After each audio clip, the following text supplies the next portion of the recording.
Welcome to another Vixa Vaughn romance audiobook. We're excited to have you join us. Whether you're into second chance romance, enemies to lovers, fake marriage, or any other trope, Vixa Vaughn offers you the chance to escape into stories that will carry you away into heart-pounding romance and gripping characters. While we want to get you the full experience, some parts of this audiobook are abridged to stay abreast of YouTube's community guidelines. If you want the full experience, you can always head to Vixa Vaughn Romance and use code VIXA40 to get the unabridged version of this audiobook for 40% off. Now sit back and enjoy the show.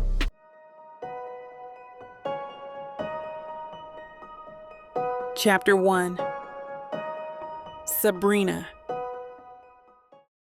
The first flake of snow hits my windshield and I flinch. Just a single delicate starburst, but it might as well be a bullet. Another follows, then a dozen more. A silent, swirling ambush. My knuckles are white where I'm gripping the steering wheel of my trusty 10-year-old sedan, a car I lovingly call the sensible choice. It's a stark contrast to the life I'm driving toward. It'll be fun. Alexa's voice chirps in my memory from our call last night. Just like old times. I let out a short, humorless laugh that fogs the cold air in the car. Alexa, my sweet, eternally optimistic, ride-or-die best friend, has a terrible memory. Old times were a chaotic, beautiful mess of cheap beer, finals week panic, and a love so all-consuming it left scorch marks on my soul. This weekend will be nothing like that. This is the grown-up version. The reunion tour no one asked for, featuring more expensive wine and infinitely more scar tissue. My phone buzzes in the cup holder. It's Alexa. Of course it is. I tap the screen to answer via the car's Bluetooth, bracing myself. You'd better not be calling to tell me you faked a sudden debilitating case of the flu, she says, skipping the pleasantries. The thought has crossed my mind, I admit, my eyes tracking the increasingly thick curtain of snow. But my immune system, annoyingly, has never been better. How's the cabin prep going? Frank is attempting to build what he calls an epic fire, which currently looks like a pile of sad, smoky sticks.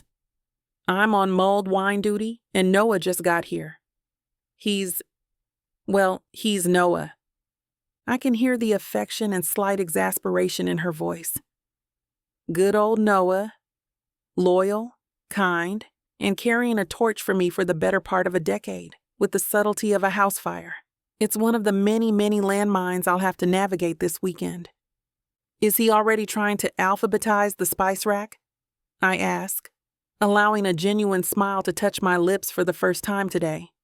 Worse, he's critiquing Frank's log stacking technique based on something he saw in a Scandinavian architectural journal.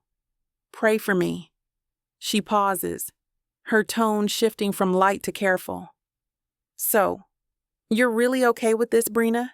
With everyone being there? Everyone. The polite little euphemism for the 6'4" walking hurricane that is Thomas Rogers. The ghost of Christmas past, present, and every goddamn future I once dreamed of. I'm a big girl, Lex, I say, my voice a little too bright. It's my teacher voice. The one I use to reassure a nervous parent or a student on the verge of a meltdown. Calm, capable, and a complete and utter lie. I'm here for you and Frank. The rest is just background noise. You know, for background noise, he sure does take up a lot of space, she mutters, and I love her for it. Just promise me you'll stick to the buddy system. Me, you, and a bottle of my best Merlot. Deal, I say. I'm about an hour out. Try to keep the boys from burning the place down before I get there. We hang up, and the silence in the car feels heavier than before. The fortress of calm I've so carefully constructed around my life feels miles away now. Back in my quiet apartment, everything has its place. My books are organized by color. My lesson plans are laminated. My heart is safely tucked away. I find deep, profound fulfillment in my work. Last week, one of my nonverbal students, A sweet little boy named Leo pointed to a picture of a star and whispered the S sound for the first time. The look of pure, unadulterated triumph on his face. That's my reality. That's the good stuff. It's quiet, it's earned, and it's a world away from the chaotic, high-stakes glamour of Thomas's life. A life I only see in headlines now. Rogers leads team to victory. NHL superstar and Captain Thomas Rogers spotted with model. He's not the boy I loved anymore. He's a brand, a product, a stranger with a familiar face. To distract myself, I pull into a tiny town for a hot chocolate break. The bell on the door of the quaint little coffee shop jingles merrily. It's aggressively festive inside, all gingerbread-scented air and twinkling lights. I order at the counter, and while I wait, I watch a young couple at a small table near the window. He's tracing patterns on the back of her hand, and she's laughing, her head thrown back in that careless, unguarded way of someone who has never had their heart detonated. A bitter, unwelcome pang of envy hits me so hard I have to look away. I take my steaming cup back to the car, the warmth a small comfort against the encroaching cold. I turn the radio back on, seeking a distraction, and of course, that's when he starts to sing. Nat King Cole, his voice smooth as velvet, crooning the opening lines of "Have Yourself a Merry Little Christmas." And just like that, I'm gone. Flashback. The air in our tiny off-campus apartment smells like cheap pine and burnt sugar from my failed attempt at Christmas cookies. We have exactly one string of multicolored fairy lights. Half the bulbs are dead, and they're tangled around every available surface, including me. Thomas is laughing, a deep, rumbling sound that vibrates through the floorboards. "You look," he says, his blue eyes dancing as he carefully unwinds a strand from my curls, like a very festive fire hazard. "It's a look," I retort, swatting his hand away playfully. We're aiming for chaotic Christmas chic. He grins, that easy, heart-stopping grin that makes headlines now, but was all mine then. He steps back to admire our pathetic little tree, which is leaning precariously to one side. It's perfect. It's crooked. It has character. He pulls me against his chest, his arms wrapping around my waist. He's warm and solid, my anchor. All it needs is the star. He holds up the cheap, glittery plastic star we bought at a dollar store. I stand on my toes, reaching for the top branch, but it's just out of reach. Without a word, he bends down, his hands finding my waist, and lifts me as if I weigh nothing. My squeal of surprise turns into a laugh as I place the star on the drooping branch. It immediately makes the whole tree lean even more. "There," I say, my hands braced on his strong shoulders. Perfectly imperfect. He doesn't put me down. Instead, he holds me there, his face buried in my hair. His voice is a low, serious murmur against my ear. A secret just for me. One day, he whispers, the promise a warm breath against my skin. We're going to have a real house, a massive tree, right in front of a big window with a real fireplace. And I'm still going to lift you up to put the star on top. Every single year. The song ends. The memory shatters, leaving jagged edges. My hot chocolate is cold in my hands, and there's a single hot tear tracing a path down my cheek. I swipe it away angrily. That was the boy who made promises. The man I'm about to see is the one who broke them. I put the car in drive and pull back onto the highway, the fortress walls going up, brick by painful brick. I am not that girl anymore. I am a 30-year-old special education teacher who finds joy in small victories and predictable routines. I am a woman who built a life from the ashes of his promises. I am fine. I repeat it like a mantra for the last 20 minutes of the drive. I am fine. I am fine. I am fine. The final turn onto the long private road to the cabin is always the worst. The trees press in, their branches heavy with snow, creating a silent white tunnel. It's beautiful, but it's the kind of beautiful that feels isolating, like you could disappear in here and no one would ever find you. Then the tunnel opens up and there it is.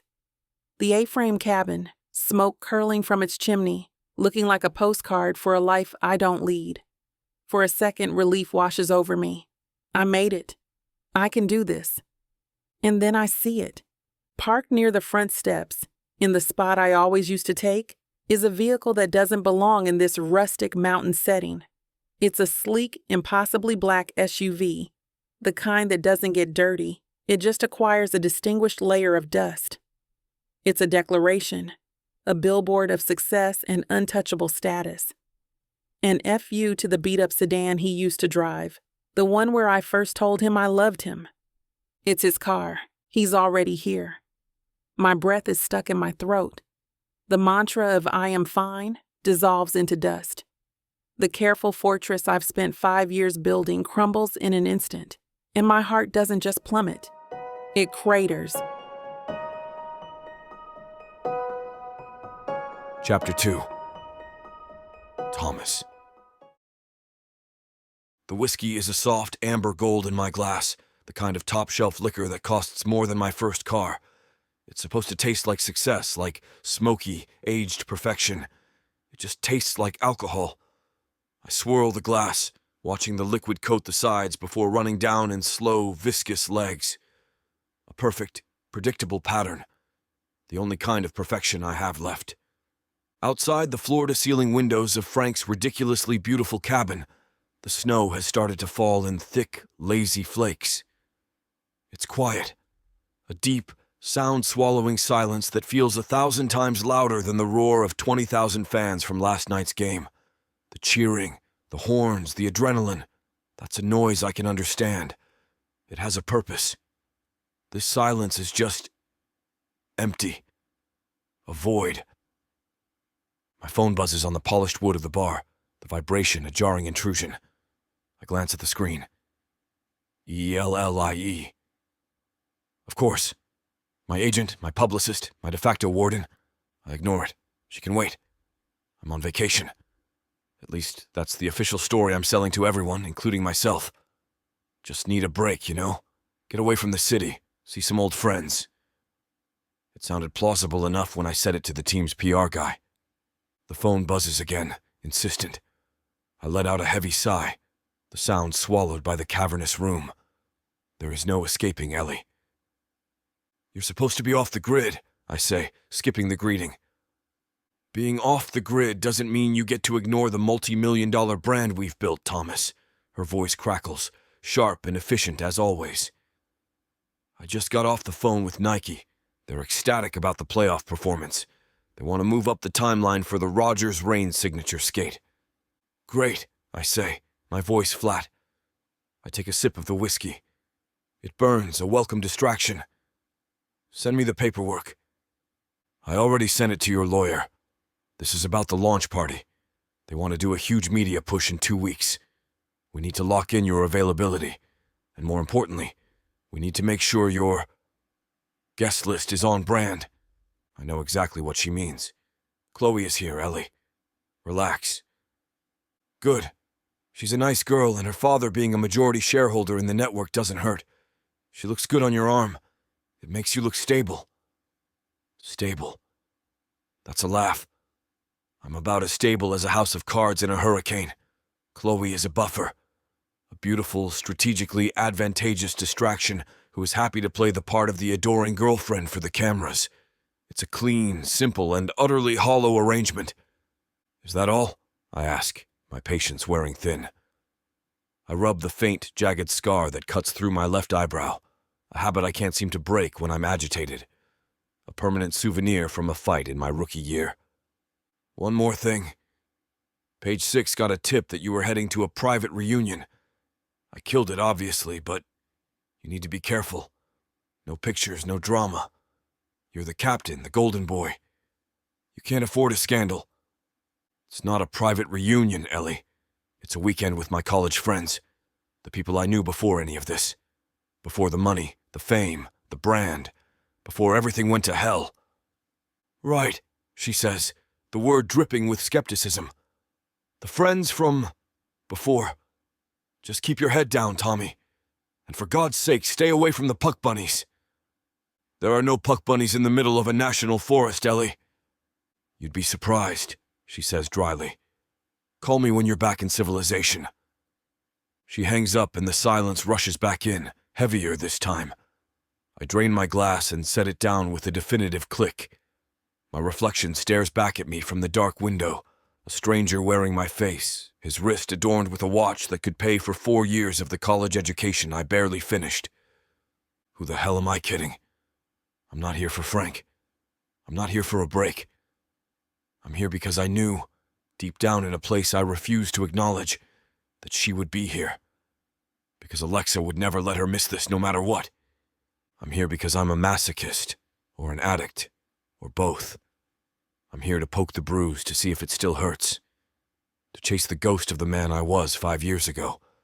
A man who was broke, stressed, and happier than I've ever been since. The snow is coming down faster now, blanketing the world in a pristine, unforgiving white. It reminds me of the ice. Clean, cold, a blank slate where the only thing that matters is the game. The rules are clear. The objectives are simple. Out here, the rules are anything but. I think back to that night, the night everything shattered. Flashback. The locker room is pure, unadulterated chaos. Champagne is spraying everywhere, stinging my eyes and soaking my hair. My teammates are screaming, shouting, a roaring chorus of victory. Someone shoves the championship trophy into my hands. It's heavier than I imagined, solid and real and gleaming under the harsh fluorescent lights. This is it, the culmination of a lifetime of 6 a.m. practices, of broken bones and brutal losses. We did it. My whole body is buzzing with a frantic electric energy. I take a long swig of champagne straight from the bottle, the bubbles a sharp, sweet explosion on my tongue. My teammates are chanting my name. Rogers! Rogers! Rogers! It's everything my father ever wanted for me. It's everything I ever worked for. But as I stand there in the eye of the hurricane, dripping with cheap champagne and victory, there is only one thought in my head, one single grounding force in the entire chaotic universe. I can't wait to tell Sabrina. I picture her face, the way her warm brown eyes will light up, the brilliant, proud smile that will spread across her lips. This isn't just my win. It's ours. She's the one who quizzed me for the classes I was failing, who made me soup when I was sick, who held me together when the pressure felt like it was going to crush me. This trophy, this moment, it's the foundation of the life I promised her. The first brick in the house with the big window and the real fireplace. This is for us. A bitter taste fills my mouth, and it has absolutely nothing to do with the whiskey. Us. There is no us. There hasn't been for 5 years. I destroyed it. Or she did. Or we both did. The story changes depending on the day, on how much I've had to drink, on how badly the silence is screaming. The official version, the one I've clung to like a life raft, is that she cheated. That the baby was Noah's. I heard it with my own ears. That's my truth. It's a clean, sharp, understandable pain. Betrayal. It's better than the messy, confusing alternative. That I somehow failed her so completely. She couldn't even tell me she was pregnant. A movement outside catches my eye, pulling me from the wreckage of the past. Headlights cut through the thick snowfall. A car is making its way up the long driveway. Not a flashy rental or a rugged truck. A simple, sensible sedan. Blue, if I remember correctly. My heart starts to hammer against my ribs, a frantic, trapped bird. My carefully constructed composure, the one I wear like armor for the press and the fans, evaporates. It's her. I'm frozen in place, my hand gripping the empty whiskey glass so tightly, I'm surprised it doesn't shatter. I watch as the car pulls to a stop. The engine cuts out, and for a long moment, nothing happens. I can picture her in there, her hands on the steering wheel, giving herself the same kind of pep talk I just tried to give myself. Steeling herself for battle. The driver's side door opens. She steps out, and the years collapse. Her hair is a little longer, a beautiful cascade of dark curls pulled up loosely on her head. She's wearing a practical dark green coat, but I can still see the graceful line of her posture, the way she holds herself with a quiet, commanding presence. But it's different now. Her shoulders are tense, her movements guarded. She looks around, her gaze sweeping over the cabin, over my black SUV parked like an arrogant jerk in her old spot. She looks like a soldier surveying a minefield, and I'm the biggest landmine of all. I have a choice. I can stay here, hidden in the shadows, and let Frank or Alexa get the door. I can pretend I didn't see her. It would be the smart thing to do. The self-preservation instinct that serves me so well on the ice is screaming at me to retreat. But I can't. 5 years of silence, of anger, of pretending she meant nothing, and all it takes is the sight of her in the snow to unravel me completely. My feet move before my brain can stop them. I walk across the vast living room, my footsteps echoing on the hardwood floor. Each step is a conscious decision, a step toward the ghost I've been chasing. I reach the heavy wooden door. My hand rests on the cold iron handle. I take a breath, but it does nothing to calm the chaos in my chest. I pull the door open. A blast of frigid, pine-scented air rushes in, carrying with it a flurry of snowflakes. She's standing there, not 10 feet away, her head turned slightly. Her eyes, those warm, expressive brown eyes that I know better than my own, widen in shock. The world narrows to this single point. Her, standing in the falling snow, looking both exactly the same and like a complete stranger. The name is a ghost on my tongue, a word I haven't really allowed myself to speak, a prayer I haven't let myself pray.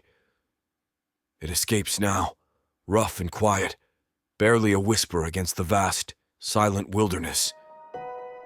Sabrina. Chapter 3. Sabrina. For a full heart-stopping second, the world is nothing but my name hanging in the frozen air between us. Sabrina. He says it like an artifact he's just unearthed, testing the weight and shape of it on his tongue. It's rough, quiet, and it undoes me completely. My carefully rehearsed list of cool detached greetings evaporates.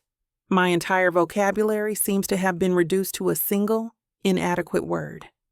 Thomas, I managed to say, my voice steady. A small miracle, courtesy of years spent maintaining a calm exterior while a child is having a full-blown meltdown 3 feet away from me. Project Calm, even when you feel chaos. It's the first rule of my job. He's bigger than I remember.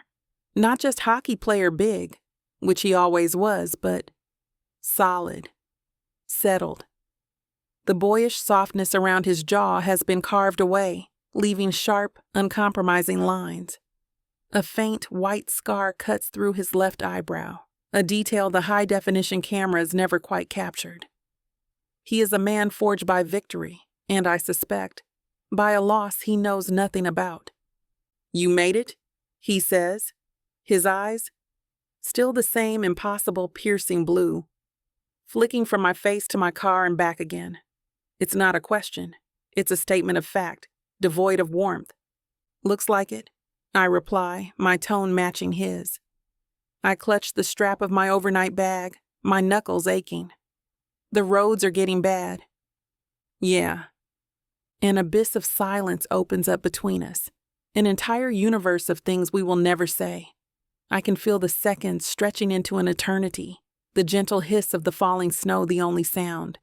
I'm cataloging his micro-expressions, a professional habit I can't turn off. The slight tension in his jaw, the way his gaze is fixed somewhere over my shoulder, refusing to fully land on me. He's built a fortress of his own, and the walls are 100 feet high.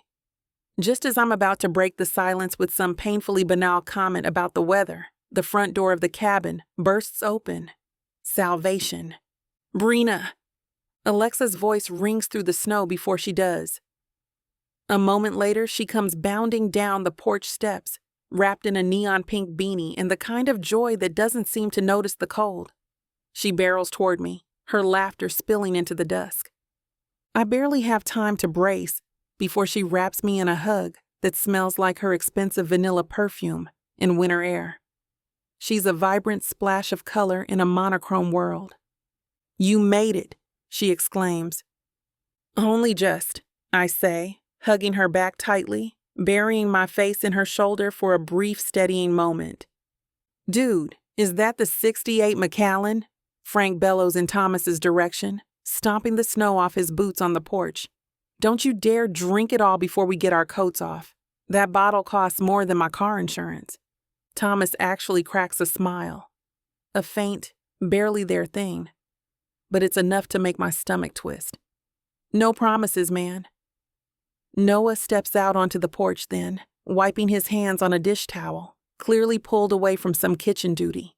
His eyes find mine instantly, and he offers a small, gentle smile full of a question he doesn't need to ask. "Are you okay?" Before I can answer, the passenger door of Thomas's SUV opens. My attention snaps to it. The woman who unfolds herself from the seat is exactly who I expected her to be. Long blonde hair, legs for days, and a cream-colored cashmere coat that probably costs more than my rent. Chloe. She glides across the snow, ignoring the rest of us completely, her focus zeroed in on Thomas. "Tommy, darling, it's freezing," she purrs, looping her arm through his and pressing herself against his side. The nickname hits me like a physical slap. No one ever called him Tommy. It was always just Thomas. A name that felt as solid and dependable as he used to be. Tommy sounds like a cheap imitation.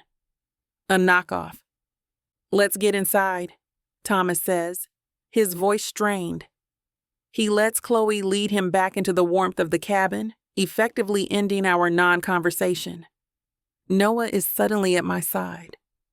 "Hey, you," he says softly. He reaches for my overnight bag. "Let me get that for you." "I've got it, Noah, thanks," I say, but he's already taking it from my shoulder, his fingers brushing against mine. His touch is warm and familiar, safe. He's creating a buffer, a small, protected space for me in the brewing storm. So, on a scale of 1 to, I'm faking food poisoning at 3 a.m. and making you drive me home, how are we doing? "Solid 7, I whisper back, forcing a smile as we step into the overwhelming warmth of the cabin. But the night is young. The scene inside is one of forced, chaotic cheer. Frank has commandeered the sound system, and a cool, jazzy Christmas playlist fills the air. Alexa is already in the kitchen, her head in a cabinet, presumably looking for the mulled wine ingredients. Chloe has draped herself on the plush sofa nearest the roaring fire, scrolling through her phone while Thomas stands by the mantel, that whiskey glass back in his hand like a shield. He's a statue in the middle of his own life, letting things happen around him. Noah places my bag by the stairs and comes back over to me. "Can I get you something? Water? Wine? A very stiff drink?" "I'm good for now," I say, grateful for his quiet presence. "Just need to acclimate." "Take your time," he says, his gaze flicking over to where Chloe is now showing Thomas something on her phone, her laughter high and tinkling. Noah's jaw tightens. The battle lines are drawn, and he has firmly planted his flag on my side of the field. "Okay, who's ready for the best damn mulled wine north of the Mason-Dixon line?" Alexa announces, emerging from the kitchen with a tray of steaming mugs. The spicy scent of cinnamon and cloves fills the air, a welcome, homey smell. We all gather in the living area, the 5 of us who have been friends for over a decade, and the 2 strangers who have infiltrated our ranks. The conversation is a minefield of safe topics. Frank talks about a new building he's designing. Alexa complains about her boss. Noah mentions a book he just read. It's all painfully, pointedly normal. I contribute where I can, sharing a funny anecdote about Leo, my student, which earns a few genuine laughs. Throughout it all, I am acutely aware of Thomas. I feel his presence like a change in the atmospheric pressure. I see him out of the corner of my eye, watching me when he thinks I'm not looking, his expression unreadable. Our eyes meet once, over the rim of my mug, and a jolt goes through me, hot and electric. He looks away first. Chloe, meanwhile, steers every conversational lull back to Thomas. "Oh, Tommy was just telling me about his meeting with Nike," she'll say.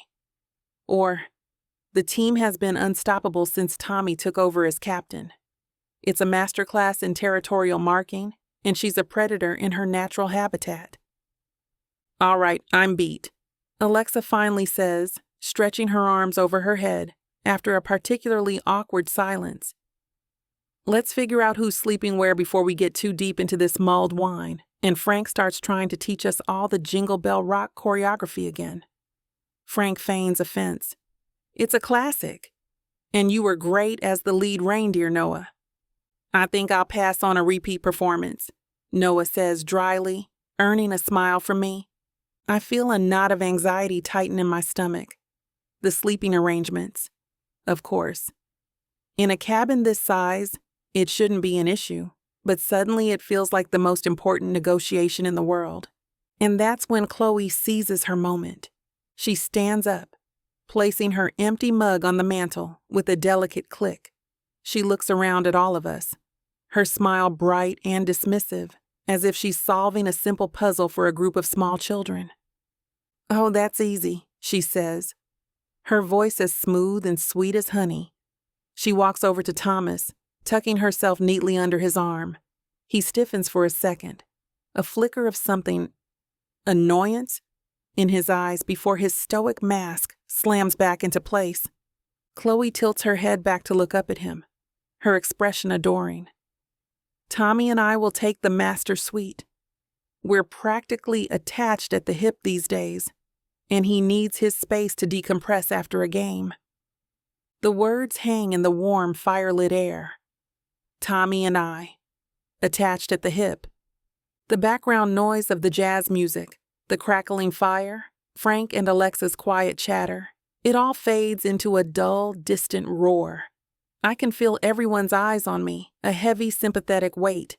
I keep my expression perfectly neutral, my posture relaxed.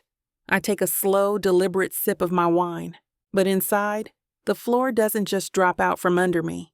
It disintegrates into nothing.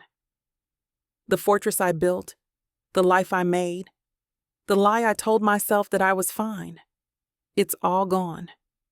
There is only the cold, hard, undeniable truth of this woman's hand on his chest, claiming him as her own.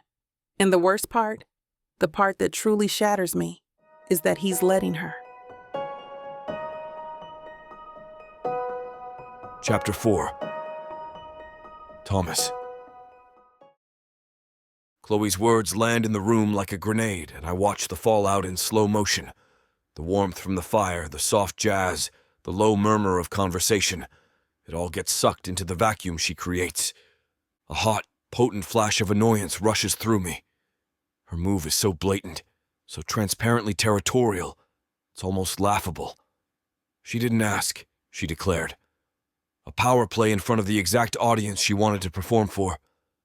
I should correct her. A simple, "Actually, Chloe, let's let Frank and Alexa have the master. It's their cabin," would do it. It would be the polite, decent thing to do. It would put everyone at ease. But then I see it. Across the room, Noah subtly shifts his weight, positioning himself a little more squarely in front of Sabrina, as if to shield her from the verbal shrapnel. He leans in and murmurs something in her ear, his expression a mask of gentle concern. And like that, the annoyance I felt toward Chloe curdles into something colder, harder, and infinitely more familiar. Anger. It's a perfect, damning picture. Noah, the ever-present guardian. Sabrina, the woman he's protecting. It's the exact scene I've had on a loop in my head for 5 years. This isn't new. This is just confirmation. So I don't move. I don't speak. I let Chloe's words hang in the air, solidifying into fact. My silence is a choice. It's a shield. If Sabrina has her protector, then I'll have mine. Let the battle lines be drawn. The silence that follows is thick and excruciating. I can see Frank and Alexa exchange a wide-eyed, panicked look over the rim of their mugs. Frank, God bless his simple, loyal heart, is the first to jump on the grenade. "Right. Well, Master Suite for the captain makes sense," he says, his voice a little too loud, a little too cheerful. "Highest paid player gets the biggest bed. That's the rule, right? The rest of us plebs can fight over the other rooms.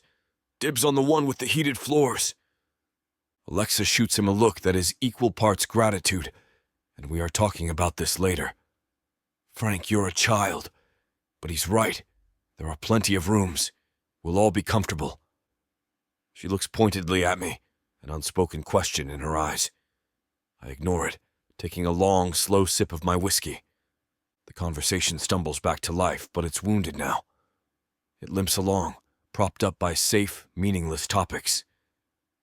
"So the snow's really coming down out there," Noah says, his voice calm and steady. He's directing his question to the group, but his focus is entirely on Sabrina. "Think it'll stick?" "The forecast said a few inches," I hear myself say, my voice clipped. "Nothing major." Chloe, sensing her victory, presses her advantage. She traces a lazy circle on my chest with her fingertip, a move designed for an audience. "Tommy was just telling me on the drive up about the new training facility the team is building. It sounds absolutely state-of-the-art." "Oh yeah?" Frank asks, latching on to the safe topic of sports. "What's the tech like? Cryo chambers? All that fancy stuff?" I let the conversation flow around me, giving one-word answers where I can. I feel like I'm watching a game from the bench, analyzing the plays. Chloe is on offense, constantly trying to reinforce their connection. Noah is playing defense, subtly trying to draw Sabrina back into the fold. "It sounds incredible, all that innovation," he says before turning his attention. "Sabrina, you were telling me about that new sensory program you launched for your students? The one with the tactile learning pods?" I watch her face as she answers him. A genuine, unguarded light comes into her eyes. She talks about her work, her voice animated with a quiet passion that I remember so well, it feels like a punch to the gut. She's explaining how one of her kids, a boy who's nonverbal, finally started communicating using a tablet she configured for him. "His parents just..." "They wept," she says, a soft smile on her face. It was the first time they'd really had a conversation with their son. It was a good day. "That's amazing, Brina," Alexa says, her voice thick with emotion. "It really is," Noah agrees, his gaze soft and full of admiration. "You're doing important work." Look at him, the ugly voice in my head snarls. The supportive boyfriend, the perfect, sensitive guy, showing her off. I hate the thought. I hate it so much it makes my teeth ache. I hate him for being the man I should have been, the one who stayed. "You've always been good at taking care of people," Noah adds quietly, and the phrase hits me like a body check. Taking care of people. And suddenly I'm not in the cabin anymore. Flashback. The world is a miserable, feverish haze. I'm buried under a mountain of blankets in my dorm room, my body aching and my head feeling like it's full of wet cement. The flu has knocked me completely.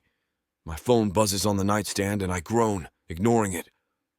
A few minutes later, there's a knock on the door. It's Noah.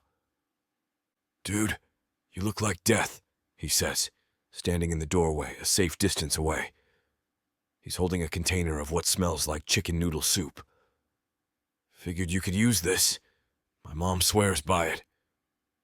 "Thanks, man," I managed to croak out, my throat raw.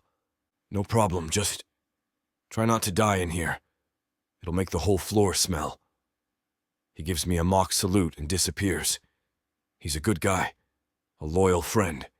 He did his duty. An hour later, the door opens again. This time, it's Sabrina.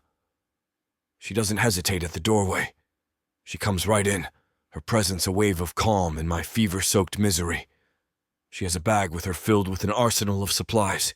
Tea, honey, a box of tissues, and a bottle of Gatorade. "You look pathetic," she says, her voice soft and teasing. She presses the back of her cool hand against my forehead. Her touch is heaven. Definitely pathetic, and you're burning up. She doesn't leave.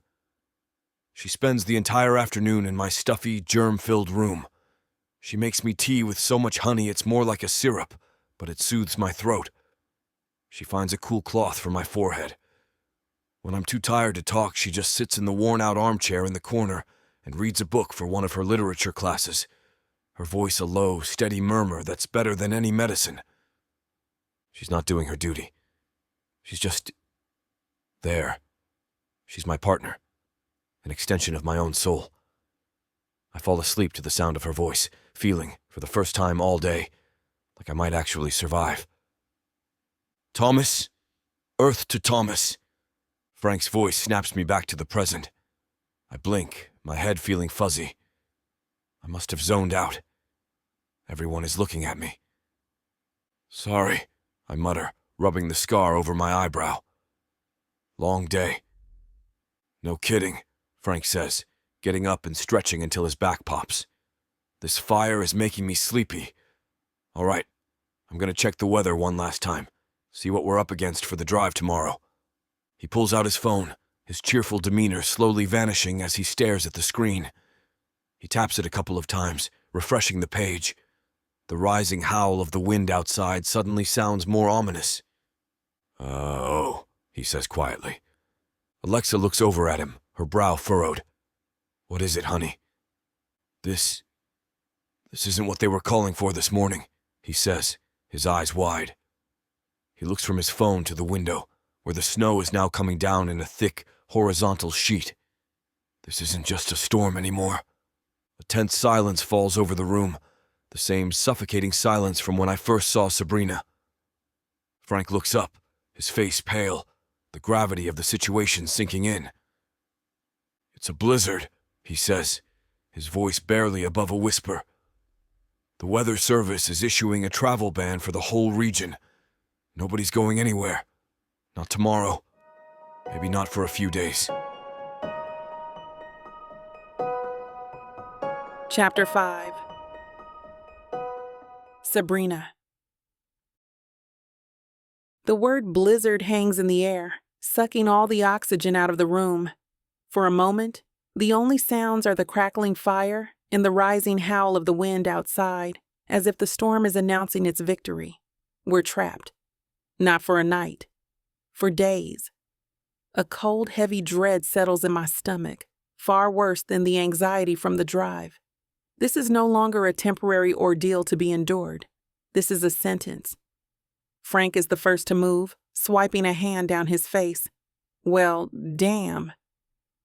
Language, honey, Alexa murmurs automatically, though her eyes are wide with a panicky look she's trying desperately to conceal. She pulls out her phone, staring at the top corner of the screen. No service. Not a single bar. Of course. A flurry of activity breaks the spell. Noah is already checking the other windows, his brow furrowed in concentration. Chloe lets out a dramatic sigh and sinks deeper into the sofa, as if the news is a personal inconvenience designed to ruin her manicure. Thomas remains perfectly still by the mantel, his expression unreadable, his gaze fixed on the storm outside. He looks like a captain on the deck of a ship, watching the hurricane roll in. Unflappable. It makes me want to scream. Okay. Alexa claps her hands together, the sound sharp and a little too loud. Her hostess mode is kicking into overdrive, a defense mechanism I know well. Plan B or C, or whatever letter we're on. No one is going anywhere, which means we need a feast. A proper, snowed-in, end-of-the-world feast. Who wants to help me make the most epic blizzard survival chili known to man? Her forced cheerfulness is a life raft, and everyone grabs on.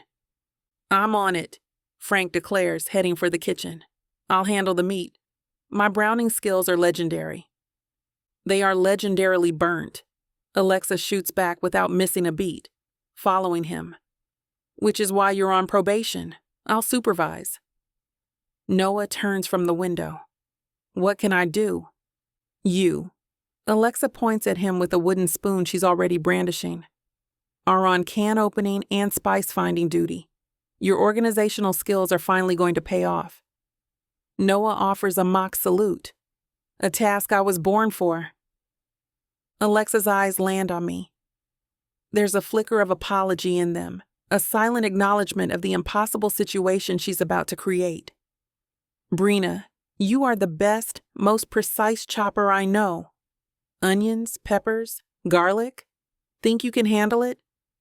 I nod, grateful for a task, a simple mechanical job I can lose myself in.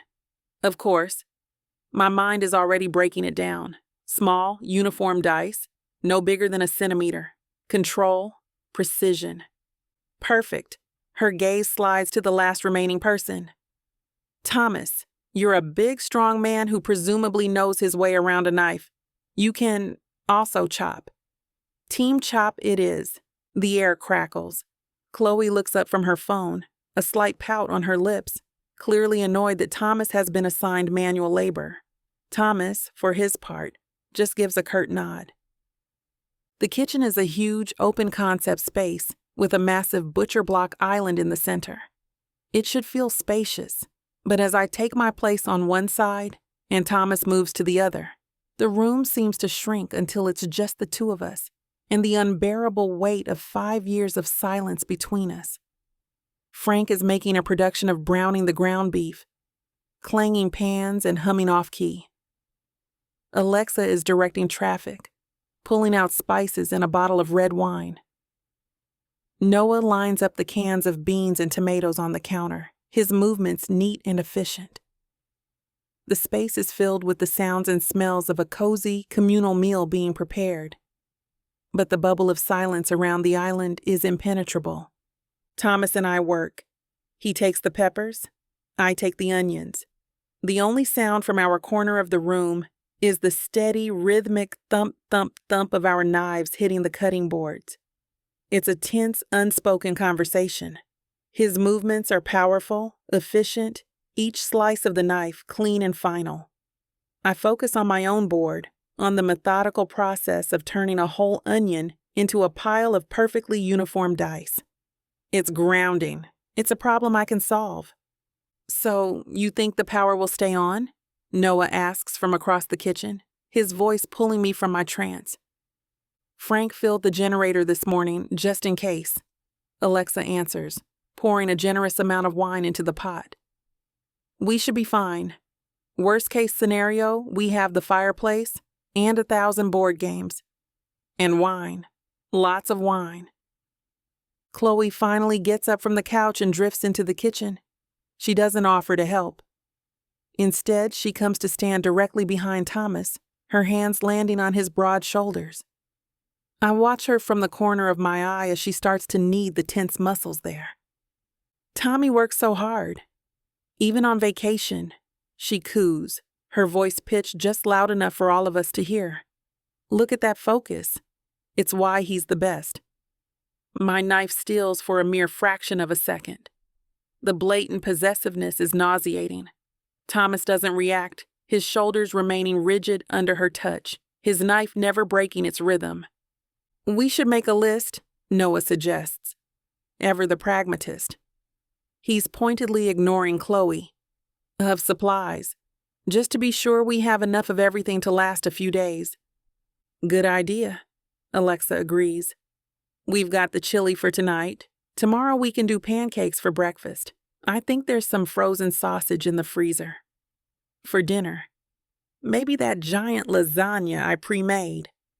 I could eat that lasagna for 3 days straight, Frank announces, scraping the browned beef into a large bowl. The conversation swirls around me, a current I'm refusing to be pulled into. My world has shrunk to the cutting board, to the sharp, satisfying scent of the onions, to the methodical slice of my knife. It's a shield against the woman who is currently running her hands down my ex-boyfriend's arms, and the man whose presence is a constant screaming reminder of everything I lost. I finish my pile of onions and push them to the side. Thomas finishes his peppers at the same time. The synchronized sound of our knives stopping together makes the resulting silence even more profound. There's one last onion sitting in a wooden bowl in the middle of the island, the no man's land between us. We both see it simultaneously. We both reach. My fingers brush against his. It's not a soft, gentle touch. It's a collision of warmth and unexpected texture. His skin is warm, shockingly so, and I feel the rough callus on the side of his index finger. A detail I remember with a sudden, painful clarity. A jolt, like a spark of static electricity on a dry winter day, shoots up my arm. We recoil at the exact same moment, pulling our hands back as if the onion is red hot. My eyes fly to his. For a single breathless second, the mask is gone. I don't see the NHL captain, the stoic stranger. I see Thomas. His blue eyes are wide with the same shock that is currently making my own heart hammer against my ribs. I see 5 years of history, of laughter and tears and secrets, flash in that single unguarded look. Then just as quickly, the walls slam back down. He clears his throat and looks away, his jaw tight. I drop my gaze back to the cutting board, my cheeks burning. The moment is over. But the air is different now. The professional silence has been replaced by a screaming, undeniable tension. He pushes the bowl with the last onion toward me with the tip of his knife. A concession. A retreat. We manage to get through the rest of the prep and finally sit down to eat. The chili is incredible, rich and spicy and warming from the inside out, but I can barely taste it. The conversation is stilted, full of awkward pauses. The accidental touch at the island has changed the dynamic, charging the air with something dangerous. I'm pushing a kidney bean around my bowl with a spoon when it happens. Chloe is reaching for the bottle of red wine at the center of the table. Her movements are theatrical, a little unsteady. She stumbles, a tiny, almost imperceptible wobble, and the bottle tips. A tidal wave of dark red wine sloshes directly onto the sleeve of my cream-colored sweater. I gasp, a purely reflexive sound. "Oh my God!" Chloe exclaims, her hand flying to her mouth. "I am so sorry. I am just the clumsiest person on the planet sometimes." Her eyes are wide with feigned horror, but there's a flicker of triumph in them that makes my blood run cold. "It's fine," I mutter, grabbing a napkin and dabbing uselessly at the spreading stain. "Really, it's just a sweater." "Let me help you." Noah starts to get up, but I wave him off. "No, I've got it. I should rinse it with cold water. Excuse me for a minute." The escape is a relief. I practically flee to the kitchen, my heart pounding with a fresh wave of anger. It wasn't an accident. I know it wasn't. It was a message. A petty, deliberate power move. I turn on the tap, letting the cold water run over my sleeve. The kitchen is just out of sight of the dining table, offering a fragile illusion of privacy. I close my eyes, taking a deep breath, trying to get my composure back. That's when I hear her voice. It's no longer the loud, performative apology. It's a low, venomous whisper, meant only for an audience of one. "She's still staring at you, you know." A pause. Then the words that hit me like a punch to the gut. "Can't she take a hint?" Chapter 6. Thomas. Chloe's words are a low, venomous whisper, meant only for me, but they land hard. She's still staring at you, you know. Can't she take a hint? A spike of pure, undiluted irritation, hot and sharp, cuts through the fog of whiskey and memory. It's not about the words themselves. It's the tone. The smug, proprietary curl of her lips. The way she says it as if she's reporting on the movements of a rival, as if I'm some kind of territory to be defended. For 5 years, I've let the narrative of Sabrina's betrayal be my shield, a cold, hard wall of anger. But Chloe's casual, possessive cruelty is unrelated to my pain. This is her game, and she's just cast me as the trophy. I turn my head slightly, my gaze a flat, cold line. "Chloe, drop it." My voice is low, barely audible over the crackle of the fire, but it's packed with a warning. Her smile falters for just a fraction of a second. She opens her mouth to protest, but the sound of footsteps on the hardwood floor saves her. Sabrina returns from the kitchen. My eyes find her immediately. Her sweater sleeve is damp, a faint pinkish stain blooming on the cream-colored wool, but her face gives nothing away. Her posture is straight. Her expression is one of cool, unbothered neutrality. She moves with a quiet dignity that feels like a rebuke to the petty drama Chloe just tried to ignite. And a deeply unwanted, unwelcome pang of admiration cuts right through me.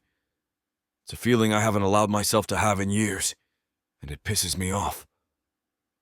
She takes her seat, and the tension at the table ratchets up to an unbearable degree. Everyone is frozen, pretending to be intensely interested in the dregs of their chili. Alexa, ever the frantic hostess, jumps into the void. "Brina, is the stain coming out? Red wine is the absolute worst. I have this stuff. Wine away. It's a literal miracle worker. I'll grab it for you after dinner." Sabrina offers her a small, grateful smile. "Thanks, Lex. I think it'll be okay."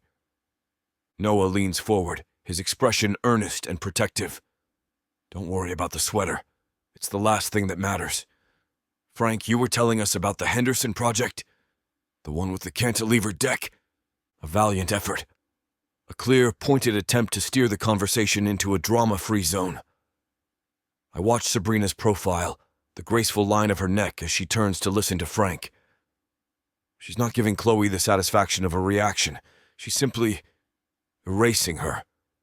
But Chloe doesn't like being erased. "Oh, but it was such a beautiful sweater," she interjects, her voice dripping with faux sympathy. "Cream cashmere, right? It's so hard to find a good one that doesn't pill. Thomas just bought me the most divine one from Loro Piana. The quality is just unreal." She places her hand on my forearm as she speaks, a casual touch that is anything but. It's a branding, a public display of ownership. I resist the urge to pull my arm away. Any sudden movement would be an admission of how much this all affects me. So I remain a statue, a thundercloud of a man at the head of the table. Frank, oblivious to the nuances of the battle being waged, takes the bait.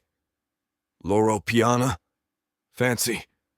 I thought that was just for, like, Italian billionaires and rappers."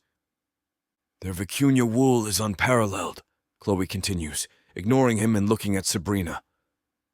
"You should let Thomas get you one, Sabrina, as a replacement. It's the least he could do, right?" The challenge is so audacious, so utterly shameless, that a stunned silence falls over the table again. It's a masterstroke of passive aggression, simultaneously highlighting my wealth, her intimacy with me, and casting Sabrina as some sort of charity case. Sabrina doesn't even blink. She picks up her wine glass, her movements slow and deliberate. She takes a sip, her eyes meeting Chloe's over the rim. "I think I can manage to buy my own sweaters, Chloe. But thank you for the concern." The response is so cool, so perfectly delivered. It's like a verbal parry that leaves Chloe's sword swinging at empty air. Alexa lets out a sound that's suspiciously like a choked-off laugh. Noah's lips twitch into a smile. I feel a strange, unfamiliar flutter in my chest. It's not joy. It's something sharper, something that feels dangerously like pride. The feeling of Chloe's hand on my arm suddenly feels suffocating, claustrophobic. It's a stark contrast to a memory that rises, unbidden, from the past. Flashback. The post-game party is a nightmare. It's our first big win of the season, and the house is packed with sweaty bodies, loud music, and the stale smell of cheap beer. I'm trying to make my way through the crowd to find Sabrina, but I get cornered by a girl from one of my psych classes. She's pretty, blonde, and has been aggressively flirty all semester. "Tommy, oh my God, you were amazing out there," she yells over the music, pressing herself a little too close. "Thanks," I say, trying to create some space. "It was a team effort." "Oh, stop being so modest." She puts her hand on my chest, her fingers tracing the logo on my team sweatshirt. "You're the star. Everyone knows it." Her eyes are hungry. It's a look I'm starting to get used to, and one I already hate. It has very little to do with me. It's about the status, the proximity to a minor campus celebrity. I'm trying to figure out how to politely extract myself when a warm, familiar presence appears at my side. It's Sabrina. She slides in effortlessly, looping her arm through mine. She doesn't even glance at the other girl. Her focus is entirely on me, a brilliant, confident smile lighting up her entire face. It's a smile that says, "Mine," not in a possessive, insecure way, but as a simple, undeniable statement of fact. We belong to each other. It's the most secure I have ever felt in my life. "Hey, you," she says, her voice a calm anchor in the loud, chaotic room. "Frank's about to do a keg stand. I figured you wouldn't want to miss that train wreck." She starts to gently pull me away. The blonde girl's face falls, her expression souring as she realizes she's been so completely and utterly dismissed. "Sorry," I offer the girl a weak smile. "Duty calls." As we merge back into the crowd, Sabrina leans in, her lips brushing against my ear. "You looked like you needed a rescue," she murmurs. "You're my hero," I say, and I mean it. I pull her to a stop in a relatively quiet corner, my hands finding her waist. "Thank you." "Always," she says, her brown eyes sparkling with a teasing light. "Can't have my boyfriend getting poached by the puck bunnies, can I?" I lean down and kiss her, a deep, grateful kiss that is all about the profound, incredible feeling of being chosen, of being seen. The dinner table conversation has moved on, but I'm lost in the memory. I look at Sabrina, at her quiet strength, at the way she handled Chloe with such effortless grace. She is still the same woman, the confident, brilliant woman who chose me, and I'm the man who walked away from her. The thought is a cold, hard knot in my gut. The tension finally breaks when the meal is over. Everyone rises, the scraping of chairs a welcome noise. The energy is frayed, everyone eager to escape the claustrophobic atmosphere of the dining table. "Well," Frank says, stacking plates with a clatter, "that was a dinner." Alexa starts gathering the wine glasses. I think I need to lie down for about a year. As we move back into the large living area, the lights flicker. Just once. A brief, stuttering dip that makes the shadows jump. Everyone freezes. Frank lets out a nervous laugh. "Whoa, okay. Ghost of Christmas Past is getting antsy." Noah is looking up at the ceiling fixture. Could be the wind. It's really picking up out there. The lights flicker again, more violently this time. A frantic, desperate strobe. The warm, golden glow of the cabin sputters, dies, sputters again. Then with a final, definitive sigh, the lights go out. The room is plunged into a shocking, disorienting darkness. The only light is the faint, dying orange glow from the embers in the fireplace, casting long, monstrous shadows on the walls. The music cuts out. The hum of the refrigerator dies. The silence is absolute. A collective gasp echoes in the sudden, oppressive dark. Chapter 7. Sabrina.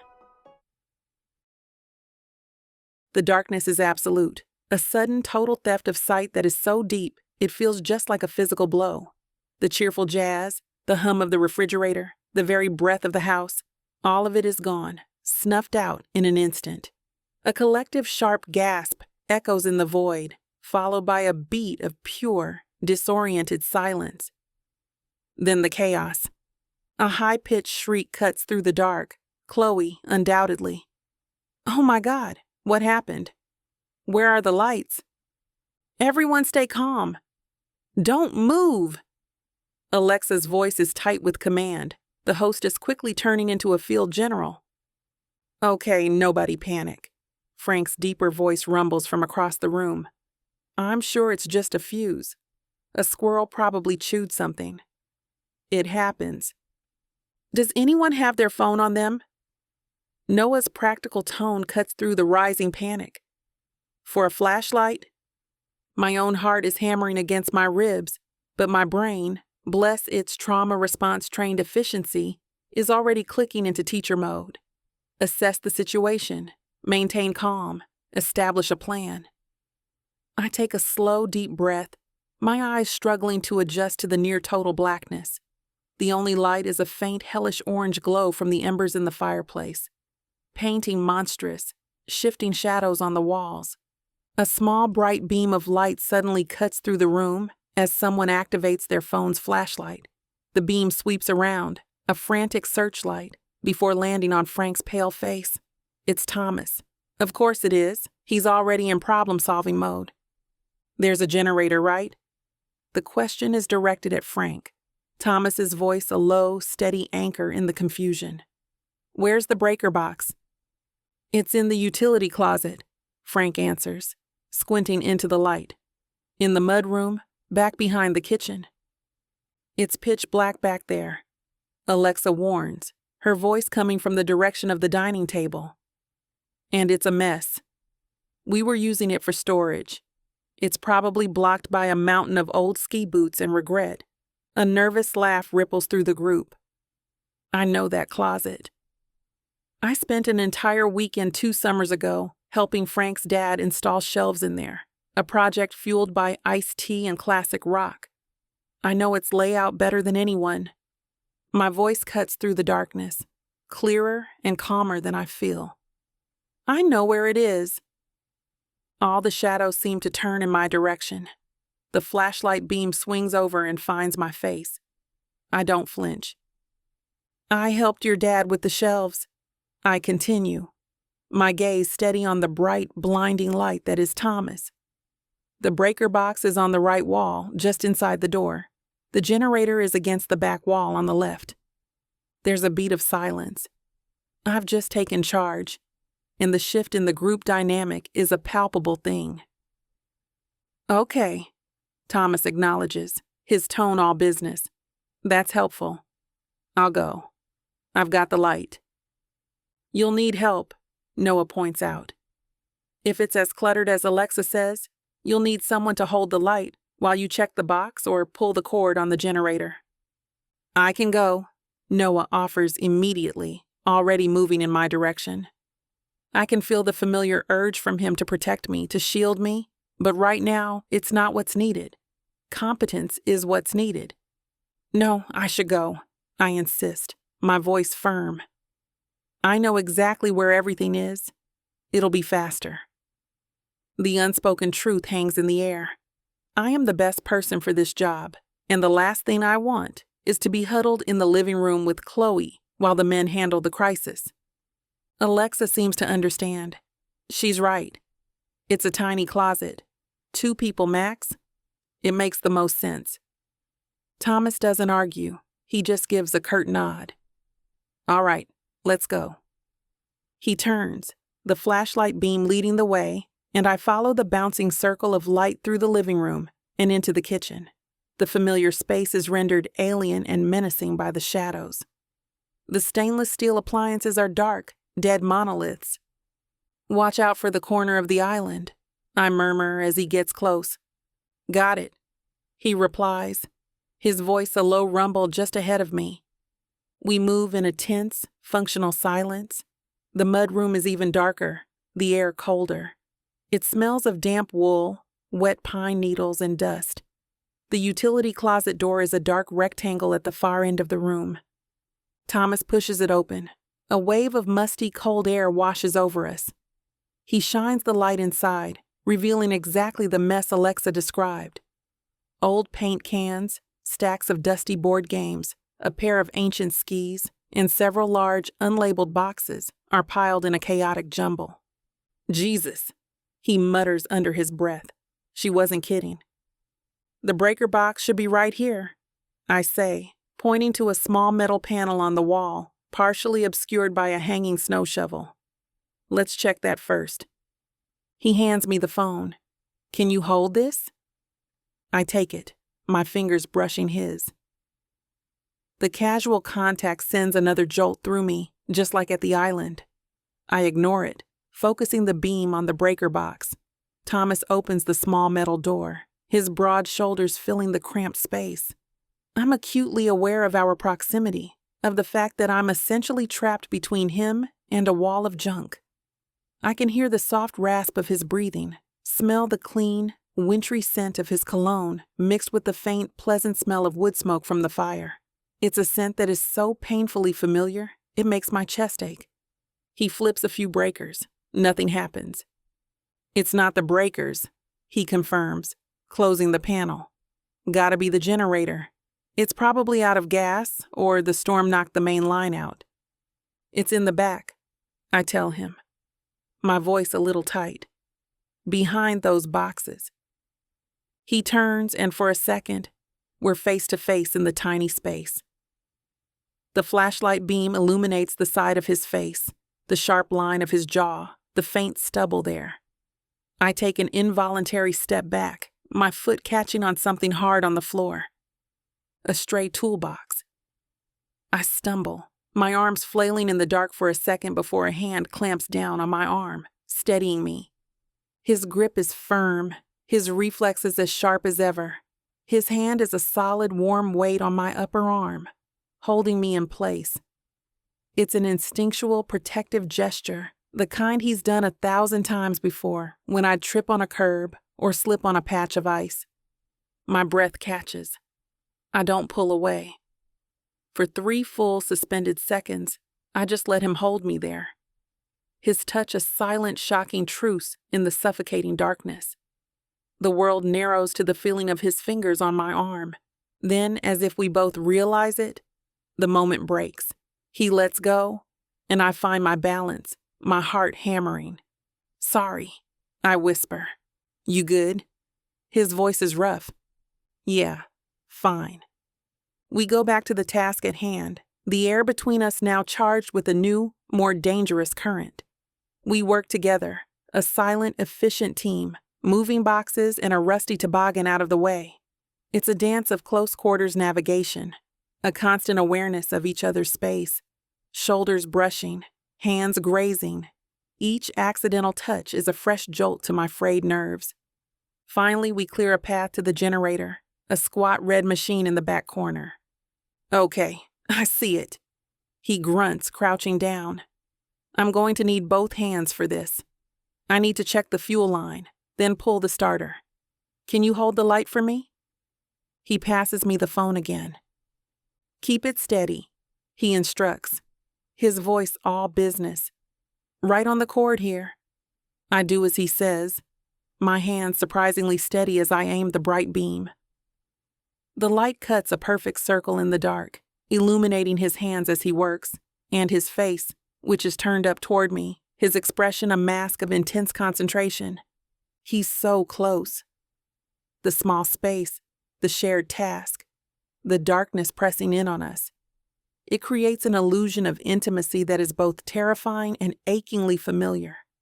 He finds the cord, wrapping his large hand around the handle. He braces himself, his muscles tensing. But before he pulls, he pauses. He looks up at me, his eyes finding mine in the glare of the flashlight. The focus, the professional mask, it all falls away. For the first time all night, the anger in his eyes is gone. The coldness is gone. All that's left is a raw, searching vulnerability that mirrors the frantic beating of my own heart. He doesn't pull the cord. He just looks at me, his face illuminated, inches from mine. The howl of the wind outside is the only sound. He whispers my name, a ghost of a sound. "Sabrina." A beat of silence. Then a quiet, loaded question, spoken so softly I almost think I imagine it. "You're okay?"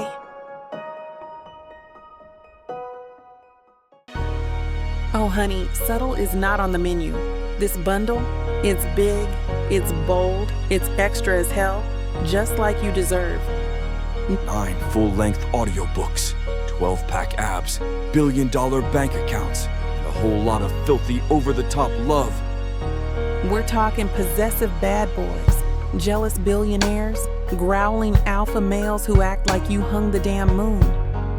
And the steam? Baby, it's off the charts. These men don't flirt. They claim. And guess what? This beautifully chaotic romance buffet is already 70% off. Use the YouTube exclusive code VIXA40. Click the link, use the code, and dive into the messy, crazy, all-consuming love you've always dreamed of. The over-the-top romance audiobook bundle, because too much is never enough. Vixa Vaughn Romance.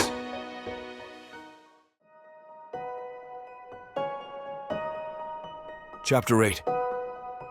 Thomas. Her name is a ghost on my tongue. The question hangs in the tiny, supercharged space between us. For a second, in the stark, unflattering glare of my phone's flashlight, I see the truth in her eyes. It's a flicker of the same raw, fractured thing I feel in my own chest. A deep, profound, not okayness. Then it's gone. The curtain drops. The professional, composed mask she wears slides perfectly back into place. "I'm fine," she clips, her gaze dropping to the generator as if it's the most interesting thing in the world. Her voice is a dismissal, a crisp, clean closing of the door I just tried to crack open. But I saw it. I know I did. The knowledge is a strange, unsettling thing that I don't have time to process. I turn my attention to the generator, grabbing the starter cord. The plastic handle is cold and smooth under my fingers. I give it one hard, furious pull.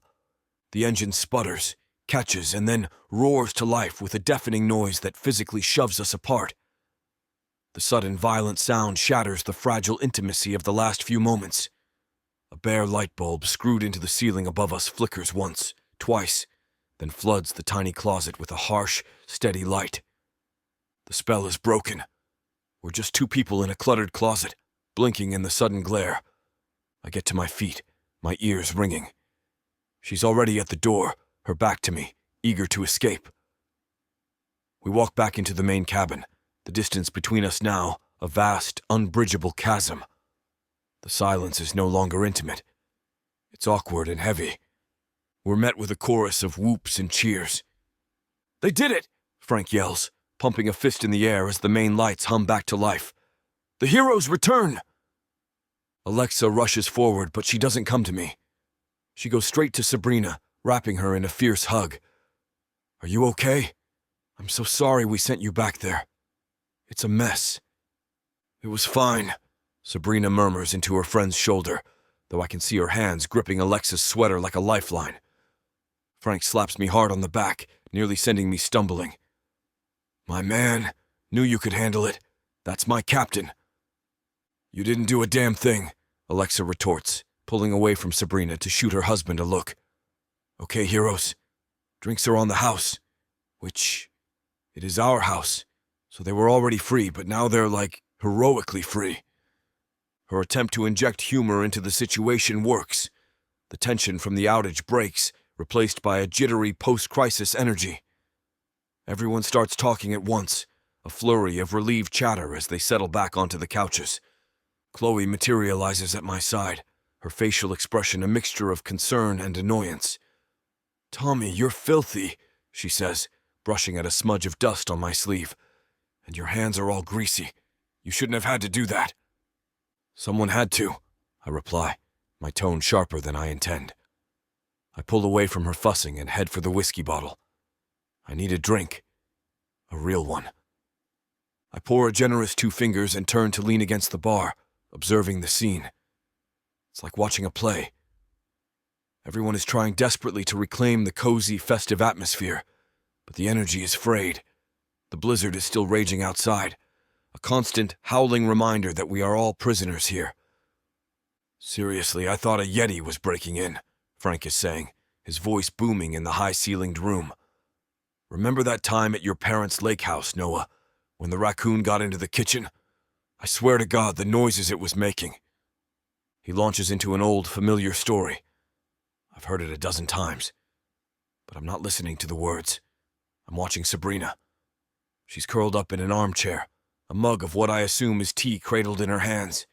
She's listening to Frank, her head tilted slightly. Noah is perched on the arm of her chair, a quiet sentinel. Frank gets to the punchline of his story, something about his dad and a broom and a very angry raccoon, and his timing is, for once, perfect. And then it happens. Sabrina laughs. It's not the polite, quiet chuckle she's been using all night. It's a genuine, uninhibited peal of laughter, a rich, musical sound that fills the entire cabin. It's unguarded and beautiful, and it hits me with all the force of a physical blow right in the center of my chest. My breath catches. The whiskey glass feels heavy in my hand. 5 years. 5 years of telling myself I hated her, of picturing her as a villain, a traitor. 5 years, and I forgot what the sound of her real laughter could do to me. It's the sound of every good memory I have. It is the sound of a life I threw away. Chloe is saying something next to me, her voice a reedy buzz in my ear, but I can't hear her. I'm deaf to everything but that sound.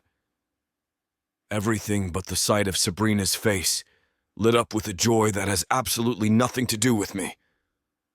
The anger I've been nursing for half a decade suddenly feels brittle and thin, a cheap imitation of a real emotion. Underneath it, the truth is a vast, echoing emptiness.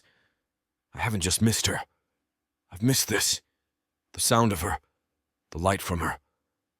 Her laugh fades into a warm smile as she says something back to Frank, and the cabin falls quiet again in my head. I'm on the couch, Chloe's incessant chatter, a meaningless drone, and I'm gone. Flashback. It's Sunday morning. The sun is streaming through the dusty window of our apartment, painting stripes of light across the cheap, rumpled sheets. The air is warm and still, smelling of the coffee I just made, and the faint, sweet scent of Sabrina's shampoo. She's lying on top of me, her head pillowed on my chest, one of her legs tangled with mine. She's tracing lazy, nonsensical patterns on my stomach with her fingertip. We're supposed to be studying for finals. Instead, we're planning a future we have no business planning. Okay. So the dog, she murmurs, her voice sleepy. He has to be a rescue. A big, clumsy one. Like part goofy-looking shepherd, part something unidentifiable. I was thinking more of a bulldog, I counter, running my hand up and down her back. A tough one. We could name him Bruiser. She lifts her head to look at me, dark curls a wild halo around her face. Her brown eyes are sparkling with mock indignation. Absolutely not. We are not naming our hypothetical dog Bruiser. That's a cliché. We're naming him Barnaby. It's distinguished. Barnaby? A laugh rumbles in my chest, and I can feel her laugh echo through me. That's a librarian's name. My tough bulldog is not a Barnaby. He's not a tough bulldog. He's a distinguished, goofy shepherd mix, she insists, poking me in the ribs, and he'll wear a bow tie on special occasions. I'm laughing so hard my stomach hurts. This is what our Sundays are made of. Nonsense and sunshine and the effortless, bone-deep certainty that we will have all the time in the world for this. We argue about the color to paint the kitchen in a house we don't own, the first trip we'll take when we can finally afford it, what our kids will be like. Her head settles back on my chest, her laughter a soft, happy vibration against my ribs.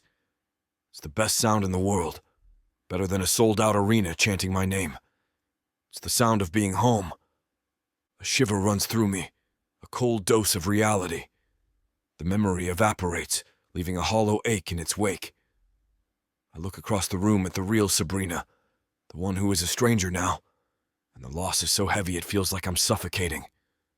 The room has gotten chilly, the fire starting to die down. I see Sabrina rub her arms, a small, unconscious gesture. Before I can even think to move, Noah is on his feet.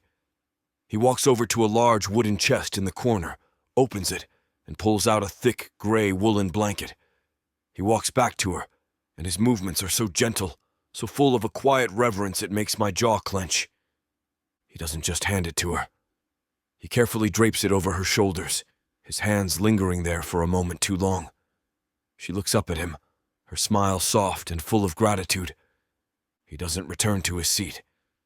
Instead, he sits down on the couch next to her, a little too close. He leans in, his posture intimate and protective, and says something to her, his voice too low for me to hear. The fragile thaw in my chest freezes over, instantly replaced by a surge of raw, white-hot jealousy. It's ugly and indefensible. It's a primal, possessive rage that has no place here, because I gave up every right to it 5 years ago. It infuriates me, but I can't stop it. Chapter 9. Sabrina. The atmosphere in the cabin is thick with a strange frayed energy. The near disaster of the power outage, followed by the slow, grinding tension of dinner, has left everyone on edge. We're all hyper-aware of the blizzard raging outside, the wind howling around the eaves of the house like a hungry animal. We are, for all intents and purposes, a small, dysfunctional family trapped in a snow globe. I can't just sit here and listen to the wind, Alexa finally announces, throwing a decorative pillow onto the floor with a soft thud. It's too horror movie. Like, at any moment, the creepy twins from The Shining are going to show up at the door. We need a distraction. Frank groans from his position on the floor, where he's poking the fire. Please don't say charades. My dignity is still recovering from last year. Not charades, Alexa declares, her eyes gleaming with a familiar, take charge glint. Pictionary. It involves less public humiliation. For you, maybe? Noah retorts dryly from his spot on the couch. My artistic skills peaked in the 3rd grade with a very well-drawn, albeit anatomically incorrect, dinosaur. Chloe, who has been trying to find a cell signal by holding her phone up to the window, lets out an exaggerated sigh. Isn't that a little juvenile? It's a classic, Alexa defends, already pulling the large worn game box from a shelf. And it's better than you trying to find a signal that doesn't exist. We're in digital detox, darling. Embrace the analog. I remain quiet in my armchair, the wool blanket Noah gave me still wrapped around my shoulders. The idea of forced fun, of having to laugh and pretend everything is normal, is exhausting. But the idea of sitting in this tense silence is worse. Alexa starts dividing us up, her eyes dancing with mischief. Okay, teams, let's mix it up to make it interesting. Frank, you're with me and Chloe, which means the other team is... She gestures with a flourish. Sabrina, Thomas, and Noah. The dream team. A bitter laugh almost escapes me. The dream team. A more accurate name would be the clusterfuck of Christmases past. I feel a wave of protest rise in my throat, but they die before they can surface. Arguing would only draw more attention to the screamingly obvious fact that being on a team with Thomas is the last thing I want. So I just nod, offering a tight, non-committal smile. The game starts, and for the first few rounds, the energy is as stilted and awkward as a middle school dance. Frank has to draw Beyoncé, and his attempt, a stick figure with a triangle dress, a crown, and what appears to be a very angry bee, is met with a chorus of groans from his team. It's a queen bee. Queen bee, come on, people, he yells, throwing the marker down in disgust as the timer buzzes. Noah is next, and his clue, cryptocurrency, results in a drawing of a $sign in a coffin. Our team stares at it in baffled silence. Dead money? I guess weekly. Grave robbing? Thomas offers, his voice flat. Noah sighs, wiping the board clean. I told you I was terrible at this. Despite myself, a real laugh escapes me. The familiar, easy rhythm of our old game nights starts to bubble up, a dangerous nostalgia. This was our thing. The 6 of us, a few cheap bottles of wine, and Frank's terrible drawings. Then it's my turn. I pull a slip of paper from the bowl. My heart gives a little squeeze. The Princess Bride. A wave of memory hits me. Movie nights in Thomas's dorm, curled up on his lumpy couch, quoting every line. As you wish. I take a deep breath and walk to the easel. I can feel Thomas's eyes on me. I don't look at him. I start to draw. A simple sword first, then a man in a mask, a giant, a 6-fingered hand. Zorro, Noah guesses. The Three Musketeers? The timer is ticking down. I add a final detail. A steep, jagged cliff. The cliffs of insanity. The Princess Bride? Thomas's voice cuts through the room, quiet and certain. The timer buzzes. I turn, and he's looking right at me. Not at the board, but at my face. He knew. Of course he knew. He didn't need the cliff. He probably just needed the sword. Whoa. How did you get that from a squiggle in a lumpy hand? Frank demands, squinting at my drawing. He's a good guesser, I mutter, walking back to my seat, my cheeks feeling strangely warm. We start to find a rhythm after that, an old forgotten muscle memory. I know to guess slapshot when Thomas draws a blurry line and a rectangle. He knows my rushed drawing of a stack of books and a coffee cup means finals week. We're in sync, a well-oiled machine, our shared history a secret, powerful weapon. Noah is a great teammate too, smart and quick, but there's an invisible current that flows just between me and Thomas, a silent, instantaneous understanding that leaves everyone else a step behind. It's terrifying. It feels like coming home. The game is close. It all comes down to the final round. It's Thomas's turn to draw for our team. He walks up to the easel, his movements loose and athletic. For a moment, he looks like the boy I remember. Carefree, competitive, his focus narrowed down to the simple goal of winning a stupid game. He unfolds the slip of paper. I see his shoulders tense, just for a second. A flicker of something deep and painful crosses his face before he schools it back into a neutral mask. He picks up the marker, his knuckles white. He starts to draw. First, a stick figure.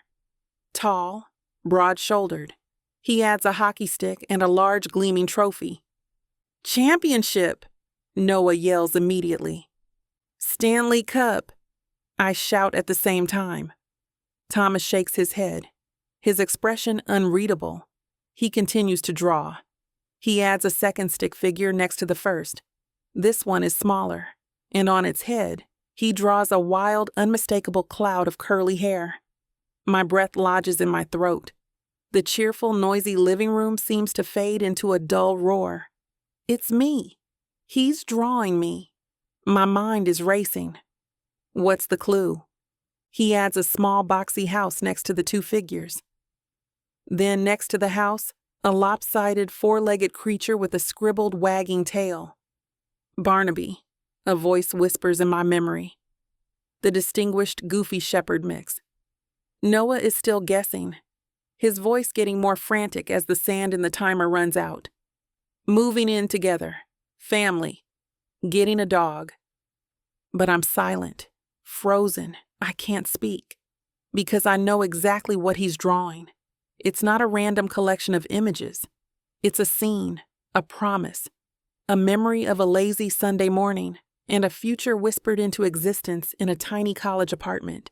The buzzer shrieks, a harsh, ugly sound that signals our loss. Alexa, Frank, and Chloe erupt in cheers, high-fiving each other. We are the champions, Frank crows, doing a terrible little victory dance. I don't hear them. I can't take my eyes off Thomas. He's still standing by the easel, the marker hanging loosely in his hand. His gaze is fixed on me and his eyes are raw, haunted. The drawing isn't just a clue. It's a confession, a silent, devastating acknowledgement of the life he threw away. Our life. The game is over. The fragile truce has been shattered. The air is ripe with the ghosts of a future that never happened. The cheerful energy in the room dissolves as everyone starts to sense the shift. The victory celebrations die down. Well, Alexa says, her voice soft. That was intense. I think it's time for bed. People start to murmur their agreement. The night is suddenly over. I need to escape. I need to breathe air that isn't thick with his regret and my own suffocating pain. I stand up, my legs feeling unsteady. Yeah, I'm exhausted. Good night, everyone. I offer a weak, general wave to the room and turn, making a beeline for the hallway that leads to the guest rooms. I just need to make it to my room, close the door, and fall apart in private. A few more steps. Almost there. A large figure moves, stepping out of the living room and directly into my path, blocking my escape. The warmth radiating from his body hits me before I even look up. It's Thomas. He's standing there, his face shadowed in the dim light of the hallway, his presence overwhelming in the narrow space. The sounds from the living room fade away. It's just the two of us, and the silent, screaming confession on the drawing board behind him. He looks down at me, his expression serious, his jaw tight. We need to talk. His voice is a low, rough thing that sends a shiver down my spine. I open my mouth to argue, to tell him there's nothing to talk about, but he speaks again before I can. Not now, he adds, his eyes holding mine, pinning me in place. But before we leave here. Chapter 10. Thomas. Sleep doesn't come. It's been hours. The only thing moving in the cavernous master suite is the frantic, relentless replay of tonight's events in my head. Outside, the wind howls a mournful, lonely song. Inside, it's a tomb. Chloe is a warm, still weight beside me in the king-sized bed, her breathing a soft, even rhythm. A stranger could look at this scene and see a picture of domestic peace. A superstar athlete and his beautiful girlfriend, tucked away in a mountain cabin. It's a perfect, curated lie. The space between us feels like a frozen lake. Her warmth doesn't reach me.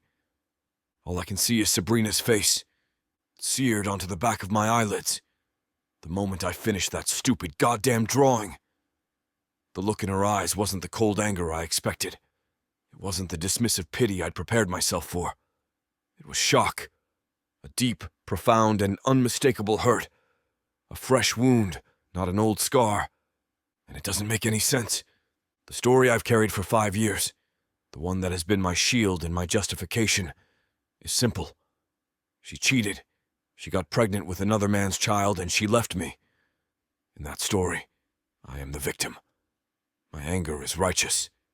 But the woman I saw tonight, the one whose eyes locked with mine across that drawing board, her pain didn't fit my narrative. I shift, turning onto my back and staring up at the vaulted, wood-planked ceiling, a dark, oppressive sky above me. The wall of anger I've so carefully maintained is crumbling, not with a bang, but with a slow, agonizing erosion, and the pain underneath it is a vast, echoing thing. It's the pain I've been running from. Chloe stirs beside me, a soft murmur in her sleep. She rolls over, her arm draping across my chest, her fingers curling into my shirt. Her touch is light, but it feels like a chain. A physical reminder of the easy, uncomplicated life I've chosen. A life with no emotional stakes. Tommy? Her voice is thick with sleep. You're still awake? I don't answer, hoping she'll drift back off. No such luck. She props herself up on one elbow, her blonde hair a pale curtain in the dim light filtering through the window. What are you thinking about? Nothing. I lie, my voice a low rasp. Go back to sleep. Was it the game tonight? She pushes, her tone shifting from sleepy to petulant. That Pictionary thing? It was so weird. The way she just stared at you. I clench my jaw. It was a game, Chloe. Please. She scoffs, a humorless little sound. It was a whole soap opera. She is so obviously still obsessed with you. It's actually kind of sad, don't you think? Like, it's been 5 years. You'd think she would have moved on by now. Her words are a casual, brutal dismissal of something she knows nothing about. She's painting Sabrina as some pathetic ex, unable to get over the great Thomas Rogers. And it makes my skin crawl. The anger I should be feeling towards Sabrina is inexplicably, infuriatingly turning on Chloe. You don't know anything about it. My tone is cold, final, a clear warning. I know what I see, she retorts, a defensive edge to her voice now. and I see a woman who can't stand that I'm here with you. It's pathetic. Go to sleep, Chloe. I turn my back to her, a clear, brutal dismissal. I hear her let out an indignant huff before she flops back onto her pillow. A few minutes later, her breathing evens out again. The conversation, if you can call it that, has solidified a truth I've been avoiding. The woman sleeping in my bed doesn't know me at all, and I've never wanted her to. The problem is Sabrina did. She knew me better than anyone. I get out of bed, the cold floor a shock to my bare feet. I can't lie here anymore. The room feels like a cage. I walk to the massive window and stare out at the storm. The snow is a white, swirling chaos in the darkness. It's beautiful and violent all at once. I press my forehead against the cold glass, the chill a welcome anchor. I know, with a certainty that settles deep in my bones, that I can't leave this cabin with the same story I came in with. My anger has been a good shield. It's kept the real pain at bay. But the shield is cracked, and the questions are pouring in. The look on her face tonight, her quiet dignity when Chloe spilled the wine, the easy, unconscious way we worked together in the dark, and the memory, the one I've kept locked away, the one I only ever look at from one single, self-serving angle. I let it play now, but this time, I force myself to look closer. Flashback. The hospital smells like bleach and fear. It's an antiseptic, sterile smell that does nothing to cover the raw, human misery in the air. My heart is pounding a frantic, panicked rhythm against my ribs. My hands are shaking. I just got a frantic, broken call from Noah. Sabrina. There was an accident. She fell. I'm running, my hockey bag still slung over my shoulder from the championship party I just left. My skates are banging against my back. The sounds are deafening in the quiet late-night hallway. A nurse points me in the right direction, room 312. I slow down as I approach the door. It's slightly ajar. I can hear voices inside. A doctor, his tone low and professional. And Noah.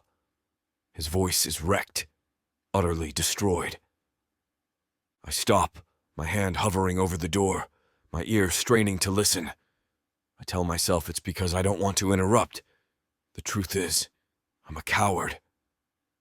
Just wish she'd told me, Noah is saying, his voice thick with a desperate, ragged sorrow. I would have been there for her. For both of them. A cold dread coils in my stomach. Both of them? Then the words that shatter my universe. God, Noah sobs, a raw, broken sound. If you'd told me about the baby sooner. The baby. The words hit me like a puck to the face.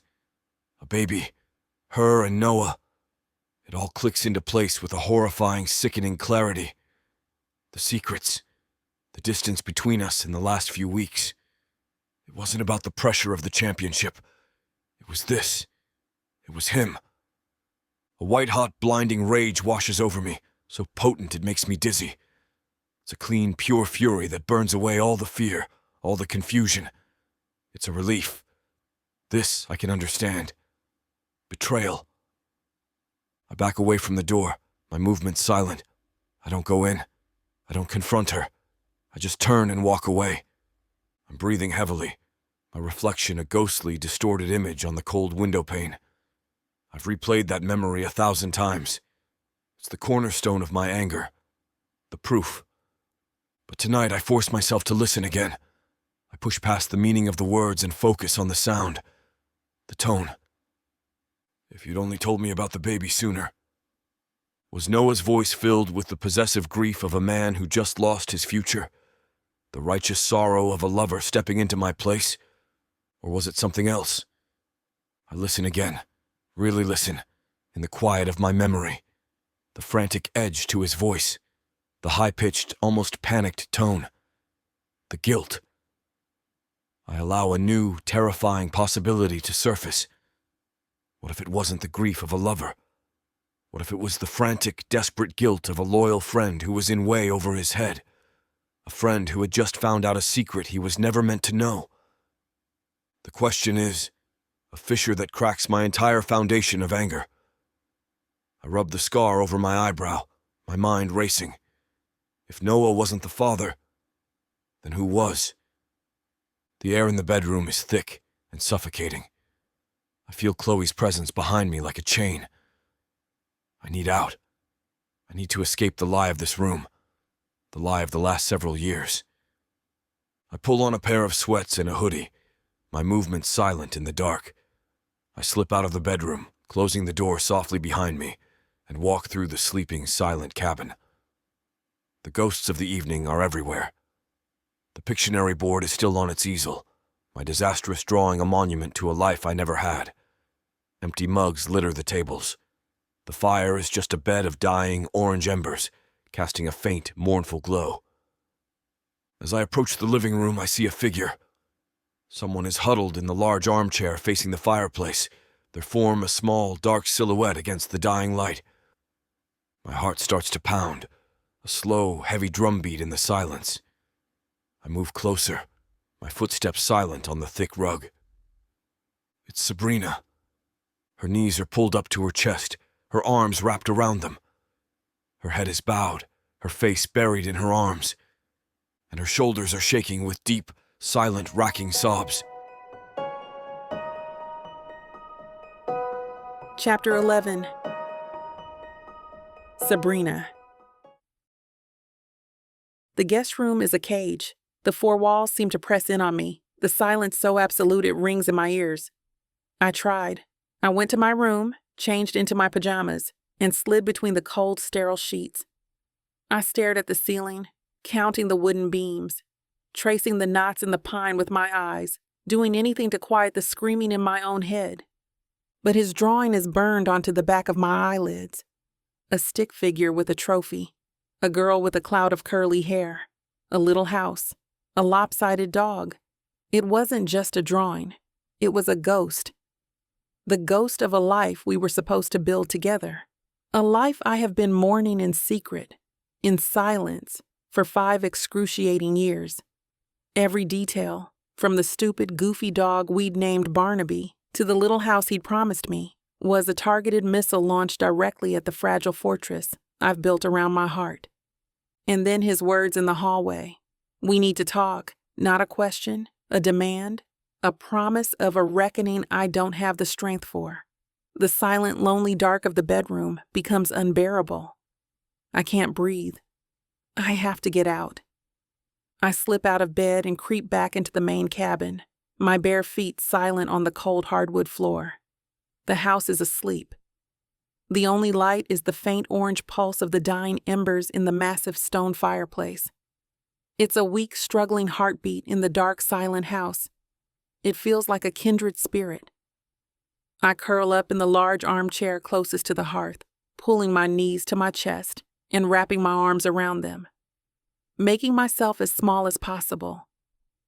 I just wanted to be near the fading warmth, to have something to focus on other than the chaos in my own mind. But it's no use. The dam I've so carefully constructed, the one that has held back 5 years of unshed tears and unspoken grief, finally breaks. It starts as a tightness in my chest, a painful knot behind my ribs. I press the heels of my hands into my eyes, trying to force it back down, but it's too strong. A sob claws its way up my throat, and I stifle it against my knees, my body shaking with the effort. The tears come then, hot and silent. They soak the knees of my flannel pajama pants. I'm not just crying for the man who drew a picture. I'm crying for the baby I never got to hold, for the woman I was, so full of a naive, fearless love. I'm crying for the 5 years I've spent pretending to be whole, a carefully assembled mosaic of a person with a gaping, hollow space in the middle. My whole body is trembling with the force of my silent grief. I bury my face deeper, pressing my fists against my mouth to muffle the sounds, praying no one wakes up. This is my private shame, my solitary sorrow. No one has ever seen this. No one can. A floorboard creaks somewhere behind me. I freeze, my entire body going rigid. Every muscle tenses, my breath catching in a painful hitched sob. It's probably just the house settling, the old wood groaning under the weight of the snow. But then I hear it again. A soft, deliberate footstep. My blood runs cold. Humiliation, hot and swift, washes over me. Someone is there. Someone is watching me. Please, not now. Please, just go away. I squeeze my eyes shut, trying to will them away, trying to become invisible. I expect to hear the footsteps retreat, the quiet, polite withdrawal of someone who has stumbled upon a private moment. Instead, a large shadow detaches itself from the deeper darkness of the room and moves toward the fireplace. It's him. My heart seizes. Of all the people in this house, it had to be him. The architect of this entire catastrophe. The one person in the world who has no right to see me like this. I can't breathe. I can't move. I can only watch as he crouches down in front of the hearth, his back to me. He doesn't speak. He doesn't look at me. His movements are slow, deliberate. He reaches into the brass bin next to the fireplace and takes out a fresh, thick log. He handles it with a surprising gentleness, placing it carefully on the dying orange embers. He nudges it into place, sending a small shower of sparks up into the chimney. For a long moment, he just stays there, crouched in front of the fire, watching. The new log begins to catch. A tiny, hesitant flame licks at the dry bark, then another. A soft crackle and hiss breaks the suffocating silence. The fire breathes back to life, the small, struggling heartbeat growing stronger. The growing light pushes back the shadows, bathing the room in a warm, flickering glow. It's such a simple act, a log on a fire. But in the charged silence of this broken night, it feels like something more. It's not an intrusion. It's not a demand for an explanation. It's a quiet, unassuming act of care, a peace offering. He finally stands up, his tall frame a dark silhouette against the growing flames. I expect him to turn and leave, to grant me the privacy I so desperately crave. He doesn't. He turns and his eyes find mine in the dim, dancing light. I can't read his expression. He walks to the armchair opposite mine, the one Noah had been sitting in earlier, and sinks into it with a weary sigh. The silence stretches, but it's different now. It's not a void. It's a shared space, filled with the crackle of the new fire and the weight of our shared, unspoken history. My sobs have subsided, replaced by the occasional traitorous hitch in my breath. I watch him. He's not looking at me anymore. His gaze is fixed on the flames, his hands resting on the arms of the chair. He looks exhausted, older than he did this evening. The weight of the world seems to be sitting on his broad shoulders. He's the one who breaks the silence. I'm sorry. The words are so quiet, so rough. I almost think the fire crackled, and I misheard. But then he turns his head, and his gaze meets mine across the small space. It's there in his eyes. A deep, profound regret that looks so real it makes my own fractured heart ache. My mind races. What is he sorry for? For the game? For walking in on me? For the cold, brutal way he ended things 5 years ago without a single word of explanation? The ambiguity of it is a fresh kind of pain. A bitter, angry response rises in my throat. What exactly are you sorry for, Thomas? Be specific. But the words don't come out, because I look at his face, really look at it, and I don't see the arrogant superstar, the man whose face is on billboards. I see the boy from the flashback, the boy whose pain looks just as deep and real as my own. The anger dissolves, leaving only a deep, shared sorrow. A single traitorous tear escapes and traces a path down my cheek. I don't bother to wipe it away. Me too, I whisper, my voice barely audible. The truce is real now, fragile, terrifying. 2 broken apologies hanging in the air over the crackling fire. He gives a small, almost imperceptible nod and turns his gaze back to the flames. We just sit there. 2 ghosts in a silent, snow-covered cabin, sharing a fire. The war is, for this single strange moment, over. and in the quiet space our broken words have created. Something I thought was dead and buried, something I have ruthlessly extinguished for 5 long years, begins to stir. Hope. And it terrifies me more than the anger ever did. Chapter 12. Thomas. Her grief is a raw, physical thing in the silence of the room, a storm contained in a single trembling figure. My first instinct, the one that has been my compass for 5 years, is to retreat. Back away. Leave her alone. This is not your problem anymore. It's the decent thing to do. It's the safe thing to do. Seeing her like this feels like trespassing on sacred, sorrowful ground where I am not welcome. But my feet are led. I can't move. The question that has taken root in my mind over the last few hours, the doubt about Noah, about the hospital, about everything, holds me in place. For the first time, her pain doesn't feel like an accusation. It feels like a missing piece of a puzzle I've been staring at for years, only to realize I've been trying to solve it with half the pieces missing. I don't know how to fix this. I don't know how to offer comfort without it feeling like a lie. So I do the only thing I can think of. I walk to the fireplace. It's a physical problem with a physical solution. A dying fire needs a log. I can do that. I crouch down, the motion feeling stiff and unnatural. I place the log on the embers with the care I usually reserve for taping a hockey stick. The wood catches, hissing softly, and a small flame, weak and yellow, flickers to life. It's not much, but it's something. A tiny pinprick of light in the overwhelming darkness. I don't leave. I stand, turn, and walk to the armchair opposite hers. The leather groans in protest as I sink into it, the sound cannoning in the silence. She's gone still, her face hidden from view, but I know she's aware of me.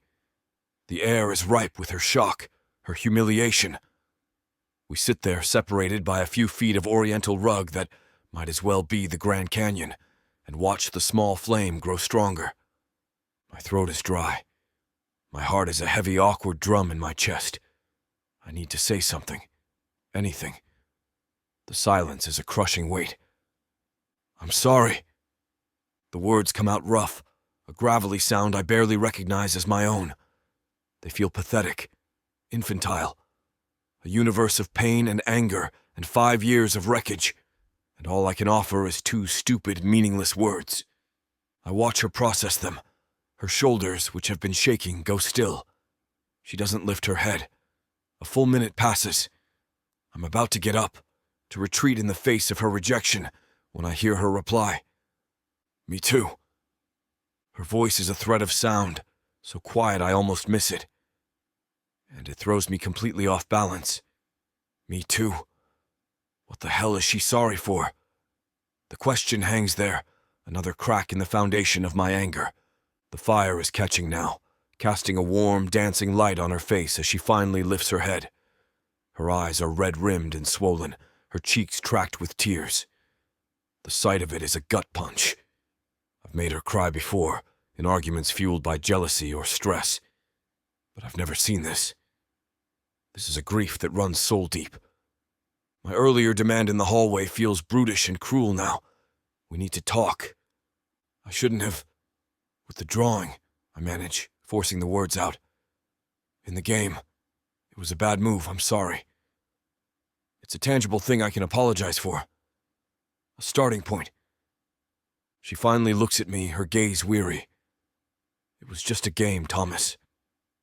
The dismissal is gentle, but it's a dismissal all the same. She's giving me an out, a chance to retreat back to the safety of our Cold War. I shake my head, a small, sharp movement. No, it wasn't. You know it wasn't. I lean forward, my elbows on my knees, trying to bridge the chasm between us. It was a memory. It wasn't fair for me to put that on you in front of everyone. A bitter, fragile sound that might be a laugh escapes her lips. A lot of things haven't been fair, Thomas.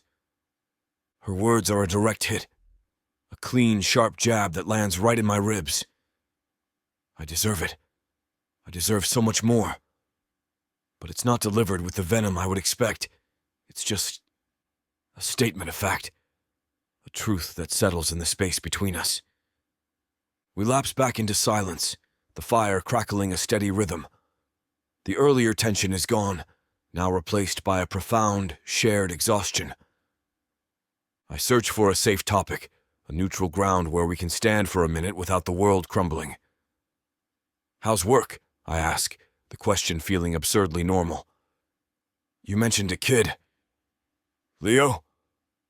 I see a flicker of surprise in her eyes. Of course I was listening. Every word she said tonight is etched into my brain. She hesitates for a moment, then seems to decide that the neutral ground is safe enough. She pulls the blanket Noah gave her tighter around her shoulders. "He's incredible. 7 years old. He's on the autism spectrum and is mostly nonverbal. But he's the brightest, funniest kid. He just sees the world in a way most of us don't." As she talks, a transformation happens. The grief doesn't disappear, but it recedes. It makes room for a quiet, fierce passion that lights her up from the inside. She tells me about building a custom communication program for him on a tablet, using his favorite cartoon characters as icons. She describes the painstaking process of earning his trust, of learning his unique, nonverbal language. "Last week," she continues, a genuine, watery smile touching her lips, "we were working on sounds. He's never been able to form a consonant. And he pointed to this drawing of a star, and he looked at me, and he just pushed. I could see the effort in his whole body, and he made this perfect SS sound.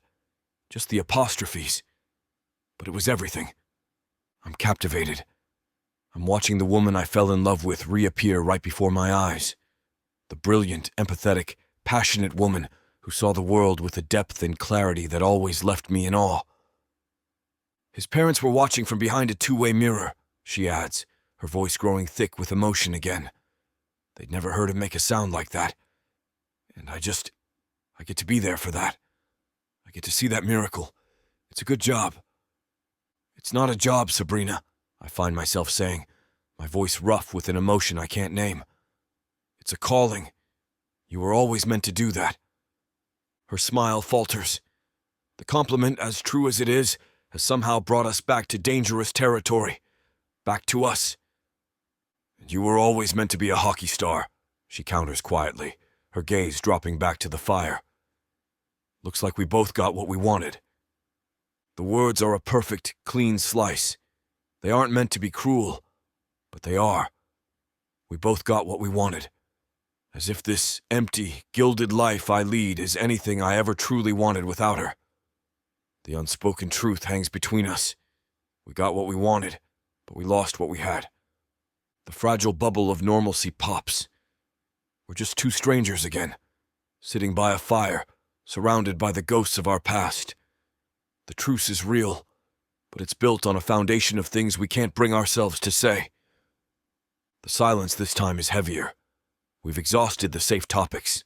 All that's left is the minefield. I can feel my heart starting to pound again, the old anger and the new doubts swirling into a confusing, volatile storm in my gut. I have to know. I have to understand the look on her face from the game. I lean forward again, my voice a low, careful thing. I'm testing the ice, seeing if it will hold my weight. "The drawing..." I start, then stop, unsure how to phrase the question without starting a war. "Your face, when you saw it, you looked... I don't know. I expected you to be angry." She stares at me, her eyes dark and full of pain I don't understand. "I wasn't angry." "What were you then?" She's silent for a long time, watching the flames dance. "I was surprised," she finally whispers. "I was surprised you remembered." Her answer is another missing puzzle piece clicking into place, and the picture it's forming is one I don't recognize. Why would she be surprised I remembered the future we planned in meticulous, obsessive detail for 3 years? Unless she thought it meant nothing to me. The thought is a new kind of agony. I have to push, Just a little further. I have to know. That night, I begin, my voice barely a whisper, forcing the words out. After the party, the night, everything ended. Did you want to talk to me? After? The question hangs in the air between us, heavy and dangerous.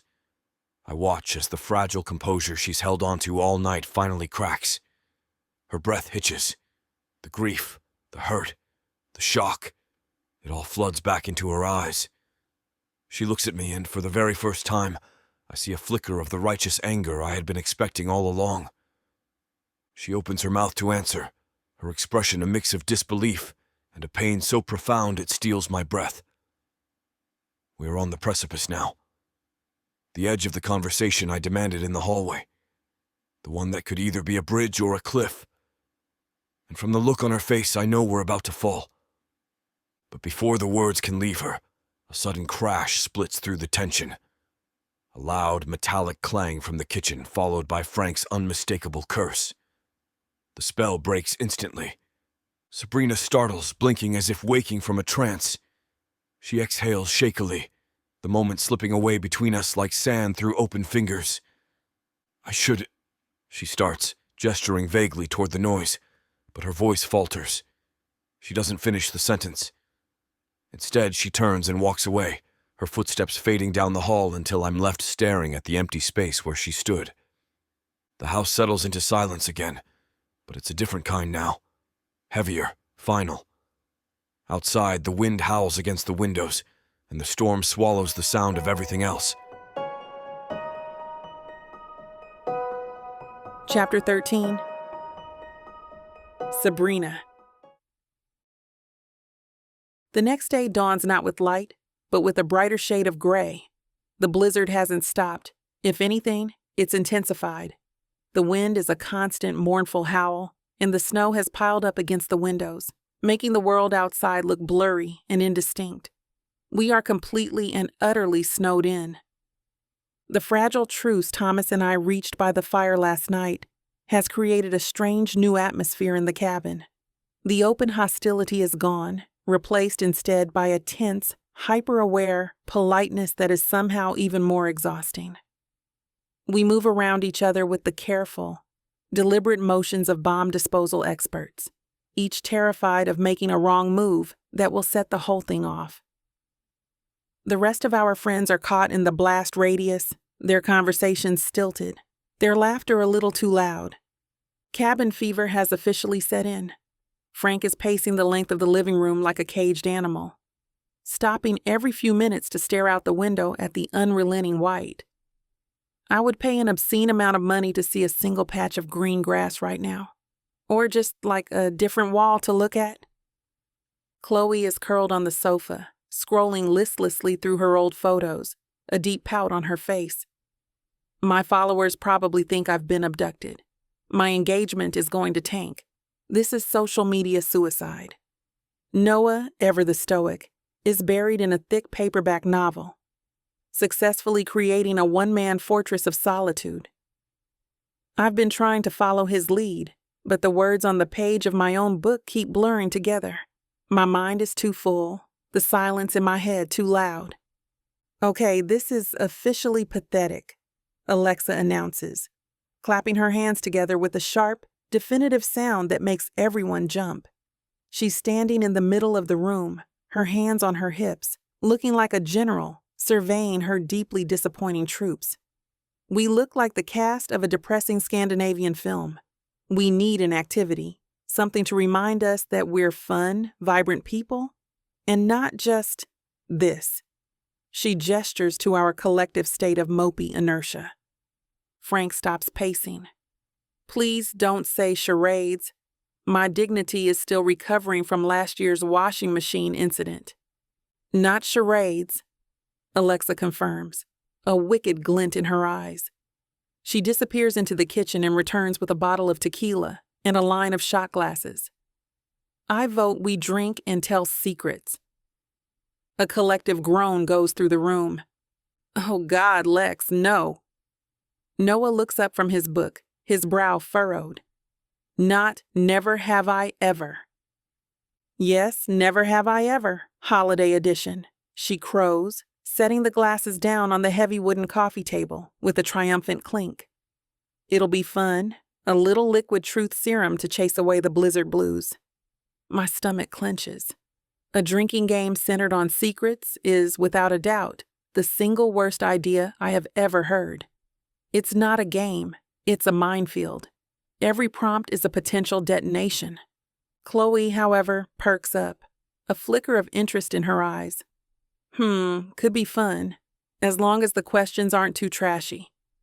Her attempt to sound classy is, as always, completely transparent. She's smelling blood in the water. I'm in, Frank declares, flopping onto the floor. My life is an open book, a very boring, poorly edited book. I have nothing to hide. All eyes turn to me. Noah's gaze is questioning, a silent offer of an out. We can say no. Thomas, who has been quietly observing the scene from an armchair, is watching me too, his expression unreadable. The pressure is immense. If I say no, I'm the buzzkill, the difficult one who can't let go of the past. If I say yes, I'm voluntarily walking into the line of fire. I feel like I'm choosing between two different kinds of torture. I force a smile that feels brittle and thin. Sure, I hear myself say, the voice of a stranger. Why not? The game is afoot. Alexa pours generous shots of tequila, the golden liquid gleaming in the firelight. We all gather in a circle on the floor, the atmosphere crackling with a mixture of forced festivity and genuine dread. I position myself between Alexa and Noah, creating a small, safe buffer zone. Thomas sits opposite me next to Chloe, his long legs stretched out, his posture deceptively relaxed. Okay, I'll start, Alexa announces, lifting her shot glass. Rules are simple. If you've done the thing, you drink, and you have to be honest. No liars in the cabin of truth. She winks. Never have I ever regifted a Christmas present. Frank immediately groans and reaches for his glass, downing the shot with a grimace. You didn't, Alexa gasps, feigning shock. It was that artisanal candle you gave me 2 years ago, he defends, pointing an accusatory finger at her. The one that smelled like damp forest floor and existential dread. I gave it to my secret Santa at work. He loved it. The room erupts in laughter, and just like that, the tension eases. It feels normal, a ridiculous familiar moment with my oldest friends. Maybe this won't be so bad. Frank takes his turn. All right, my turn. Never have I ever pretended to like a Christmas movie just to impress a date. Noah and I both reach for our glasses. We look at each other and laugh. The holiday hunk? He mouths silently. I nod, shuddering at the memory of the truly terrible film we'd both endured for the sake of disastrous college dates. I take the shot, the tequila, a hot, fiery trail down my throat. It burns, but it's a clean, simple pain. I can handle this. The game continues. The prompts light and silly. Never have I ever returned a gift the day after Christmas. Chloe and Frank drink. Never have I ever gotten drunk at a family holiday party and said something I regret. All of us, except Thomas, drink to that one. Noah takes his turn, his eyes finding mine with a soft, teasing glint. Okay, never have I ever kissed someone under the mistletoe. A wave of heat rushes to my cheeks. A memory, sharp and sweet, flashes in my mind. Thomas, a sprig of mistletoe held over my head in the doorway of his dorm, his grin, wicked and wonderful. I reach for my glass, my movement slow. I see Thomas, out of the corner of my eye, reach for his as well. We both drink. A silent, shared acknowledgement of a ghost. It's my turn. I need to keep it light. I need to steer us back into safe waters. Never have I ever. I begin, my voice steady. Snooped to find my Christmas presents early. It works. The mood lightens again as Alexa and Frank dissolve into an argument about whether or not looking in the online shopping history counts as snooping. Then it's Thomas's turn. He's been quiet this whole time. Just a silent, observant presence, drinking when the prompt applied to him. He picks up his shot glass, swirling the tequila inside. His gaze fixed on the liquid, not on any of us. He doesn't look up when he speaks, his tone low and even. Never have I ever made a promise I knew I couldn't keep. The words drop into the center of our circle like a stone. The light-hearted banter dies instantly. The air goes thick and heavy. He's not talking about some forgotten dinner plan or a silly bet. The weight of his words is specific, targeted. My heart starts to pound, a frantic drum against my ribs. It feels like a confession and an accusation all at once. I feel the urge to drink, to own my part in our broken history, but my hand is frozen in place. My story is that he broke the promises. He doesn't get to claim that. Across the circle, I see him lift the glass to his lips and drink without hesitating. He sets the empty glass down with a soft, definitive click. A self-inflicted wound. The atmosphere is irrevocably altered. The game is no longer fun. It's dangerous. And then it's Chloe's turn. She's been watching this entire exchange, her eyes narrowed, a small, knowing smile on her face. She thrives in this. The drama, the tension, it's her oxygen. She picks up her glass, her movements slow and deliberate, a predator savoring the moment. She looks around the circle, her gaze pausing for a second too long on me. Her voice is sweet as sugar, but her smile is all venom. Okay, my turn. A fun one. She takes a breath. Never have I ever told a lie to protect someone I love. The question is a masterpiece of passive aggression. Vague enough to be deniable, but its implication is a shotgun blast in the small, quiet room. It's not just a question, it's a fishing expedition. A direct challenge to the web of secrets that has bound us all together for 5 years. I feel a cold chill snake down my spine. I instinctively look at Noah, whose face has gone pale, his easy smile completely gone. I look at Thomas, who is no longer looking at the fire. He's staring at Chloe, his expression sharp, analytical, and openly hostile. The lighthearted game is over. This is an interrogation. The silence stretches, thick and heavy with unspoken truths, as we all sit there, wondering who exactly has to drink.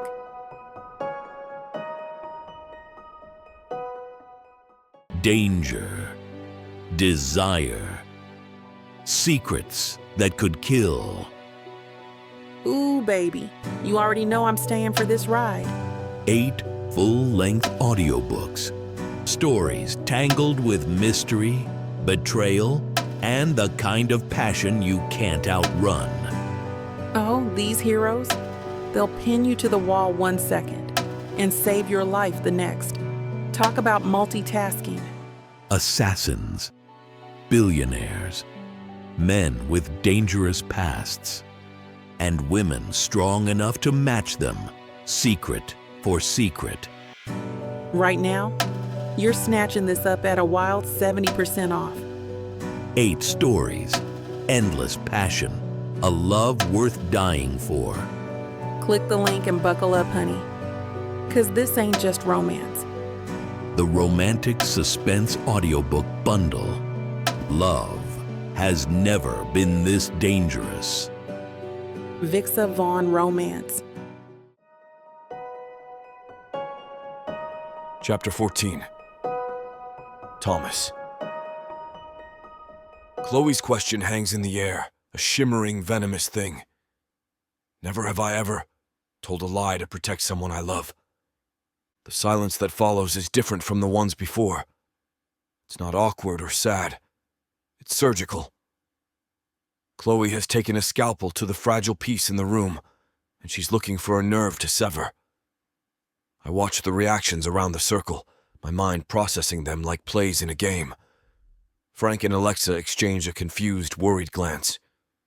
They're out of their depth, Civilians caught in a crossfire they don't understand. My gaze flicks to Sabrina. Her face is a perfect, placid mask. If I didn't know her, if I hadn't spent 3 years learning the subtle tells, the tiny muscle that twitches in her jaw when she's furious, the way she holds her breath when she's in pain, I think she was completely unaffected. But I do know her, and she's holding on by a thread. Then I look at Noah, and he's pale, a deep, unsettling pallor under his usual tan. His easy smile is gone, replaced now by a tight, grim line. He's staring into his empty shot glass as if it holds the answers to the universe. Chloe's smile widens. She knows she's hit something. Noah is the one to break the silence. He reaches for the tequila bottle with a hand that is almost steady and pours himself another shot. "Guilty," he announces to the floor, his voice tight. He lifts the glass. "Told my mom I loved her fruitcake 1 year. It was a lie to protect her feelings. Been getting a 2-pound brick of it every Christmas since." He downs the shot in one clean motion, not a single flicker of a grimace on his face. It's a masterful deflection.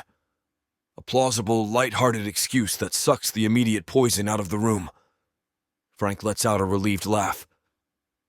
"Dude, that's rough. My aunt makes this Jell-O salad with, tuna fish and marshmallows.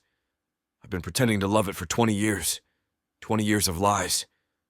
The tension eases, the conversation shifting to a debate about the worst holiday foods.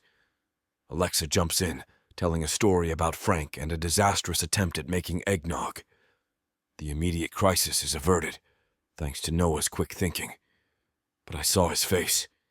That wasn't a fruitcake lie. That was something real. My turn. I need to change the channel. I need to wrestle the game back onto safe, stupid, meaningless ground. I clear my throat, leaning forward. Never have I ever faked an injury to get out of doing holiday shopping. It works. The topic is so mundane, so universally relatable, that the mood shifts again. "Oh, I am 100% drinking to that," Frank declares, grabbing his glass. "Last year, I told Alexa my back was acting up so I wouldn't have to go to the mall on Christmas Eve. It was a zoo. Best fake injury of my life. Your back was acting up because you tried to carry the entire Christmas tree in by yourself, you moron," Alexa retorts. But she's smiling. "But I'll drink anyway because I definitely told you the gluten-free cookies I baked for your mother were delicious before I threw them in the trash." The banter flows. The game is fun again. For a moment, a fragile peace settles. We're just a group of friends, drinking and laughing by a fire while a storm rages outside. I watch Sabrina from across the circle. She's even smiling, a small, genuine smile as Frank and Alexa playfully bicker. The sight of it does something strange to my chest. It loosens a knot I didn't even know was there. But I can feel Chloe's simmering impatience next to me. This isn't what she wants. She wants blood. She's getting progressively drunker, her movements losing their earlier grace, her voice gaining a sharp, petulant edge. She keeps refilling her shot glass even when it's not her turn to drink. A few more safe rounds pass. Alexa's turn. Never have I ever used a holiday as an excuse to drunk text an ex. Frank drinks. Sabrina's turn. Never have I ever seen a real reindeer. No one drinks. The mood is light, easy. The danger seems to have passed. Then the rotation comes back to Chloe, and I feel a cold knot of dread form in my stomach. She's on a mission. She ignores the light-hearted mood, her expression turning serious, almost predatory. She swirls the tequila in her glass, her eyes fixed on Sabrina. "Okay, a real one now," she announces, her words slightly slurred. Never have I ever completely disappeared on my friends without an explanation. The silence that slams down on the room is immediate and absolute. Frank's smile vanishes. Alexa's hand freezes on its way to her glass. This isn't a subtle, coded attack. This is a direct missile strike. It's aimed at the gaping hole in our friend group's history, the months after our breakup when Sabrina went completely dark, answering no one's calls or texts. I know logically that she disappeared because of me, but Chloe is framing it as a betrayal of everyone. Chloe, Alexa begins, her hostess voice tight and strained. That's not really a fun holiday question, is it? Why not? Chloe challenges, her gaze not leaving Sabrina. It's a valid question. We were all worried sick, weren't we, Tommy? She turns to me, trying to drag me onto her side of the battlefield. I feel everyone's eyes on me. I set my jaw, my hand tightening around my glass. That was a long time ago. Let it go. My voice is low, a clear warning. But she's too drunk, too determined to heed it. She just scoffs, turning back to Sabrina, who has remained perfectly, unnervingly still. I'll drink to it, a quiet voice says. It's Noah. He calmly picks up his glass and takes a sip. I disappeared for a week after I failed my organic chemistry final. Went to my grandparents' house and didn't tell anyone. It counts. He sets the glass down, his eyes finding mine with a look of pure, unadulterated challenge. He's protecting her. Again. And the sight of it, the quiet, noble sacrifice, makes my blood boil with that same ugly jealousy from before. I'm about to end this. To stand up and declare the game over. I've had enough.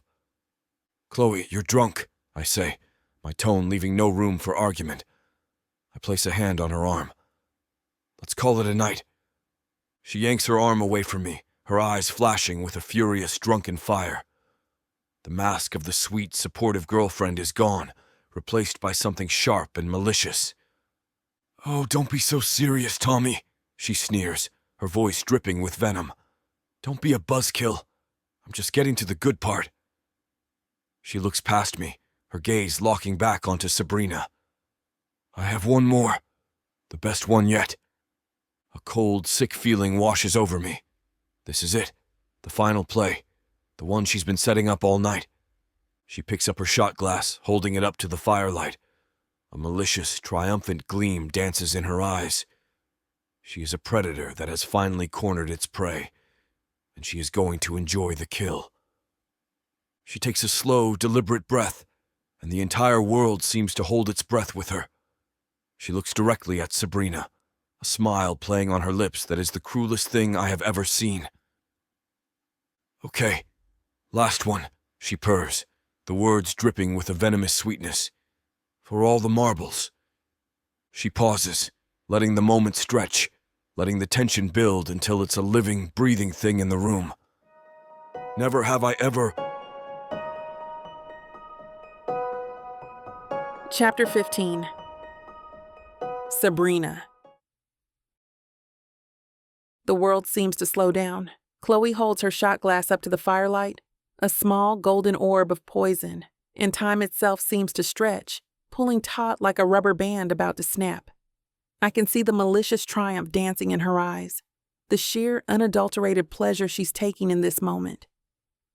She is a predator that has finally cornered its prey, and I know with a chilling, bone-deep certainty that this is the kill shot, the one she's been loading all night. My body braces for impact. My hands, resting in the folds of the wool blanket in my lap, clench into tight fists. My breath catches in my throat, a painful, suspended thing. Okay, last one. She purrs, the words slithering into the quiet room. For all the marbles. She pauses, letting the silence fester, forcing us all to hang on her every word. Her gaze sweeps the circle before it lands, with surgical precision on me. Her smile is the cruelest thing I have ever seen.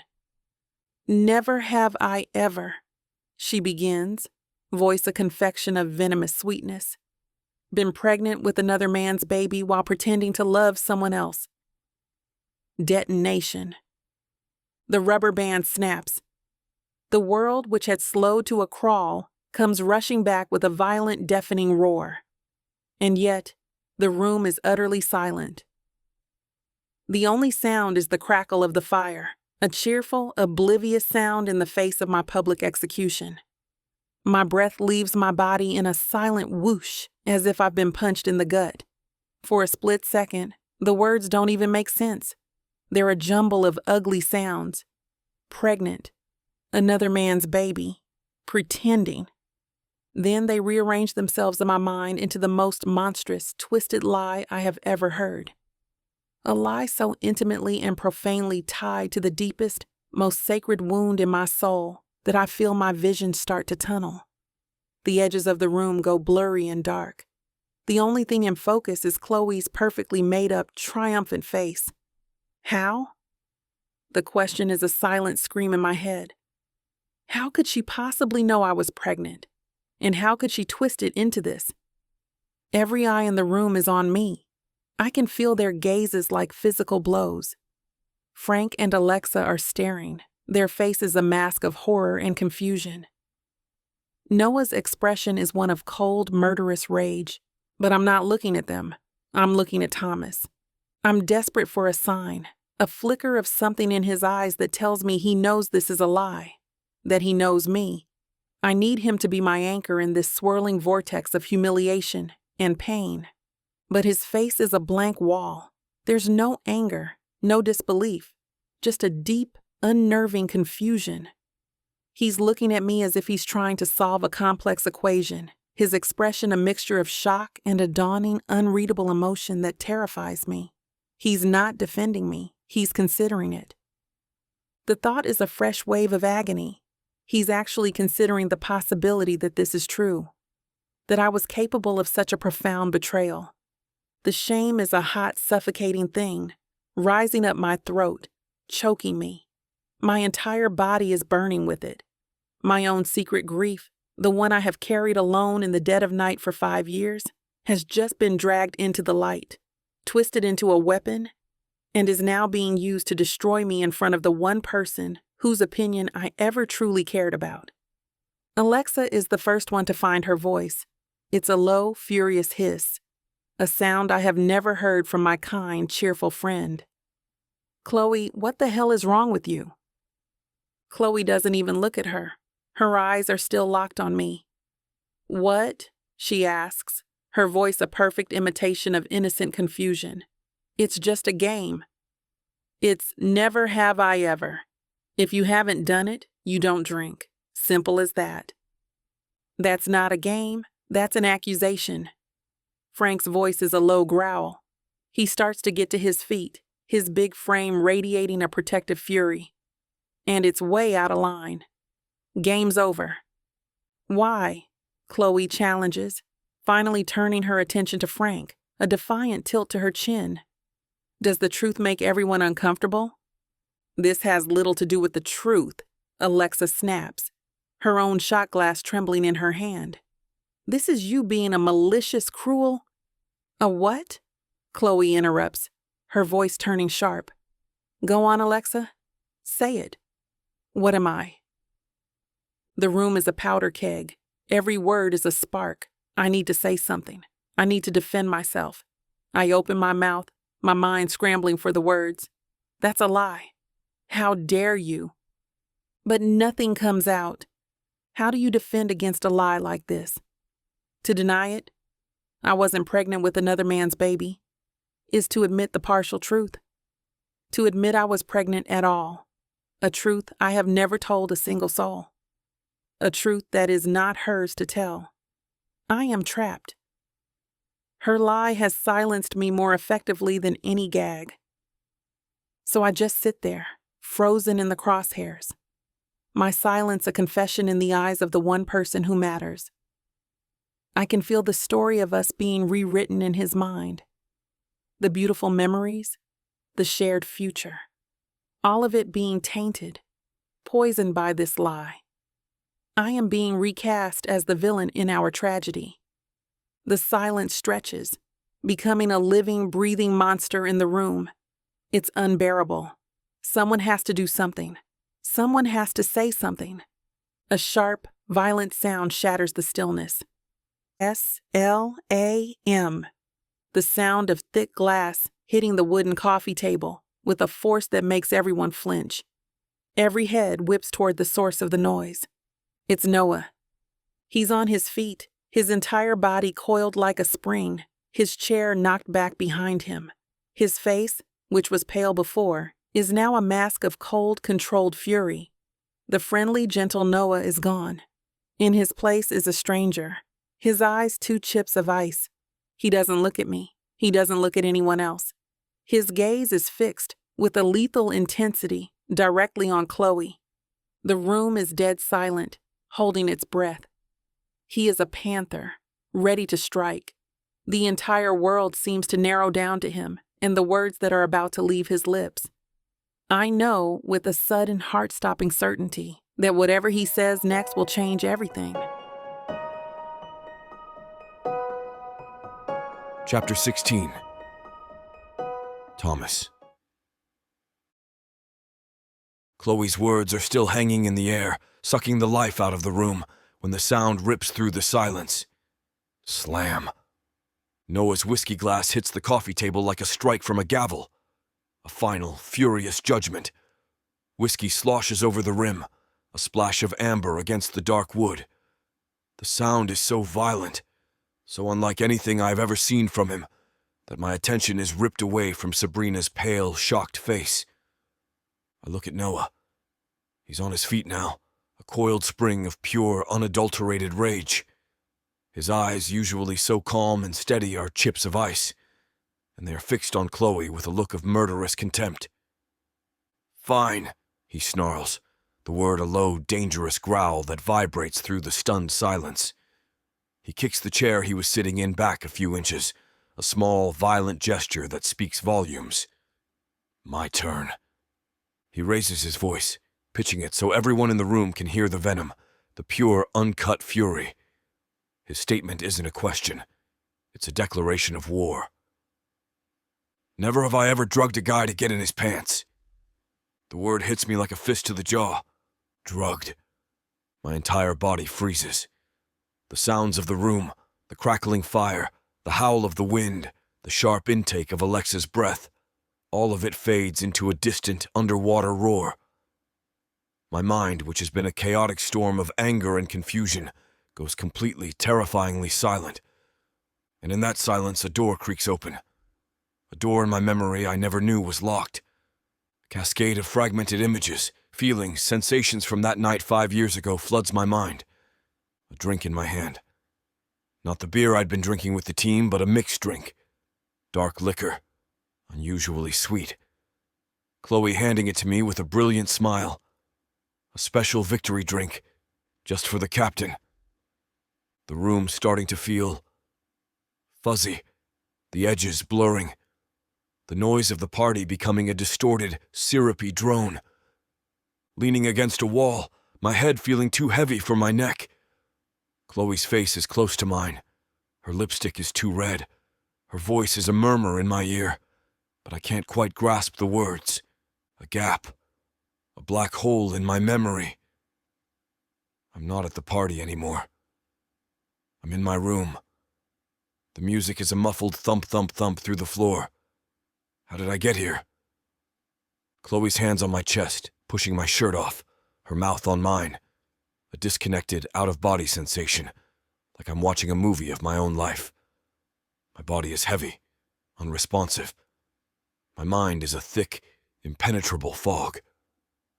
Waking up the next morning with a headache that feels like a drill bit in my skull, a headache that has absolutely nothing to do with a champagne hangover, a feeling of disorientation, of deep, profound wrongness. I'd always chalked it up to too much celebration, too much champagne, too much adrenaline. I never once questioned it. I never once thought. The room explodes back into focus, the present crashing down on me with all the force of a violent physical blow. What are you talking about? Chloe's voice is a high-pitched, panicked shriek. She's staring at Noah, her face completely drained of color. You're insane! He's lying, Tommy! Tell them they're lying! She turns to me, her eyes wide with a frantic, desperate plea. But I can't speak. I can't move. I'm still trapped in the wreckage of my own memory, staring at the ugly, undeniable truth that has just been unearthed. Oh my God. The whisper comes from Alexa. She's looking from Noah's rigid, furious stance to Chloe's panicked face, the pieces visibly clicking into place in her mind. Noah, is that true? Drugged? Frank's voice is a low rumble of disbelief. What the hell is going on? Who drugged who? Noah doesn't even look at them. His entire focus is a laser beam aimed at Chloe. Am I lying, Chloe? His tone is deadly calm, which is somehow more terrifying than if he were shouting. Why don't you tell him about the drink you wouldn't let anyone else touch? The one you were so insistent he finish before you took him upstairs to rest? Every word is a hammer blow, shattering the foundation of the last couple years of my life. The story I built my anger on, the narrative of Sabrina's betrayal, was all predicated on a single core event: me kissing Chloe. An event I remember only through a thick, unnatural fog.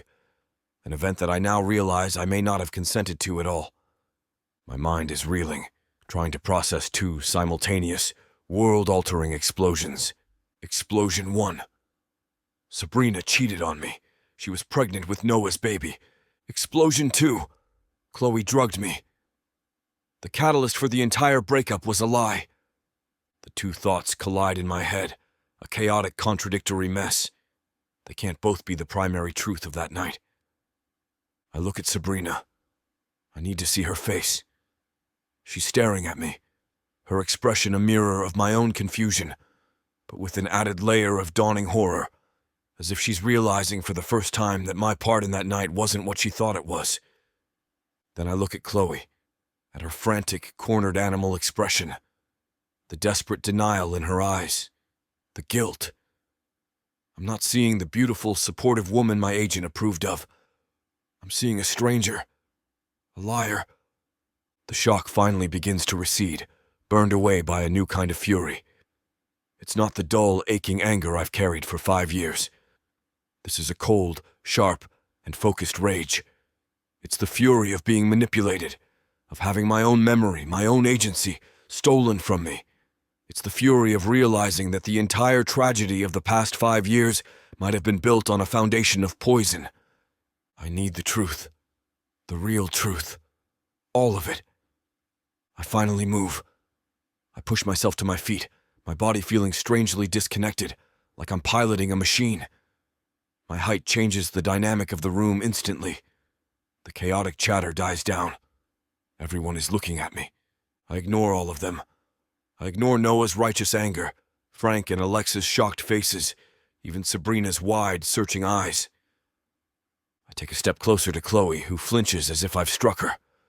My voice, when it does come out, is not a yell. It's something far more dangerous. It's quiet, controlled, and absolutely lethal. I cut through all the noise, all the accusations, and I ask the only question that matters right now. What was in that drink, Chloe? Chapter 17. Sabrina. Thomas's question slices through the chaos, a blade of ice in the overheated room. What was in the drink, Chloe? His voice is quiet, dangerously quiet. It's not the righteous anger of a man betrayed. It's the cold, lethal focus of a predator. The public persona, the charming NHL captain, is gone. In his place is a stranger, and for the first time tonight, I see that Chloe is genuinely afraid of him. The accusation from Noah, drugged, is still echoing in the air, a word so ugly and violent it doesn't seem real. My mind is struggling to catch up, trying to fit this new, jagged puzzle piece into the story I've told myself for 5 years. My story is simple. Thomas cheated on me. He chose his newfound fame and another woman over me. It's a narrative that has broken my heart, but it's one that makes sense. This does not make sense. What are you saying? Chloe's voice is a high-pitched, panicked squeak. She takes a half step back from Thomas, her hands held up in a gesture of frantic innocence. Nothing was in the drink. It was just whiskey. You were drunk, Tommy. We were all celebrating. She turns her wide, pleading eyes to the rest of us, looking for an ally. He's making it up. Noah is.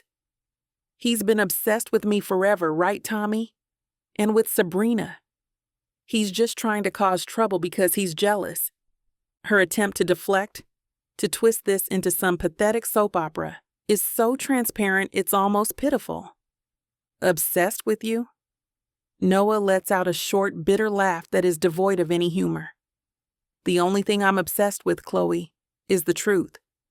And the truth is, I saw you. I saw you at the party, hovering over him with that specific drink all night. And then I saw you leading him upstairs when he could barely walk straight. You told everyone you were going to take care of him. Every word Noah says is a fresh shock to my system.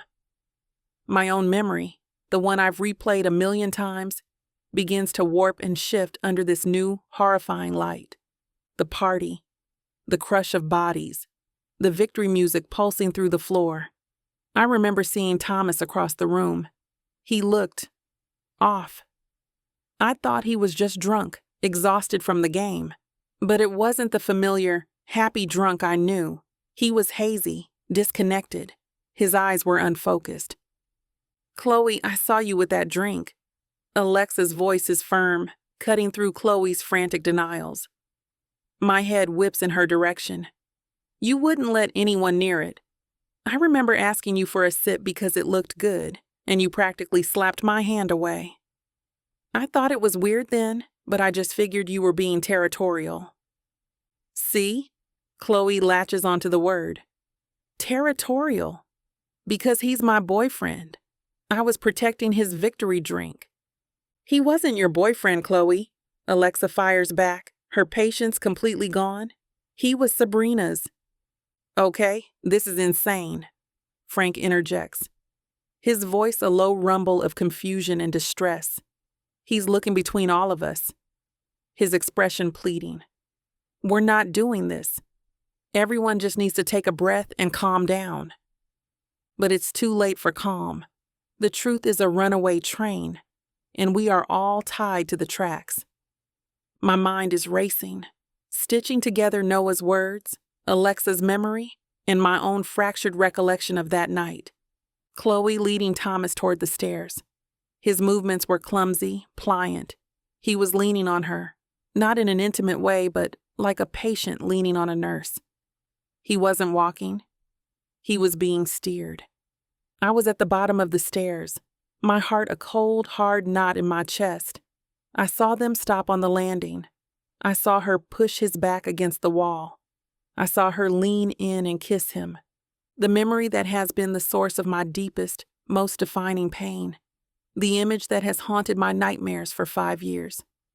I watch it again in my mind, but this time, with new eyes. The kiss, it wasn't passionate. It wasn't a mutual heated embrace. It was one-sided, her mouth on his, her hands all over him. His response was slow, unfocused. He didn't push her away, but he didn't kiss her back either. He was just there. A handsome, life-size doll she was playing with. A wave of nausea, so profound it makes the room spin, washes over me. The story I've been carrying, the betrayal that has shaped the last 5 years of my life, wasn't a betrayal at all. It was a violation. He didn't choose her. He didn't choose anyone. He didn't have a choice at all. The anger, the grief, the heartbreak I've felt for him, for us, is suddenly, horrifically replaced by a sick, empathetic horror for him. The man I thought was my betrayer was actually a victim, and I, in my own pain, was too blind to see it. The chaotic dialogue continues to swirl around me, but it's just noise. My entire world has just tilted on its axis. It was a misunderstanding. He's twisting everything. Chloe is practically screaming now, tears of rage and panic streaming down her face. Then look me in the eye and tell me you didn't put something in my drink. Thomas's voice cuts through her hysterics, quiet and lethal as before. He takes a slow, deliberate step toward her, closing the space between them. The predator is closing in. Chloe flinches, her frantic gaze darting around the room, looking for an escape she can't find. She can't meet his eyes. Her entire defense crumbles under the weight of his focused, unwavering stare. I didn't, she whispers, her voice breaking. The fight is gone, instead replaced by a pathetic, tearful whimper. I would never. I loved you. You don't know the first thing about love. Noah spits from across the room. That's the final blow. Chloe lets out a wounded, animalistic sob. She shoves past Thomas, her movements clumsy and desperate, and runs from the room. We hear her footsteps pounding up the stairs, followed by the violent slam of a door. The game is over. A thick, horrified silence descends on the five of us, left in the living room. The fire crackles, oblivious. The wind howls, a mournful chorus to the wreckage of the evening. Frank scrubs a hand over his face, looking utterly shell-shocked. I think I need another drink. Alexa just shakes her head, her expression a blend of fury and disgust. I hug myself, trying to stop the trembling that has started in my hands. The pieces are all clicking into place, forming a picture that is uglier and more complicated than I could have ever imagined. My story is in ruins, but his story is just beginning. I look at Thomas. He's still standing in the middle of the room, staring at the empty hallway where Chloe disappeared. His fists are clenched at his sides, his whole body radiating a cold, controlled fury. The immediate threat is gone, but the truths she unearthed are still here, raw and exposed. Then he moves. He turns, slowly, deliberately. His gaze sweeps past me, past Alexa and Frank. He isn't finished.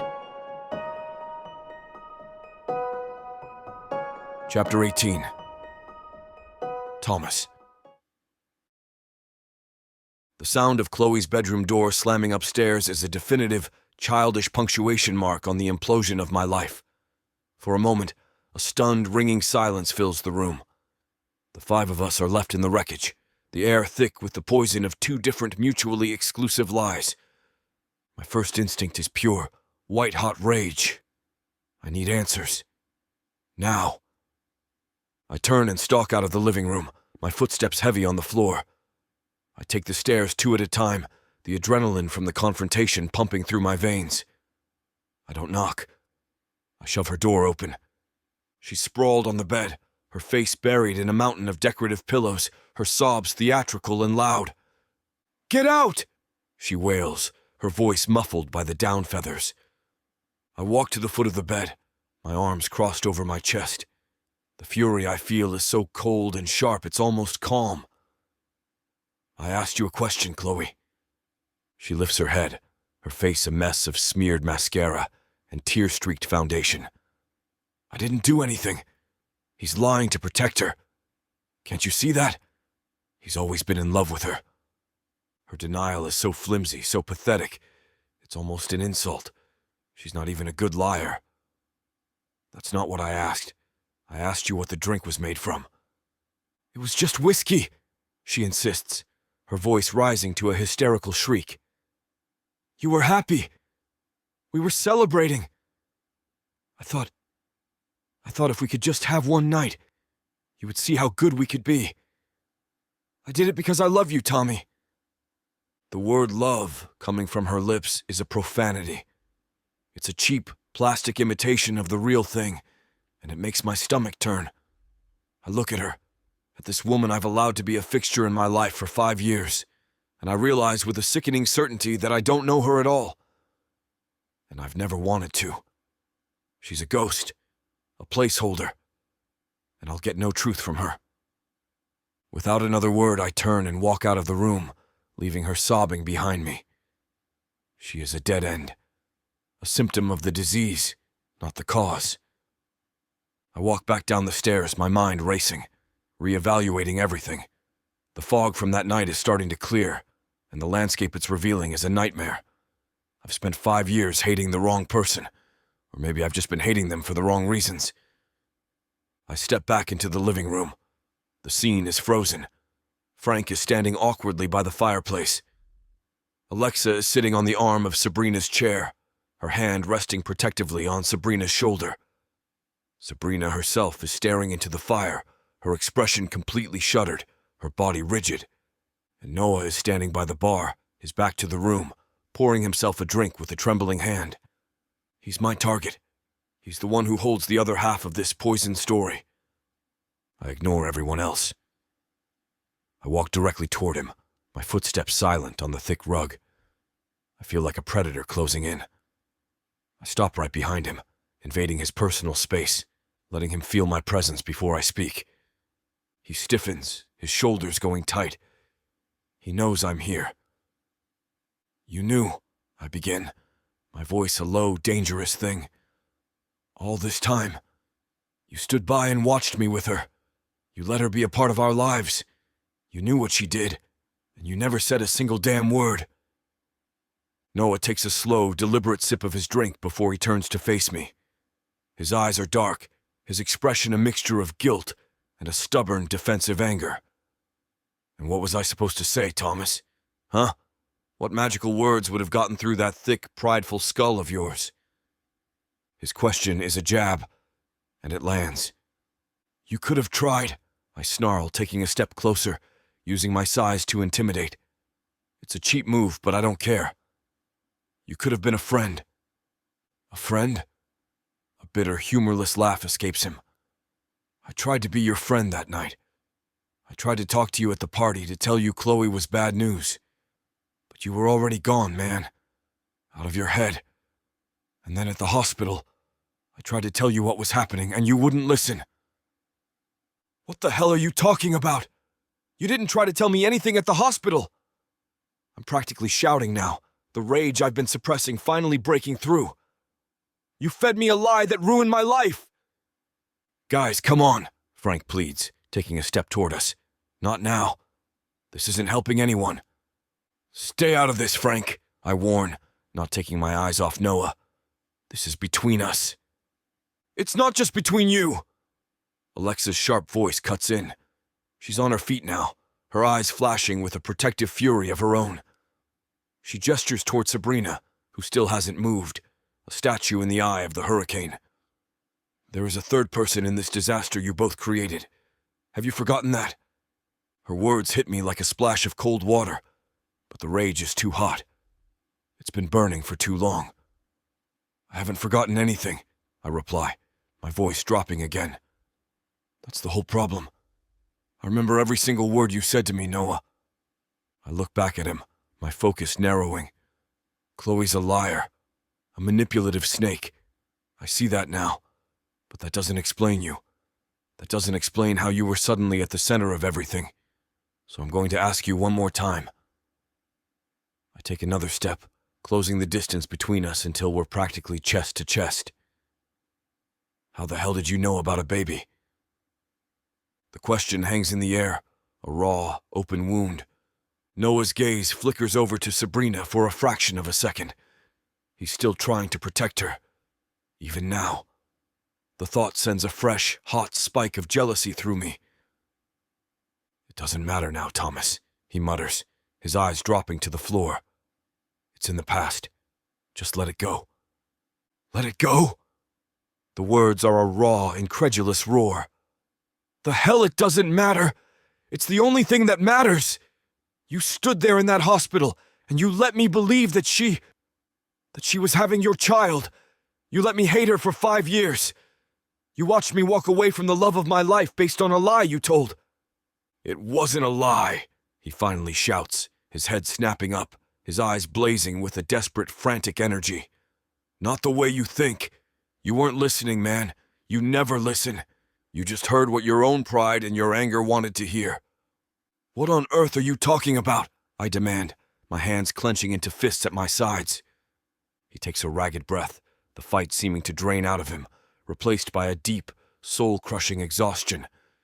He looks at me, and his voice is thick with the weight of 5 years of guilt. I didn't get to the hospital with her, he says, the words quiet but clear. I found her after she fell, in the parking lot. She was on the ground, Thomas. She was terrified. She was hurt. He pauses, and the final words are the ones that shatter everything. And she was completely, utterly alone.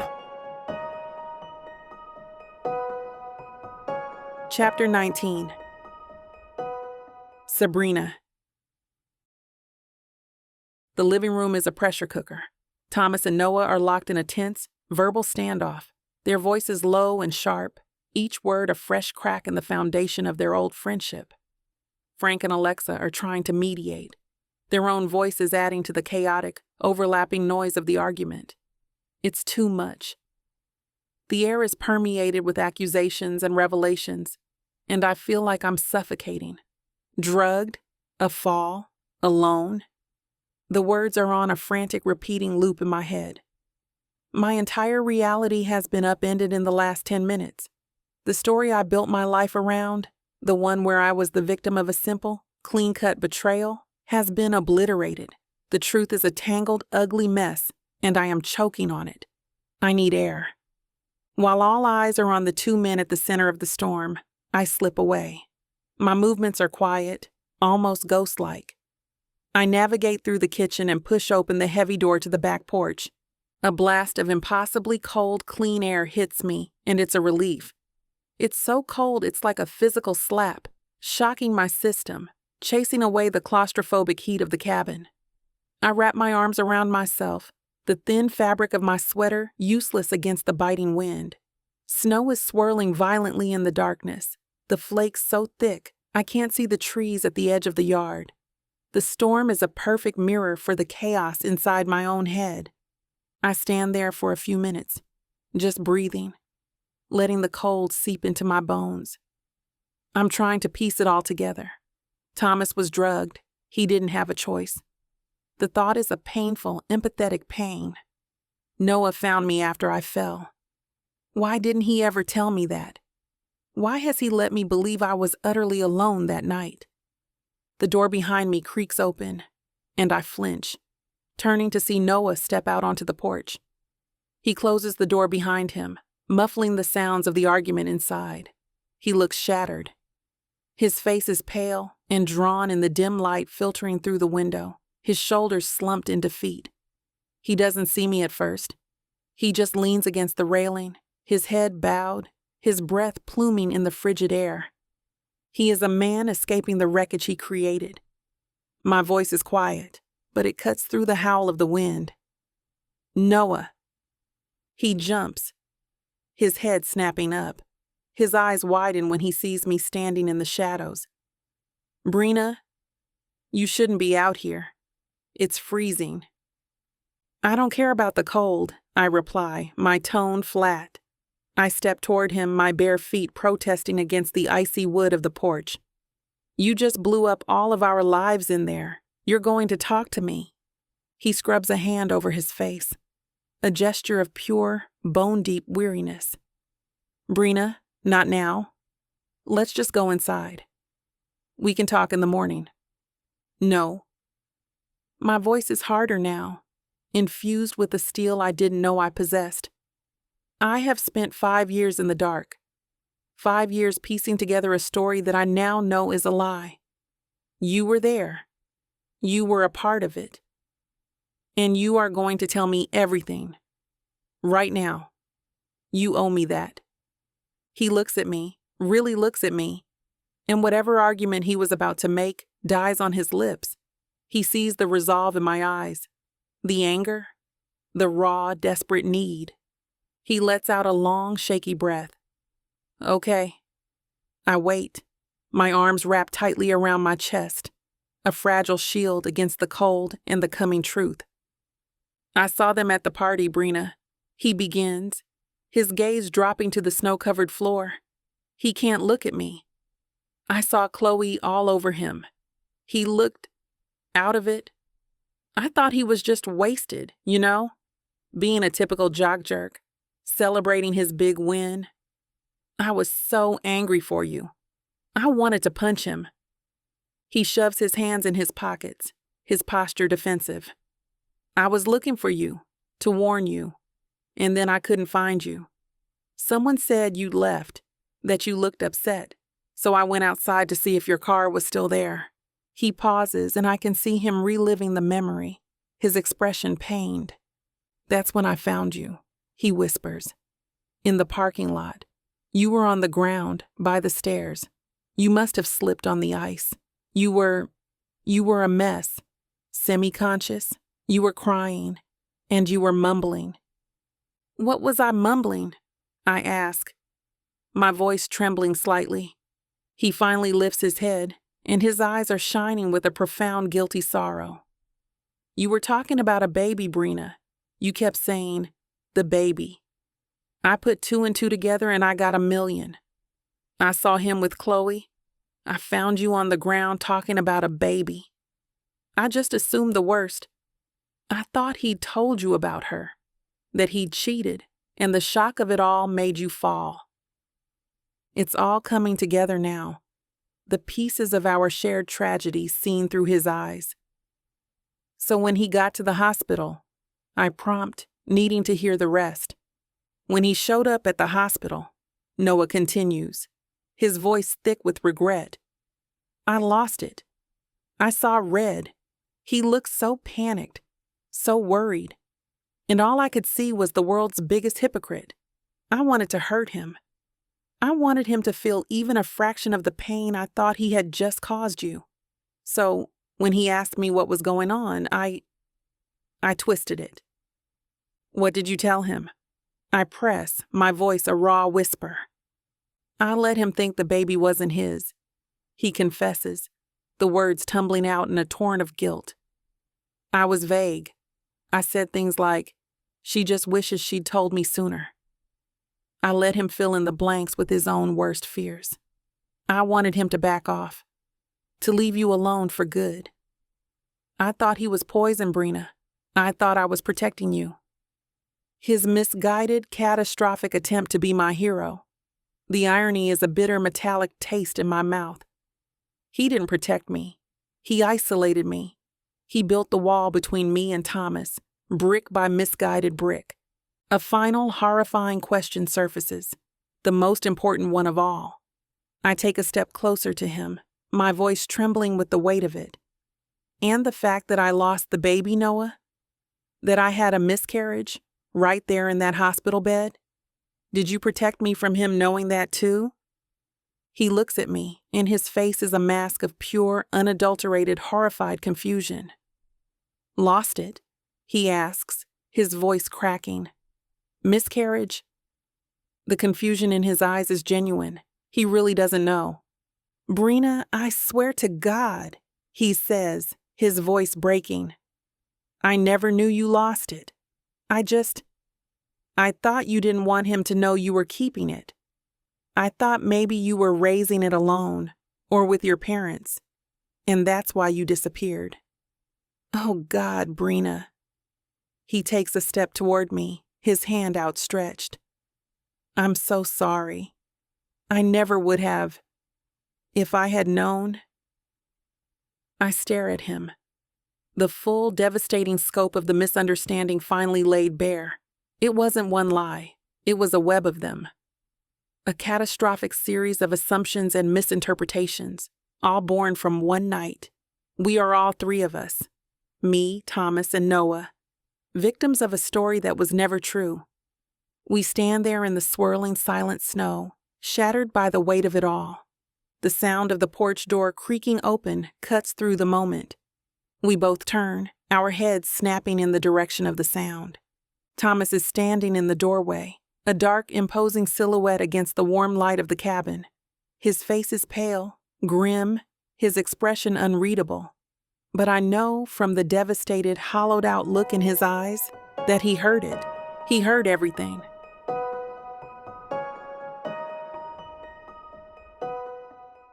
Fake love? Baby, ain't nothing fake about what you're about to feel. 9 full-length audiobooks, dozens of hours of passion, drama, and the kind of chemistry you can't fake. Oh, these couples swear it's just for show. Fake fiancés, pretend dates, contracts and schemes. But baby, when the sparks start flying, somebody's catching feelings. Enemies turned lovers, friends turned more. And listen here, this ain't no skimpy sample pack. You're getting the whole buffet. And right now, it's already sitting pretty at 70% off. Take a look at VixAvaughnRomance.com. Hot fomance, I fake do. This diva don't do I do easily. Only serve it up if you deserve me. Playeress. A fake Southern fiance. Fake lover. Faux love. Wife for hire. The Fake Love Romance Audiobook Bundle. It's time to play pretend and never look back. Vixa Vaughn Romance.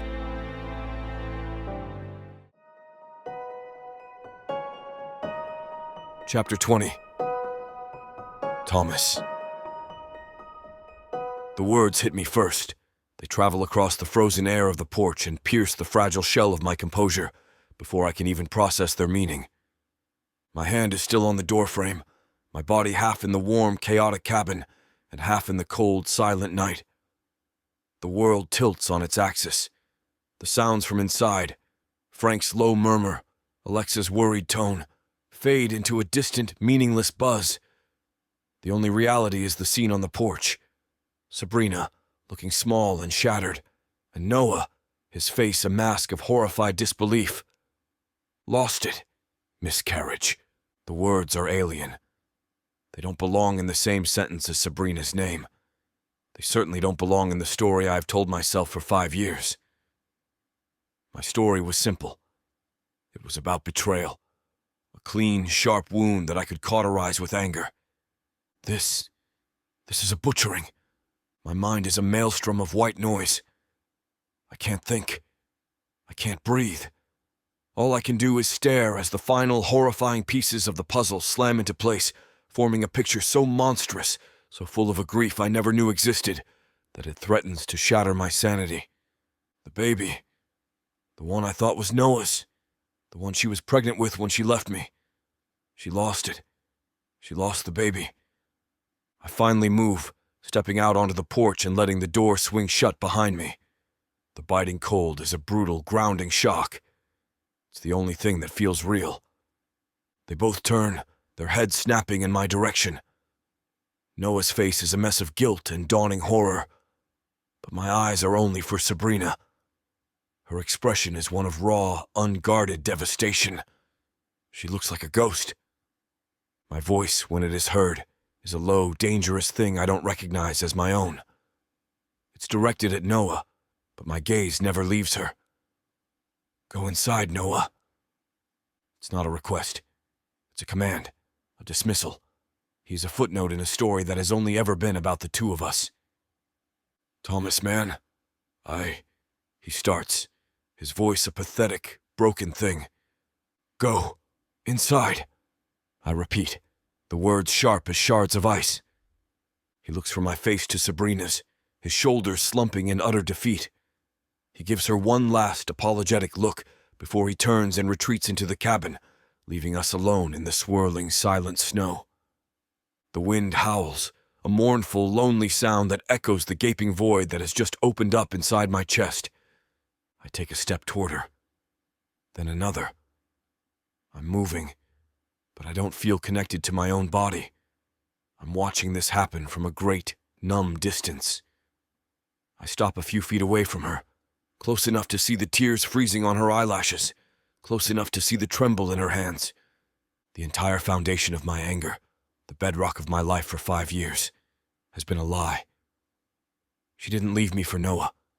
She didn't have his baby. She was alone. She fell. She lost.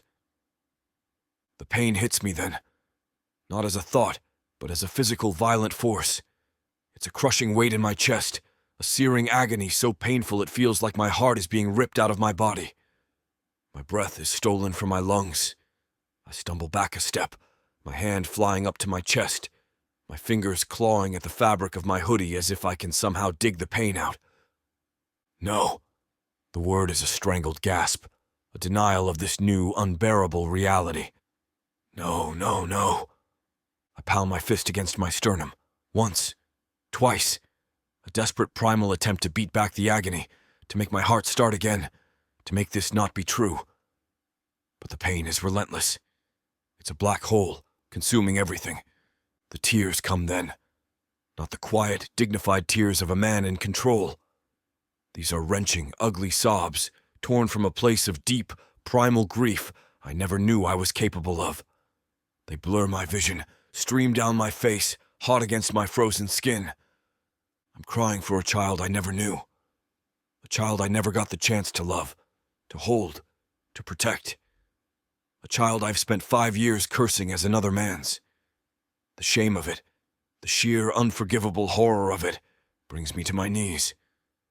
I drop to the icy wood of the porch, my body trembling with the force of my grief. Through my own blurred vision, I see her.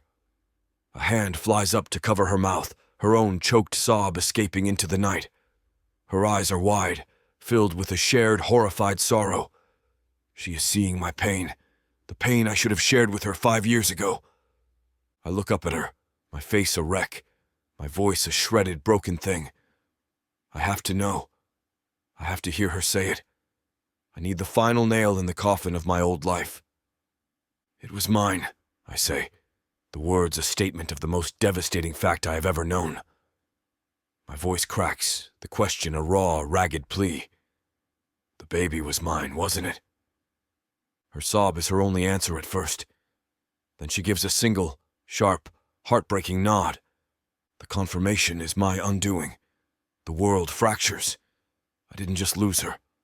I lost our child. A ghost that has been between us all this time. A ghost I never even knew was there. A grief I never gave her the comfort of sharing. I left her alone with it. The thought is a fresh wave of agony, more potent than any betrayal I ever imagined.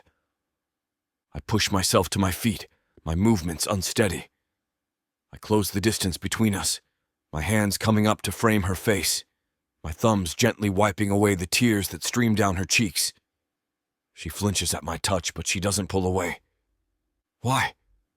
The question is a raw, desperate whisper. Sabrina, why didn't you tell me? Her eyes, those beautiful, familiar brown eyes, are swimming with 5 years of pain. I tried, she whispers, her voice thick with unshed tears, her whole body trembling in my hands. I came to tell you. That night, I had the test in my pocket. I came to the party to tell you, and I saw you. Her voice breaks. I saw you with her, kissing her, on the stairs. The final ugly piece of the puzzle clicks into place. She saw the kiss that wasn't a kiss. She saw the violation and thought it was a choice. She thought I had betrayed her, and in her moment of deepest heartbreak, she turned and fled, only to suffer the greatest, most unimaginable loss, completely and utterly alone. My betrayal wasn't what she saw.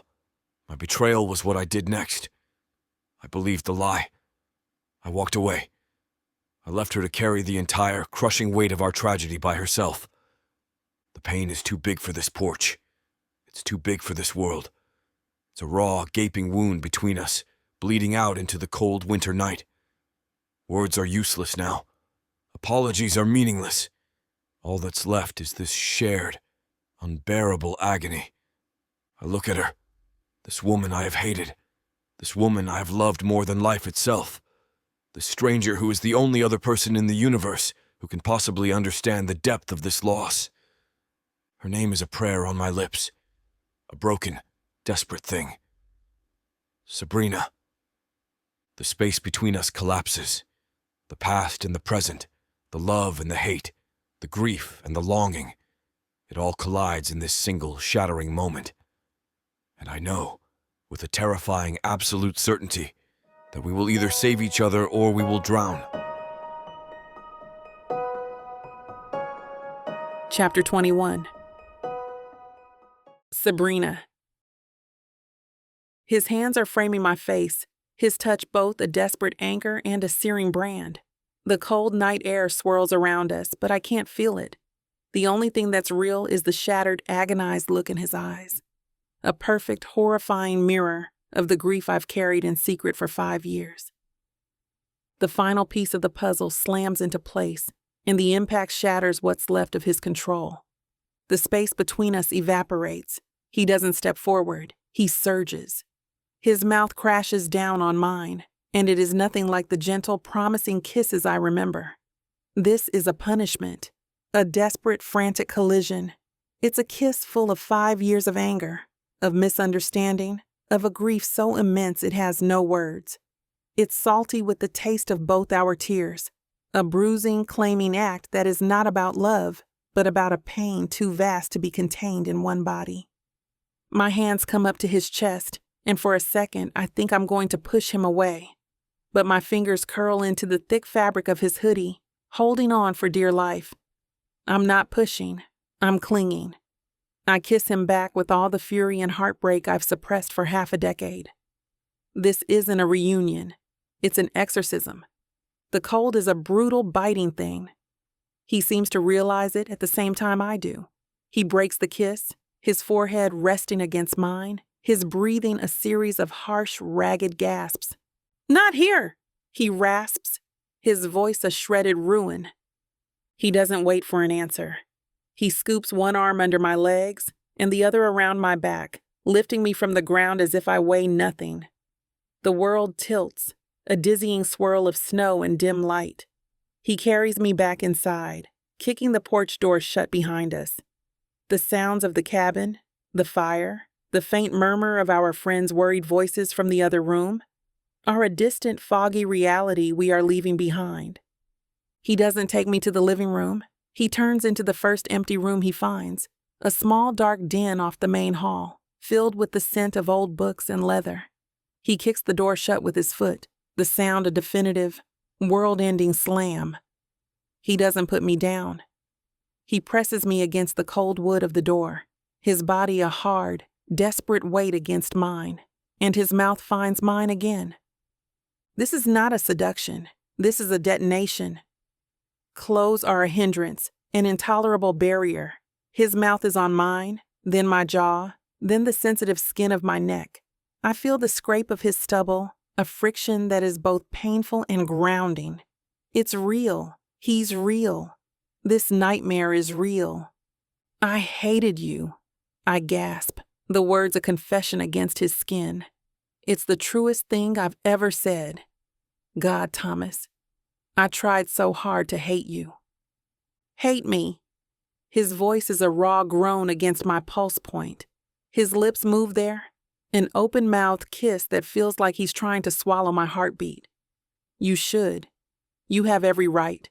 I deserve it all." My hands are frantic, pushing at his hoodie, needing to feel his skin.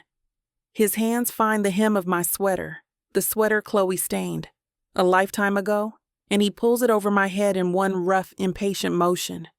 The cold air hits my skin, but it's immediately replaced by the heat of his hands, his palms splayed against my back, pulling me impossibly closer. The thin lace of my bra is the only thing left between us, and his fingers fumble with the clasp. It gives way. He pushes the straps down my arms, his gaze falling to my breasts. And for a half second, the fury in his eyes is replaced by a look of pure, unadulterated reverence. A look that says mine. A look that says home. Then the storm is back. His mouth closes over one nipple, pulling hard, and a guttural sound escapes me. It isn't pleasure. It's a shockwave. My fingers tangle in his hair, gripping tight as my back arches against the door. He gives my other breast the same brutal, adoring attention, his tongue and teeth a torment that my body, starved for his touch, answers instantly. My hips buck against his, a mindless, primitive need to get closer. This is a frantic, desperate shedding of layers. The sweater, his hoodie, the 5 years of armor we've both worn. It's all coming off, ripped away in the dark, leaving us raw and exposed. My fingers find the button of his jeans. They're clumsy, shaking. He groans in frustration, his hand covering mine, guiding me. The button pops. The zipper rasps down. His hands are at the waistband of my pajama pants, hooking in his thumbs and shoving them down my hips. It's uncoordinated. A fumbling, desperate mess fueled by a need so profound it has little to do with grace. It's a need to erase the 5 years of empty space. A need to reclaim something that was stolen from us before we even knew we had it. I know. We were just getting to the good part. But it looks like this scene is officially too spicy for this platform's comfort. We have to follow their guidelines to keep these free audiobooks coming. But the full, unfiltered version is waiting for you at BWWM You'll find every unabridged chapter, every steamy detail, and an entire library of romances ready for you to dive into. And if you use VIXA40, you'll get 40% off any digital product, even bundles that are already on sale. Don't let the moment slip away. Head to VixaVaughnRomance.com and keep the heat going. The small dark room is silent, save for the sound of our breathing slowly, painfully, returning to normal. The adrenaline, the fury, the desperate need, it all drains away, leaving something hollow and aching in its wake. He's here, skin to skin, closer than we've been in 5 years. I look past his shoulder, at the sliver of moon visible through the window. The physical act is over. The scream into the void has been screamed, but nothing has been fixed. The chasm of our shared loss is still here, vast and silent and unconquered. We are skin to skin, but our ghosts are still between us, colder and more solid than ever. Chapter 22. Thomas. The storm inside has broken. The violent, desperate squall of the last hour has passed, leaving a hollow, aching stillness in its wake. We're tangled together in the dark, silent den, my body still covering hers, my face buried in the soft, fragrant curve of her neck. Her skin is damp with sweat and tears. My own cheeks are wet. The physical act, the frantic, punishing collision, wasn't a solution. It was a scream. A desperate, primal scream into the void of the last 5 years. And now, in the quiet aftermath, the void is still here. It's wider and deeper than ever before. The anger is gone, completely burned away. And what's left is a sorrow so profound, it feels like a heavy weight, pressing me down, crushing the air from my lungs. I'm holding her, closer than I've been to anyone in years. But I've never felt more distant. The physical space between us is gone, but the 5 years of lies, of silence, of a shared tragedy we never shared. It's a ghost in the room with us, cold and solid. I know, with a certainty that terrifies me, that if I get up, if I walk out of this room without finding the words, we are lost for good. The scream will have been for nothing. I push myself up onto my elbows, my body heavy and leaden. I need to see her face. In the dim moonlight slanting through the window, she looks like a stranger. Her eyes are open, staring up at the ceiling, her expression distant and lost. Her beautiful face is pale, her lips swollen from my rough kisses, tear tracks shimmering on her skin. I did this. My anger, my pride, my cowardice, it all led to this. To her, looking broken on the floor of a dark room. My voice, when it comes out, is a raw, shredded thing. Sabrina. She flinches at the sound, her eyes finally turning to meet mine. They're full of a deep, hollowed-out pain that mirrors my own. Talk to me, I plead, my voice cracking. I shift, moving to lie on my side next to her, propped up on my elbow so I can look at her. I gently brush a stray curl from her cheek, my fingers trembling slightly. Please, don't shut me out again. Tell me everything. Start from the beginning. I need to know everything I missed. I need to bear witness to the pain I ran away from. I need to carry my share of this burden. She's quiet for a while, her gaze searching my face, looking for something. The truth, maybe. Or just a reason to trust me with her deepest wound. She takes a shaky breath, the sound fragile in the quiet room. I took the test that morning, she starts, her voice a low, tremulous whisper. She's not looking at me. She's staring at the ceiling again, recounting the memory to the shadows. I'd been feeling weird for a couple of weeks, but I was too scared to check, too scared to hope. But that morning, I knew. I saw the little plus sign and my hands started shaking so badly, I had to sit on the floor of the bathroom. I can picture it so clearly. Her, in our tiny sunlit bathroom, with its perpetually dripping faucet, her whole world changing on a little white stick. And I wasn't there. The thought is a fresh stab of guilt. I was so happy, she continues, a watery, heartbreaking smile touching her lips. I was terrified, but mostly, I was just so happy. I sat on the floor and just laughed. I was going to have a baby. We were going to have a baby. She finally turns her head to gaze at me, her eyes swimming with tears. I was going to tell you at the party. I know it was your night, your big victory, but I couldn't wait. I wrapped the test in a little piece of tissue paper and put it in my coat pocket. I was going to pull you aside right after the team speech and just give it to you. I practiced what I was going to say all day. I closed my eyes, the image of brutal, beautiful torture. The greatest moment of our lives was waiting in her pocket, and I was too blind, too stupid to see it. And then I got there, she whispers, and her voice breaks. I saw you, at the top of the staircase, with her, and my whole world just... It ended. It all ended right there. It wasn't what you thought, Brina, I choke out, the words thick with regret.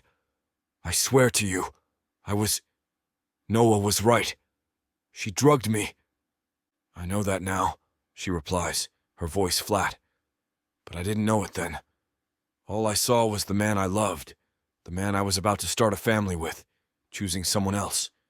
On the biggest night of his life, it was so public, so humiliating. She takes another shaky breath, forcing herself to continue. I ran. I just had to get out of there. I couldn't breathe. I wasn't watching where I was going. The stairs outside were icy. It was so fast, Thomas. 1 minute I was running, the next I was on the ground.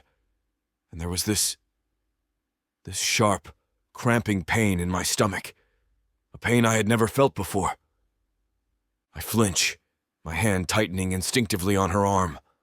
I can feel the story coming, the part I overheard, the part I so horribly misinterpreted. I think I blacked out for a minute, she says, her voice distant. The next thing I remember is Noah's face.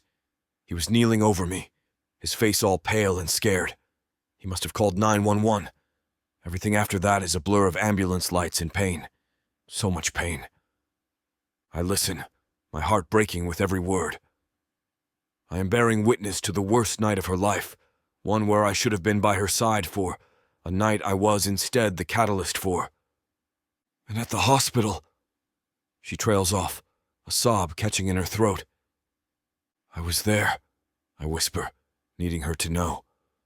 I came. Noah called me. I was there, Brina. I was right outside your door. She turns to study me, her expression a mixture of shock and a fresh, dawning pain. You were there? But you never came in. The shame is a physical burning thing crawling up my neck. Now it's my turn. She deserves to know my part in this. She deserves to know the depths of my cowardice. I heard him, I confess, my voice a raw, broken thing. I heard Noah through the door. He was distraught. He was talking about a baby. He said, "If only you'd told me about the baby sooner." I watch her face as she processes this, as she realizes what I must have thought. And my brain just... It snapped, I continue, forcing myself to look her in the eye, to let her see the full, ugly truth of my failure. I saw red. All I could think was that it was him. You and him. That you were leaving me for him. And you were having his baby. It was the only thing that made sense of the pain I was in. So you left, she whispers, the accusation soft but devastating. I nod, the movement a painful admission of guilt. I ran, just like you did. I was a coward. I went back to my room and I sent you that message. And then I blocked your number. I blocked everyone who might try to tell me I was wrong. I didn't want to hear the truth. I wanted to be the victim. It was easier to be angry than to be heartbroken. The full, ugly, pathetic truth is finally laid bare between us. There are no more lies, no more misunderstandings, just the shared, horrifying wreckage of our pride and our pain. We lie in silence for a long time, the only sound the soft whisper of our breathing. "She was a girl," Sabrina whispers into the dark, her voice so fragile I can barely hear it. "The doctors, they told me later. I think she was a girl. I always felt like she was a girl." The words hit me with the force of a physical blow. A daughter. A little girl with Sabrina's eyes and maybe my smile. A daughter I never knew. A daughter I never got to mourn. And with that, I break. The last of my control, the last vestige of the stoic, unshakable man I pretend to be, shatters into a million pieces. A sob is torn from my chest, a raw, ragged sound of pure, undiluted grief. I pull her against me, nestling my face in her hair, and I weep. I weep for our daughter. I weep for the 5 years we lost. I weep for the boy who was too proud and the girl who was too broken to find their way back to each other. She cries with me, her body shaking in my arms. We are not a man and a woman. We are two grieving parents, finally mourning together. After what feels like an eternity, the storm of our grief subsides, leaving us exhausted and hollowed out. I'm still holding her, my lips pressed against her hair, the scent of her filling my senses. The anger is gone. The pride is gone. All that's left is a love so deep and a regret so profound. They are two sides of the same coin. I don't know what happens now. I don't know if this is a wound that can ever truly heal. But as I hold her in the dark, a tiny, terrifying flicker of hope ignites in the ruins of my heart. I lift my head slightly, my voice a rough, trembling whisper against her temple. "Sabrina, is it too late?" I ask, the question the most vulnerable thing I have ever said. For us, all that time, all that pain, did I break everything for good? Chapter 23. Sabrina. Thomas's question hangs in the small dark room, a fragile, terrifying thing. His voice is a ruin, a shredded, broken sound that bears no resemblance to the confident, commanding tone of the man I've seen on television for the last 5 years. This is the voice of the boy I loved, a boy I haven't heard in an eternity, and he is asking me if he has destroyed us. A hysterical laugh bubbles up in my throat, a sharp, bitter sound. Yes, I want to scream. Yes, you broke everything. You pulverized it. You left me in the rubble and never looked back. The anger I thought was gone, the fury I've suppressed for so long, surges with a surprising potent force. But then I look at him. Really look at him. His face is just inches from mine, and it is a mask of pure, unshielded agony. The tears are still wet on his cheeks. His blue eyes are red-rimmed and full of a self-loathing so profound it makes my own anger feel petty and small.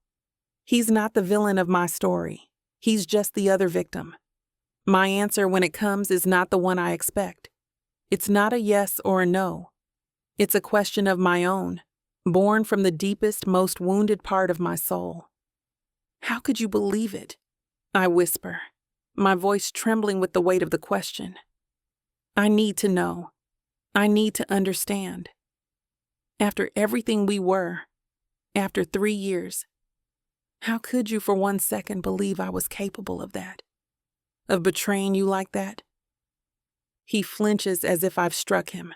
He closes his eyes, a fresh wave of pain washing over his face.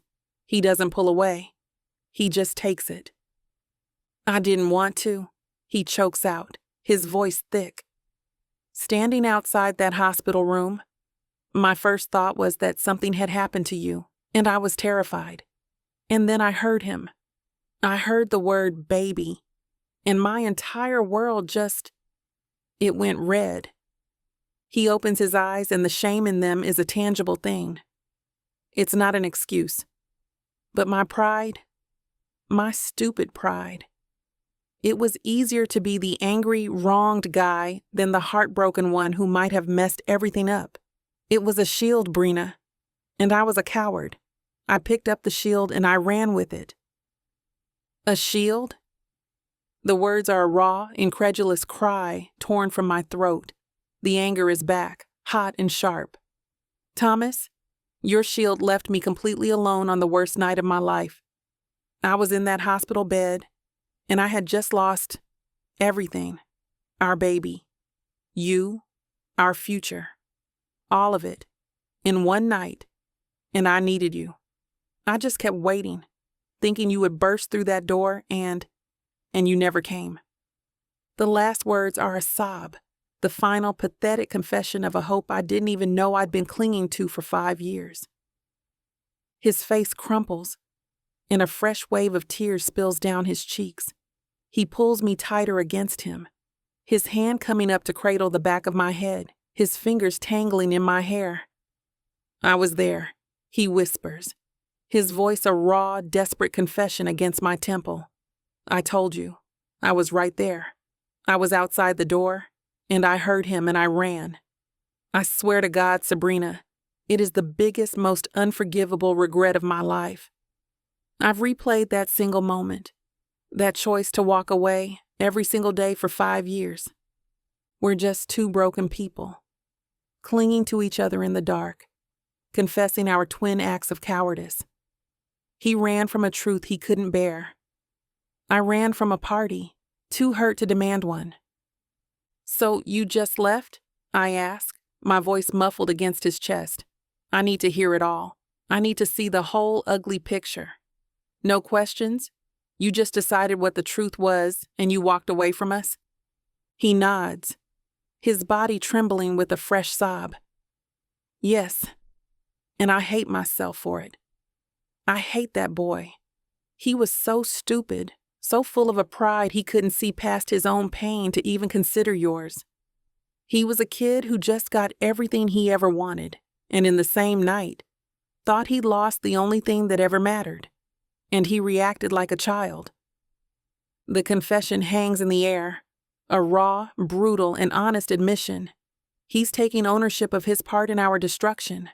The anger in me begins to recede, leaving only a vast, shared ocean of sorrow. We lie in silence for a long time, tangled in a knot of limbs and grief on the cold floor. The fire in the den is long dead. The only light is the cold, indifferent moon. A thought, a small, sharp, and infinitely painful detail, surfaces in my mind. A detail I've never spoken aloud. A detail I have to share with him. It's a part of his story, too. I lift my head from his chest, my voice a fragile whisper in the dark. She would have been 4. The words are a clean, perfect incision, straight to the heart. I watch as they land. His body goes completely rigid. His breath hitches, a sharp, ragged sound. He pulls back just enough to look at my face, his eyes wide with a fresh, dawning horror. Don't, he chokes out, shaking his head a desperate plea. Please, Sabrina, I can't. You have to, I whisper, my own tears starting to fall again. It's not an attack. It's a necessity. You have to know. Because for 5 years, I'm the only one who has. I had to live with it. Alone, every birthday, every Christmas. I had to see her in the faces of other little girls in the park. You have to know. The reality of it.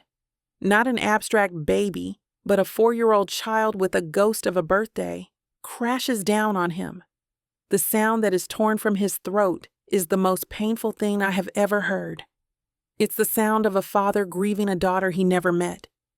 He pulls me back against him, his arms a cage of desperation, and he breaks all the walls, all the pride, all the years of carefully constructed anger.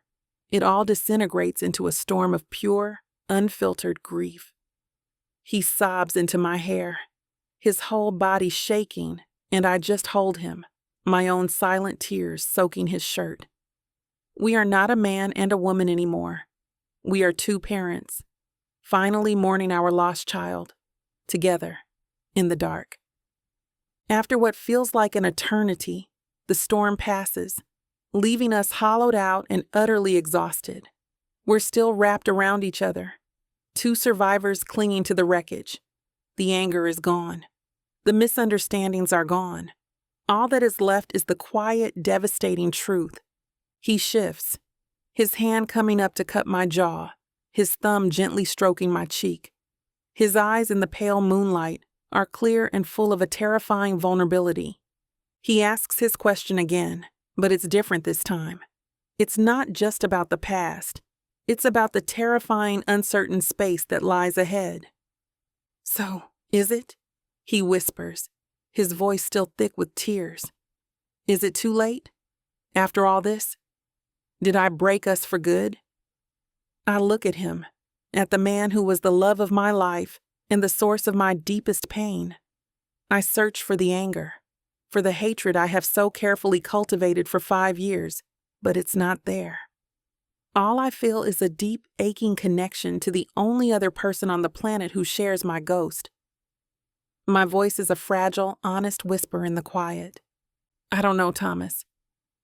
I take a shaky breath, the words tasting of both sorrow and a tiny, terrifying sliver of hope. I think we were broken a long time ago.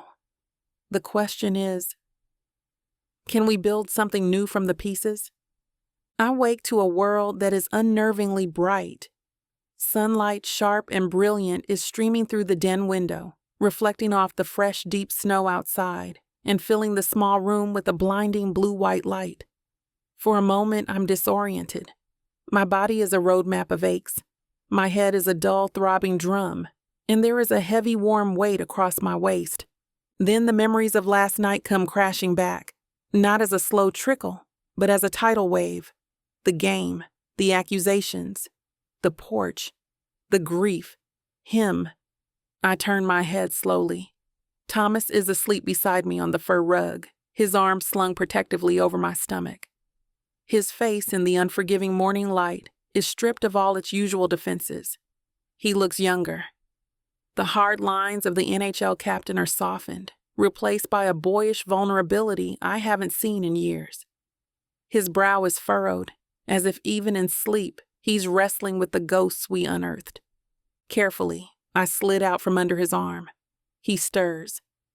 A low groan rumbling in his chest, but he doesn't wake. I gather my discarded clothes, my movements stiff and sore, and slip out of the den, closing the door softly behind me. I need a shower. I need to wash away the scent of him, the feel of his skin on mine. I need to find my armor before I can face the day. After a long, scalding shower, I feel marginally more human. Dressed in clean jeans and a thick, oversized sweater, I make my way to the kitchen, my heart a nervous, fluttering bird in my chest. The atmosphere from last night's explosion still lingers, a toxic residue in the air. Alexa is standing at the counter, her back to me, nursing a large mug of coffee. She looks exhausted. She must hear my footsteps, because she turns, her face breaking into a look of profound, worried relief when she sees me. "Brina," she murmurs, her voice low. She closes the distance between us and pulls me into a gentle hug. "How are you? Like, for real?" I lean into her embrace, grateful for the solid, uncomplicated comfort of my best friend. "I don't know." I whisper honestly into her shoulder. "I feel like I've been hit by a truck." "You were," she replies, her voice turning fierce. She pulls back, her eyes flashing with anger. "We all were." "I am so sorry, Brina. I never should have invited her. I had no idea she was like that. A venomous social climbing snake." "You didn't know," I reassure her, though the words feel hollow. Frank and Noah emerge from their rooms, then their expressions grim. The usual morning cheer is completely absent. The air is rich with the unspoken. "Coffee's on," Alexa announces, her voice a little too bright. "Thank God." Frank groans, pouring himself a mug. I feel like I have a 5-year emotional hangover. He glances at me, his eyes full of a clumsy, heartfelt sympathy. You holding up, Brina? Before I can answer, another set of footsteps echoes from the top of the stairs. We all instinctively fall silent. Chloe appears in the kitchen doorway. She's dressed in a flawless, cream-colored loungewear set, her hair perfectly coiffed, her makeup artfully applied. She looks like she's ready for a magazine shoot, not the awkward post-meltdown morning of a prisoner in a snowstorm. She is a master of performance. "Good morning, everyone," she chirps, her voice bright and brittle. "Did I smell coffee?" The silence that greets her is absolute. It's so profound, so complete, that it's a physical presence in the room. Alexa, who was about to hand me a mug, pointedly turns her back to Chloe and places the mug in my hands instead. Frank becomes intensely interested in the sugar bowl. Noah picks up a newspaper from the counter and starts reading it with the focus he'd normally reserve for a legal brief. We have, without a single word, rendered her invisible. She falters, her cheerful facade cracking for a split second, but she recovers, gliding over to the coffee pot and pouring herself a cup, her movements a little too precise. "Wow, the sun is so bright today," she tries again, her voice wavering slightly. "It's beautiful with all the snow."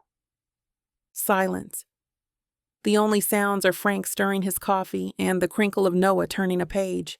She clears her throat, her grip tightening on her mug. She directs her next question at Frank, probably seeing him as the weakest link. "Frank, do you think the plows will come today?" Frank looks up, his expression blank. He gives a one-syllable answer without making eye contact. "Maybe." He then turns his full attention to Alexa. "Hey, honey, do we have any of that syrup from Vermont left? I'm craving pancakes." "I think so. Let me check," Alexa replies, her voice warm and engaging now. They have created a conversational wall, and Chloe is on the other side of it. It's brutal. It's a masterclass in social execution, and I can see the impact it's having on Chloe. Her face is pale, her confident posture starting to slump.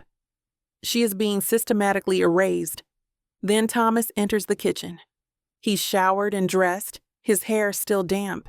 He looks as exhausted as I feel. His eyes find mine immediately across the room, a silent, heavy question in his gaze. My heart does a painful, lurching thing in my chest.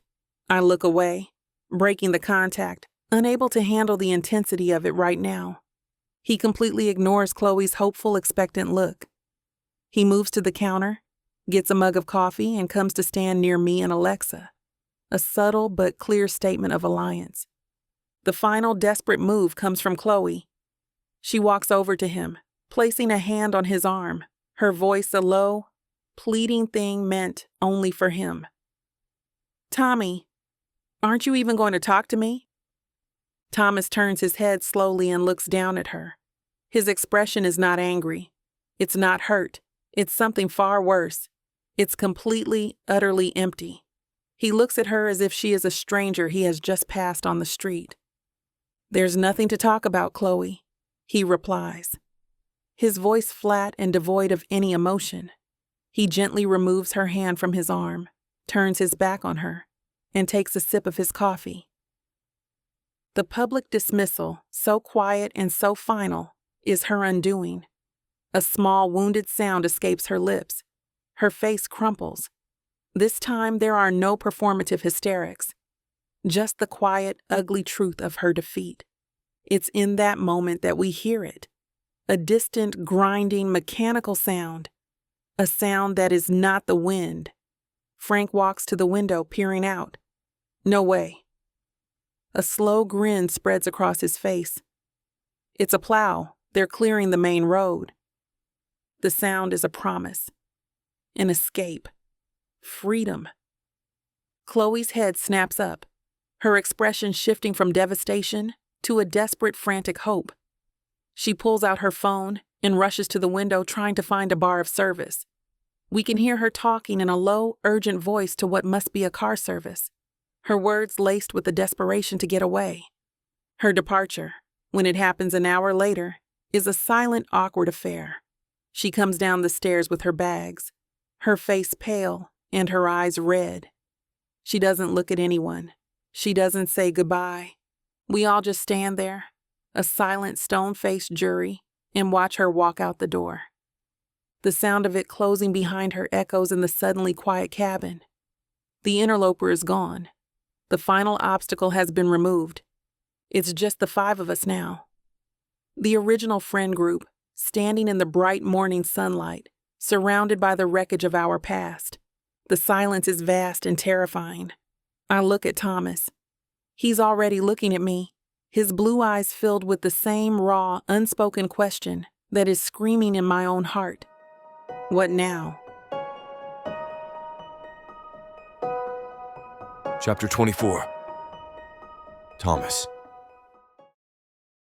The world is blindingly bright. The storm has passed, leaving behind a pristine, picture-perfect winter landscape. The sky is a sharp, cloudless blue, and the sun reflecting off the deep, untouched snow is so brilliant it makes my eyes ache. It feels like the world has been scrubbed clean. A fresh start. The irony is a bitter pill in the back of my throat. The atmosphere inside the cabin is subdued, but the thick, suffocating tension of the last few days has finally broken. It's been replaced by a fragile, awkward tenderness. We move around each other like strangers who have just survived a shipwreck, bound by a shared trauma we don't yet know how to speak of in the light of day. We pack in a sort of communal silence. Every so often my eyes meet Sabrina's across a room, and a silent, heavy conversation passes between us. Are you okay? I don't know. Are you? The goodbyes at the front door are freighted with unspoken emotion. Alexa pulls Sabrina into a hug that lasts a full minute. When she pulls back, her eyes are wet. You call me the second you get home, you hear me? She demands, her voice thick. And then you're calling me tomorrow. And the day after that. I'm not letting you disappear again. I won't, Sabrina whispers, her voice a little shaky. I promise. Alexa then turns to me. The anger from the other night is gone, replaced by a look that is sharp, protective, and deeply warning. It's the look of a woman who loves her best friend fiercely. You, she begins, her tone leaving no room for misunderstanding. Don't screw this up. Whatever this is, be good to her. I will, I reply, my voice rough with an emotion I can't name. I promise. Frank claps me on the shoulder, a solid, grounding gesture of renewed friendship. Drive safe, man. Seriously. The roads are clear, but there could be ice. It's a simple, practical sentiment, but it's loaded with a deeper meaning. Take care of her. The most difficult goodbye is Noah. He's standing by his car, his expression a mask of profound, hollowed-out guilt. He looks at me, eyes full of a sorrow that is all his own. Thomas, he starts, his voice low. I am sorry. For everything. The old me, the man I was just 2 days ago, would have laid him out on the snow. But the anger, the rage I've carried for him, feels distant and pointless now. He was a catalyst, not the cause. The cause was my own pride. I just nod, my jaw tight. We'll talk, I manage. Later, when all of this settles. It's the best I can offer. An absolution I don't feel, but an acknowledgement that he is a part of this story, too.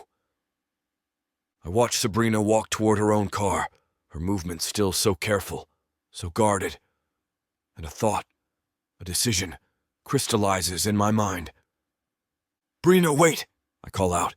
She turns, her hand on the handle of her car door, a questioning look on her face. I close the distance between us, the snow crunching under my boots. Let me drive you, I offer, the words feeling both terrifying and absolutely necessary.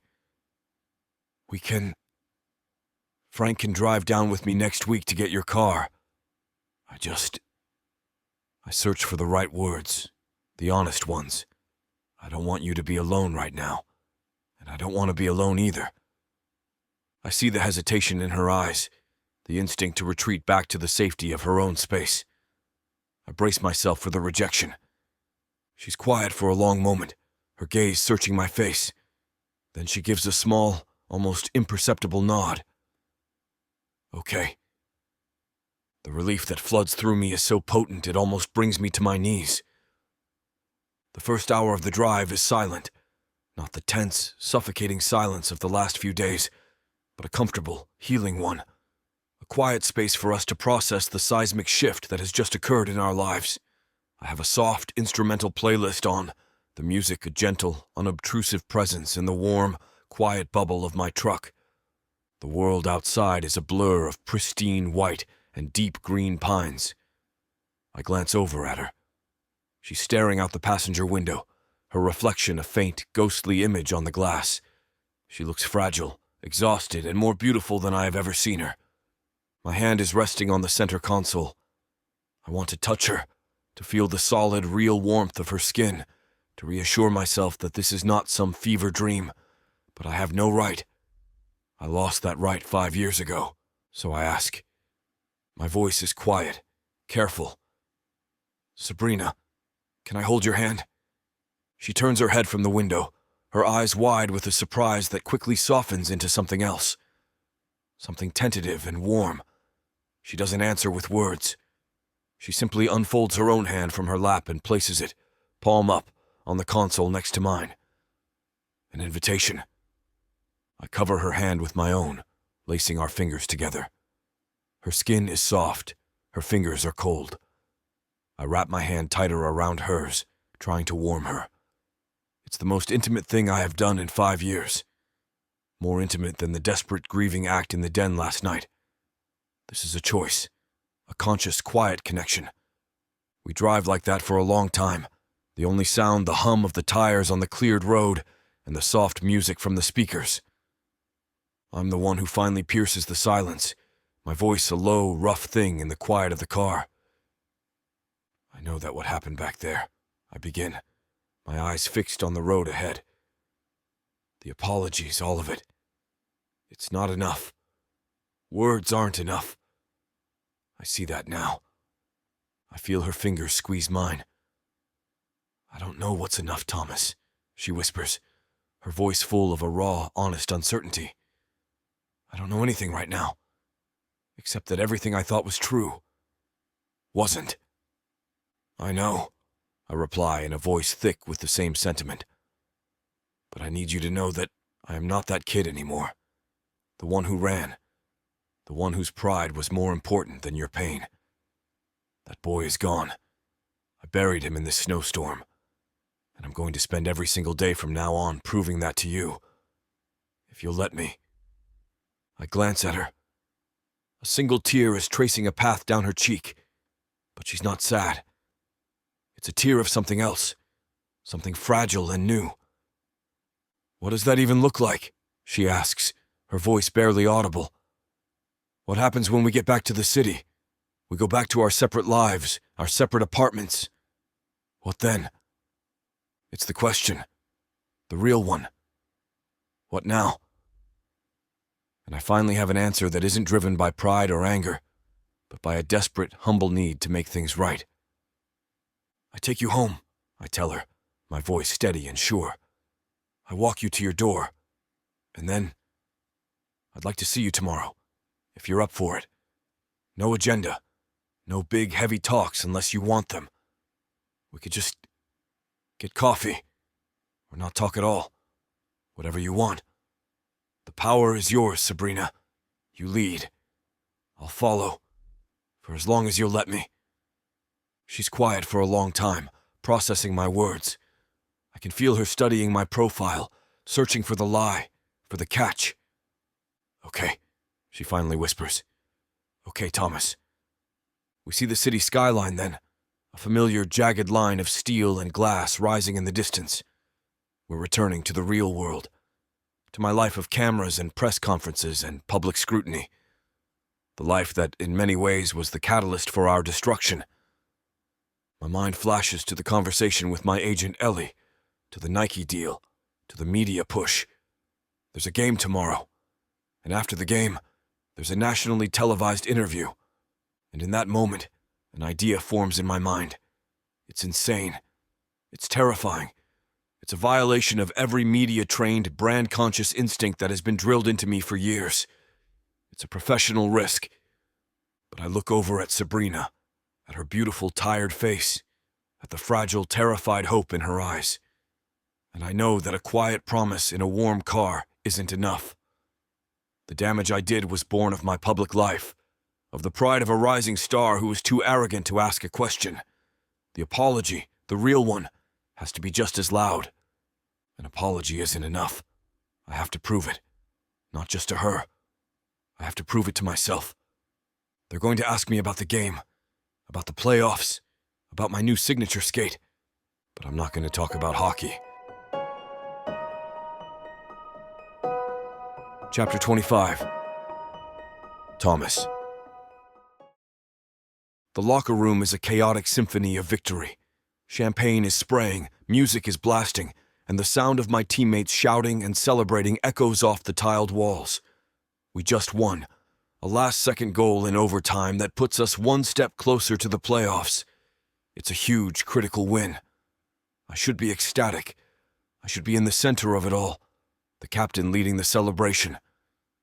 Instead, I'm sitting on a bench in front of my locker, the noise and chaos a distant, muffled roar.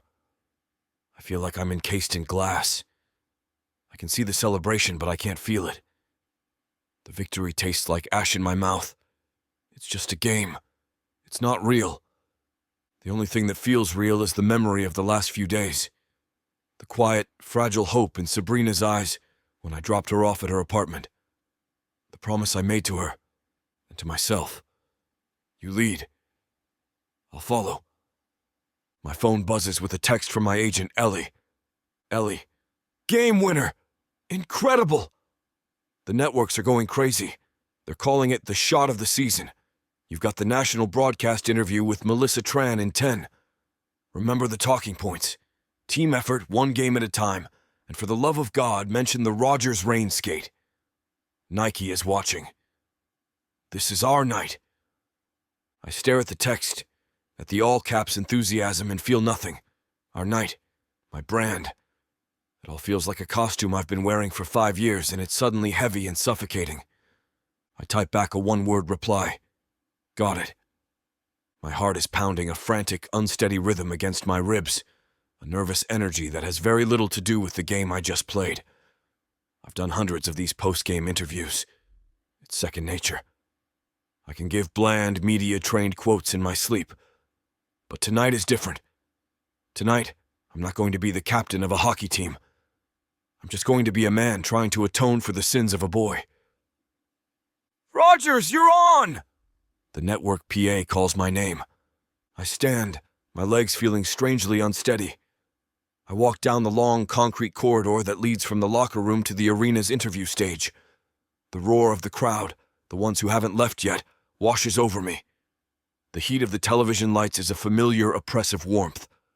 Melissa Tran is standing there, a famous sports journalist with a reputation for being sharp and insightful. She gives me a brilliant, professional smile. Captain, thanks for joining us, she begins, her voice smooth and practiced as the cameras start rolling. Another incredible last-second win. You scored the game winner in overtime. Take us through that final play. This is the easy part.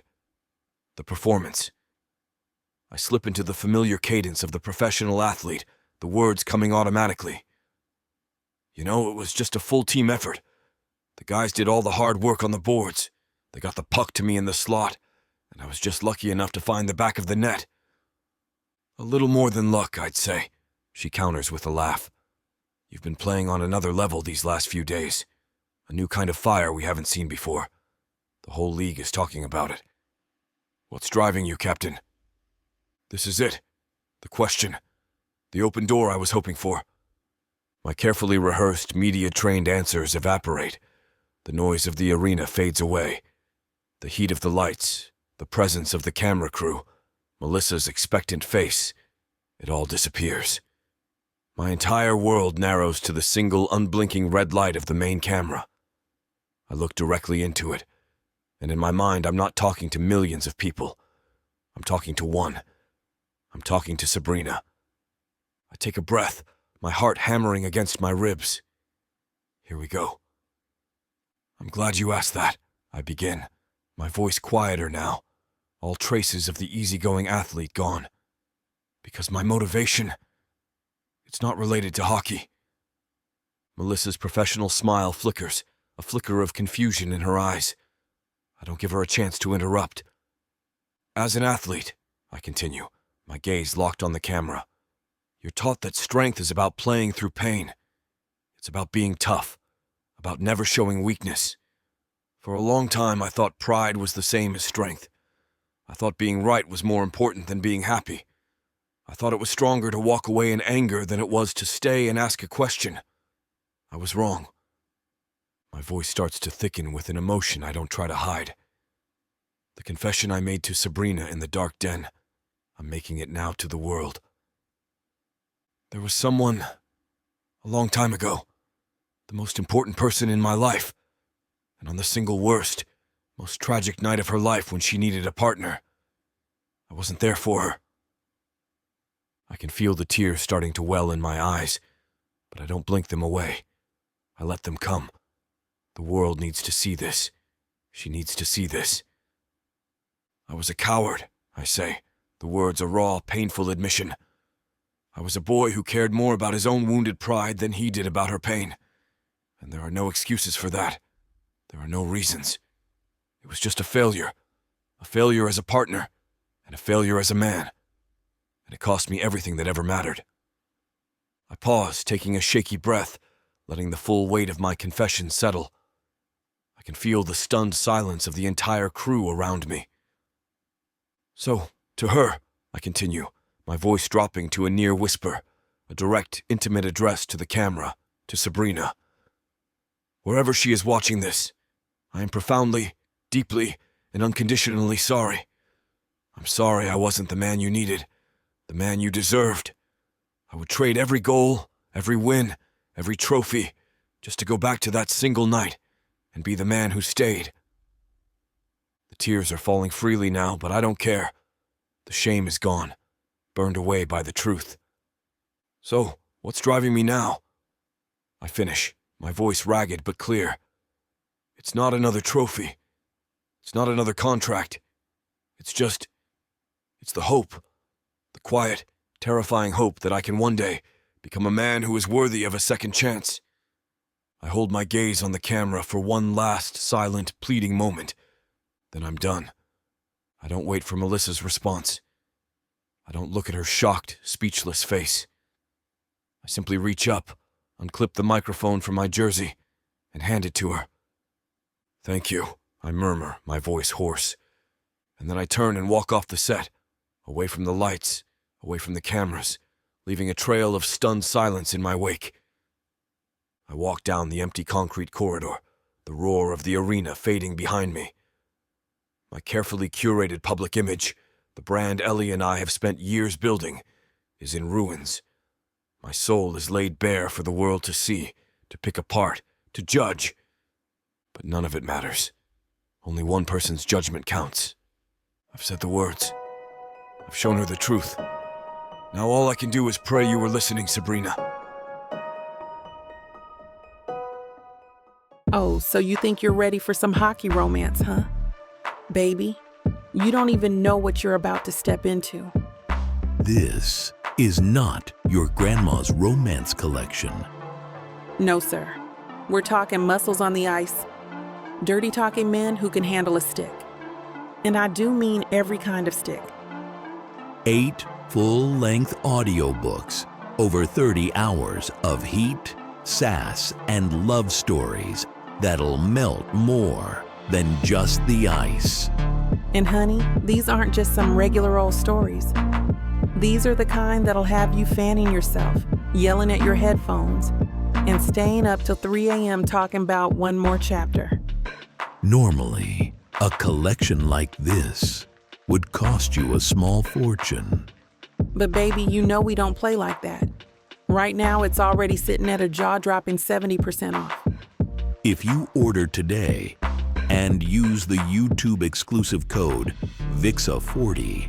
That's VIXA40. Boom. Even bigger savings. That's right. Your romance binge just got cheaper than your last DoorDash order. One click. Endless passion. Vixa Vaughn Romance. Chapter 26. Sabrina. My apartment is silent, but my head is roaring. My phone is pressed to my ear. Alexa's voice a frantic, insistent buzz on the other end. You have to watch, Brina. Frank has it on the main TV. The post-game interview is starting. Lex, I can't. I plead, my voice thin and reedy. I'm pacing the length of my small living room, my heart a frantic hummingbird in my chest. I can't do it. Seeing him, hearing him talk about the game, about his perfect life, it's too much right now. It's not about the game, Alexa insists, her tone leaving no room for argument. Just trust me, please. For me, turn on your TV, Channel 8. With the sense of impending doom, I grab the remote. My hands are trembling. I do as she says, my stomach churning with a toxic cocktail of dread and a hope so fragile I'm terrified it will shatter. His face fills the screen. He's in his uniform, looking tired but handsome. The familiar scar over his eyebrow, a stark white line under the bright television lights. The reporter, a sharp-looking woman named Melissa Tran, is smiling at him. My breath catches. Another incredible last-second win, she's saying. Take us through that final play.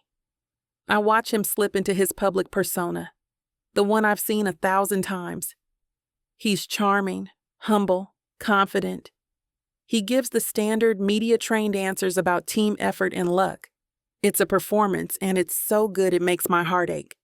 This is the man the world knows. It's not the broken boy I held on a cold floor last night. You've been playing on another level these last few days, Melissa continues, her voice smooth. A new kind of fire we haven't seen before. The whole league is talking about it. What's driving you, Captain? This is it. I can feel it. A shift in the air. Thomas looks away from the reporter. He looks directly into the camera, and the performance falls away. The charming athlete vanishes, and in his place is the man from the den. His eyes are raw, vulnerable, and they feel like they are looking right at me, right through the screen and into my soul. I'm glad you asked that, he begins, his voice quiet, stripped of all its public bravado, because my motivation, it really isn't related to hockey. My hand flies to my mouth.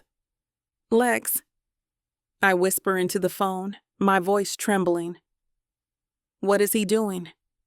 He's showing you, she whispers back, her own voice thick with emotion. Just listen. I listen. I listen as he talks about pride and strength, about being a boy who was too afraid to ask a question. I listen as he dismantles the very image of the untouchable superstar he's built for 5 years. He's laying his soul bare, not just to me, but to the entire world.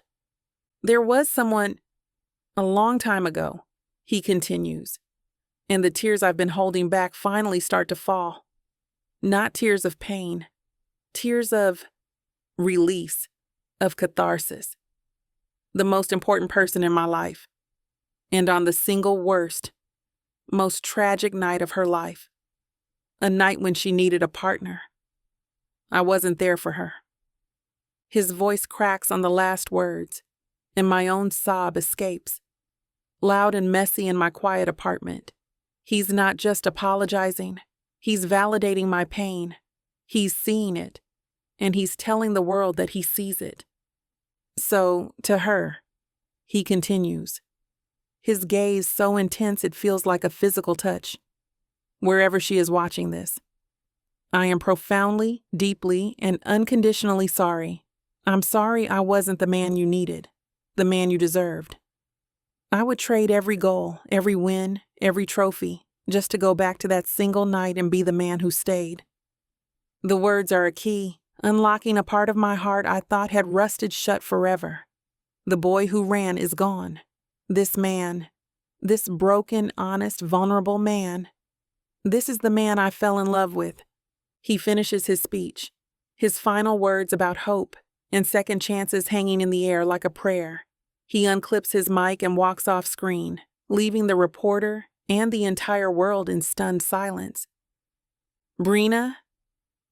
Alexa's voice is a gentle prompt. My mind is suddenly, brilliantly clear. There are no more questions, no more doubts. "I have to go," I say, my voice firm and sure. "Go," she replies, her voice full of a happy, tearful laugh. "Go now. And call me tomorrow." I hang up the phone, grab my keys and my coat, and I'm out the door. The drive to his house is a blur of city lights and the frantic, joyful beat of my own heart. I'm not scared. For the first time in 5 years, I am not scared. I pull up to his modern, minimalist house, the one I've only ever seen in magazines. I'm running on pure, unadulterated instinct.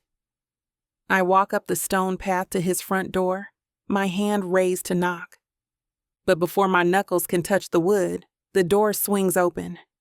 He's standing there still in his post-game suit, his tie loosened, his hair a mess. He looks like he's been pacing, waiting, hoping. We just stare at each other for a long, breathless moment. The entire world seems to fall away. "You came," he whispers, his voice thick with a relief so profound it's a tangible thing. "You were listening." "I heard you," I reply, voice trembling, tears blurring his face again. That's all it takes. He closes the distance between us in one long stride, his hands coming up to cup my face as he pulls me over the threshold and into his house. The door clicks shut behind us, sealing us in our own private world. His mouth finds mine, and this kiss is the polar opposite of the desperate, grieving collision in the den. It's slow, it's reverent, it's a question, a plea, a promise all at once. It's a kiss that tastes of forgiveness and the hope of 1,000 sunrises. When we finally break apart, he rests his forehead against mine, his eyes still closed. "I meant every word, Brina. I will spend the rest of my life making it up to you, if you'll let me." "It wasn't just your pride, Thomas," I whisper, my hands coming up to rest on his chest, feeling the frantic, steady beat of his heart. It was mine too. I never fought for us. I saw what I saw, and I built a story around it. I ran. "There was nothing to fight for," he counters, his voice a low, rough thing, his eyes open, and the intensity in them steals my breath. "I gave you nothing but silence, but I'm going to give you everything now, starting with the truth, always." He leads me by the hand through his quiet, cavernous house, up the floating staircase, and into his bedroom. The room is simple, masculine.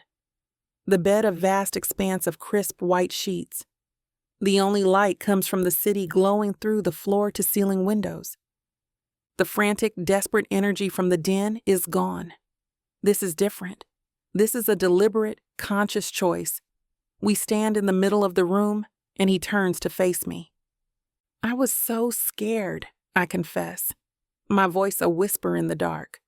"Me too," he admits, his thumb stroking my jaw.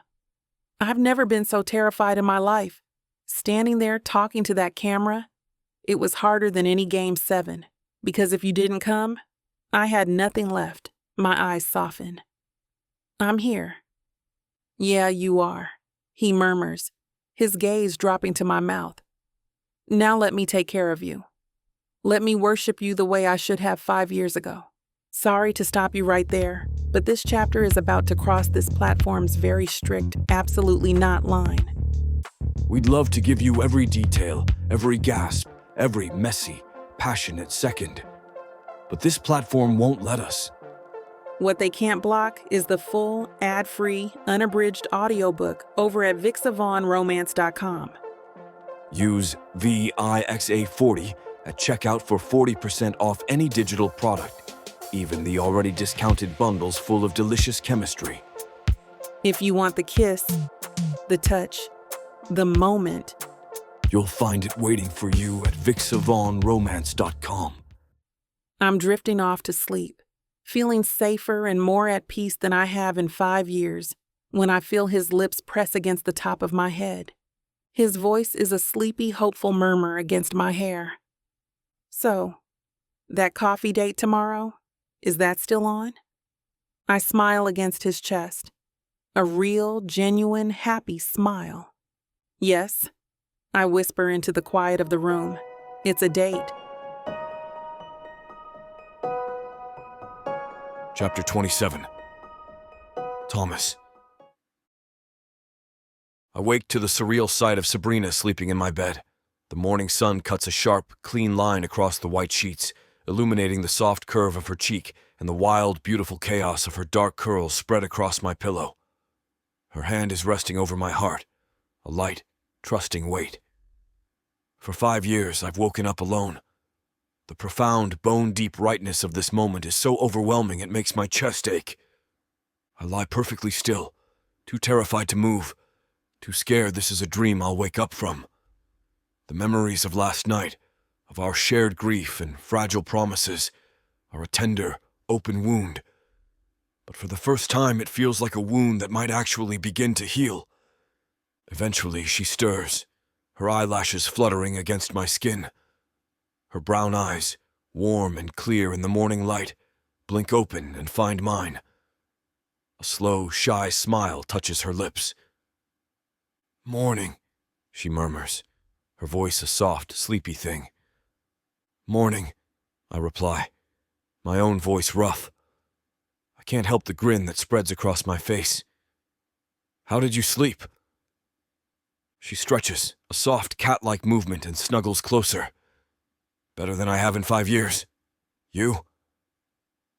"I didn't think I would," I confess, my hand coming up to gently trace the line of her jaw.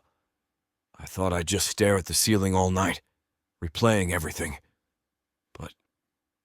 yeah," she whispers, understanding completely. "Me too." We lapse into a comfortable silence, just listening to the quiet sounds of the morning. It's a peace I haven't felt in years. Eventually, the need for coffee becomes unavoidable. As I'm in the kitchen, pouring 2 mugs, Sabrina wanders into the living room, wrapped in one of my gray hoodies that swallows her whole. She stops in the middle of the room, slowly turning in a circle. "It's so gray in here," she observes, her brow furrowed. "And spacious, and aggressively masculine. Do you own anything that isn't a shade of black, white, or charcoal?" I hand her a mug, a laugh escaping me. "It's a minimalist aesthetic, I'll have you know. Very chic." "It's a minimalist prison," she retorts, but her eyes are teasing. She takes a sip of coffee. "It's a beautiful house, Thomas. The architecture is incredible, but it doesn't feel like a home." She's right. It's a showpiece, a monument to a life that looks good on paper. It has no soul, no warmth, no her. An idea, one that's been taking root since I woke up, finally blossoms. It's a risk, but it's one I have to take. "Then let's fix that," I say, my tone more confident than I feel. "Let's make it a home, at least for Christmas. Let's go get a tree." 2 hours later, my living room smells like a forest. We've wrestled a 7-foot Fraser fir into a stand, its fresh, sharp scent a welcome invasion in my sterile, quiet house. The simple, domestic act of it all, arguing over which tree was the fullest, the ridiculous way we had to maneuver it through the door, the sticky sap now all over my hands. It was the most normal, most real thing I have done in years. I pull out my sad single box of ornaments. She peers inside, a look of profound pity on her face. "Okay, this is just tragic," she announces, pulling out the hockey puck with a string threaded through it. "This is your entire collection of memories? Is this what you look at every year and get sentimental about? The 2019 playoffs? Hey, that's a foundational piece of my personal history, I defend, grabbing the puck from her. That puck represents resilience and a wicked slap shot. It's art. It's a piece of vulcanized rubber, she shoots back, her eyes dancing. Rule 1 of Tree Decorating Club. No hockey pucks. There's a club. Are there bylaws? I feel like I should have been consulted. I'm the president, so I make the rules, she informs me with a mock-serious expression. We can do better. Let's talk about a color scheme. I'm thinking classic. Silver and gold. I gesture around my aggressively modern monochrome apartment. My color scheme is put shiny things on the green thing. You're in charge. We spend the next hour decorating, the space filled with the soft sounds of Christmas music, the safe, instrumental kind, and our easy, flowing conversation. It's a rediscovery, a gentle, careful archaeological dig of the people we've become. I learn about our students, the hilarious and heartbreaking things they do and say. She learns about the grueling travel schedule of my job, the loneliness of hotel rooms. She holds up a delicate silver snowflake. You still hate tinsel, right? With the fire of 1,000 suns, I confirm, my heart doing a little flip that she remembers. It's the glitter of the Christmas world. You're finding it for years. Good. Me too. She hangs the snowflake on a branch near the front. And the angel still goes on top. It's the rule. The memory of our first tree, of me lifting her up to place that cheap plastic star, is a warm, welcome ghost in the room. It's the rule, I agree, my voice a little thick. When we're finished, we stand back, our shoulders brushing. The tree is beautiful, a beacon of light and warmth and color in my stark living room. It's transformed the space. It feels like home. It's in this quiet, hopeful moment that I know I have to take the next step. I can't just build a new future. I have to honor our past. All of it. I turn to her, my heart a heavy, nervous drum. My voice is gentle, careful. Brina, the other night you mentioned, you said you had to see our baby in the faces of other children. But is there a place that's just for them? The light in her eyes softens, the easy happiness of the last hour replaced by a deep, familiar sorrow. She doesn't flinch. She just looks at me, her gaze steady, and nods. Yes, she whispers. There's a place. I take a breath, the next words the hardest I've ever had to say. Can you take me there? Please. I need to go. The drive is silent and heavy. Sabrina navigates us to a small, peaceful cemetery I never knew existed, set on a gentle, rolling hill. It's not a sad place. It's beautiful, dotted with ancient, sprawling oak trees. She leads me down a small, winding path to a quiet, secluded section. She stops in front of a small, simple, flat stone, barely visible under a dusting of fresh snow. There's no name, no dates, just a small, simply etched angel. The sight of it, so real, so permanent, shatters me. This is it, the abstract grief, the ghost in my head. It's all been distilled into this one, small plot of frozen earth. My child is here. I can't breathe. My legs feel weak, and I have to put a hand on the rough bark of a nearby oak tree to steady myself. Sabrina kneels down, her gloved hand gently brushing the snow off the stone. I didn't know what to do, she whispers to the stone, but she's talking to me. I couldn't just leave our baby with no place to be. So I found this spot. It's quiet. I come here sometimes, on the due date. The words, the due date, are a clean, perfect incision, straight to my heart. My own voice is a broken, unrecognizable whisper. When was the due date? June 10th, she replies, her gaze fixed on the stone. The date is a brand on my soul. 4 times that day has passed, and I never knew. I never knew I should have been grieving. I break. A raw, guttural sob is torn from my chest, and I sink to my knees in the snow beside her. The reality of it, a date on a calendar, a life that had a beginning and an end, is too much to bear. I reach out a trembling hand and lay it on the cold, smooth stone. It's real. Sabrina starts to cry then, a quiet, familiar grief that she has clearly carried alone for too long. But this time, she's not alone. I pull her into my arms, turning her into my chest. She buries her face in my coat, and she weeps. And I hold her, my own silent, hot tears of regret and loss, and a love I never got to give falling into her hair. I'm not trying to fix it. I'm not offering empty platitudes. I'm just here, holding her, sharing the crushing, unbearable weight of it all. Finally. I'm so sorry, Sabrina, I repeat over and over, the words a mantra of my regret. I'm so sorry you were alone. We stay like that for a long time, two broken people kneeling in the snow, until the tears subside, leaving us exhausted and emotionally raw, but connected in a way we have never been before. Back in my apartment, we stand in front of the decorated Christmas tree. The twinkling lights reflect in her tear-filled, beautiful eyes. My heart is a devastating mix of the deepest sorrow I have ever known, and a fierce, protective love that feels infinite. I look from the tree to her face. My voice is a quiet thing in the stillness of the room. What do we do for our baby's first Christmas with both of us here? Chapter 28. Sabrina.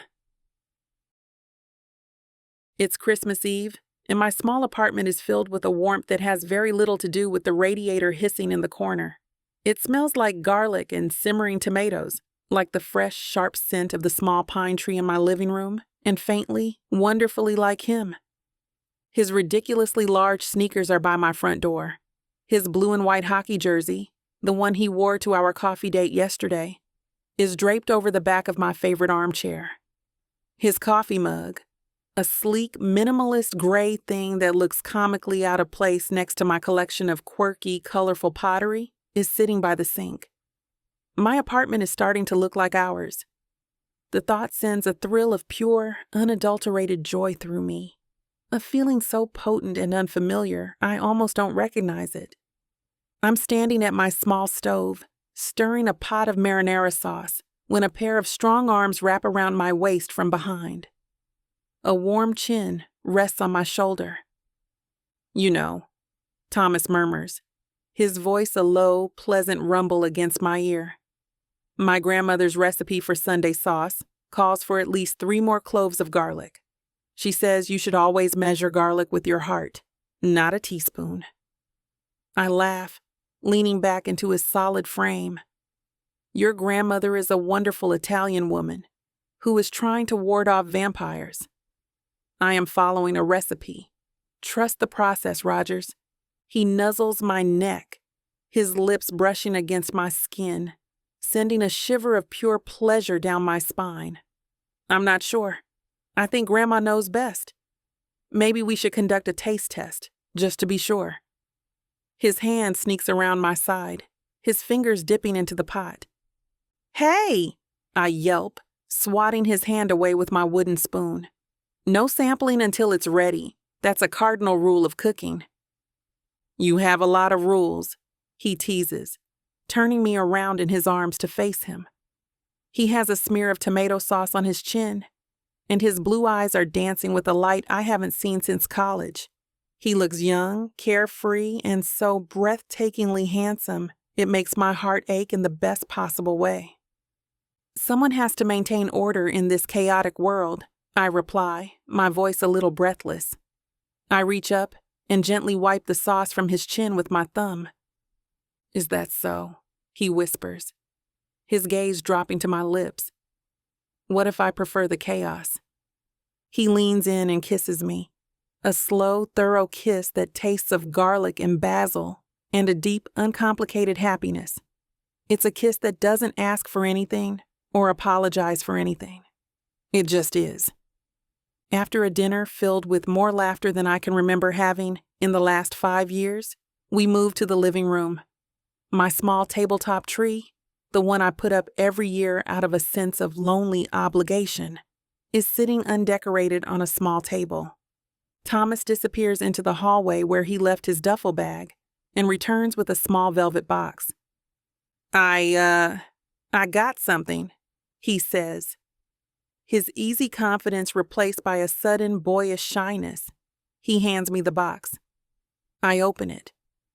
Nestled inside on a bed of white satin is a single perfect crystal star ornament, sparkling under the warm lamplight.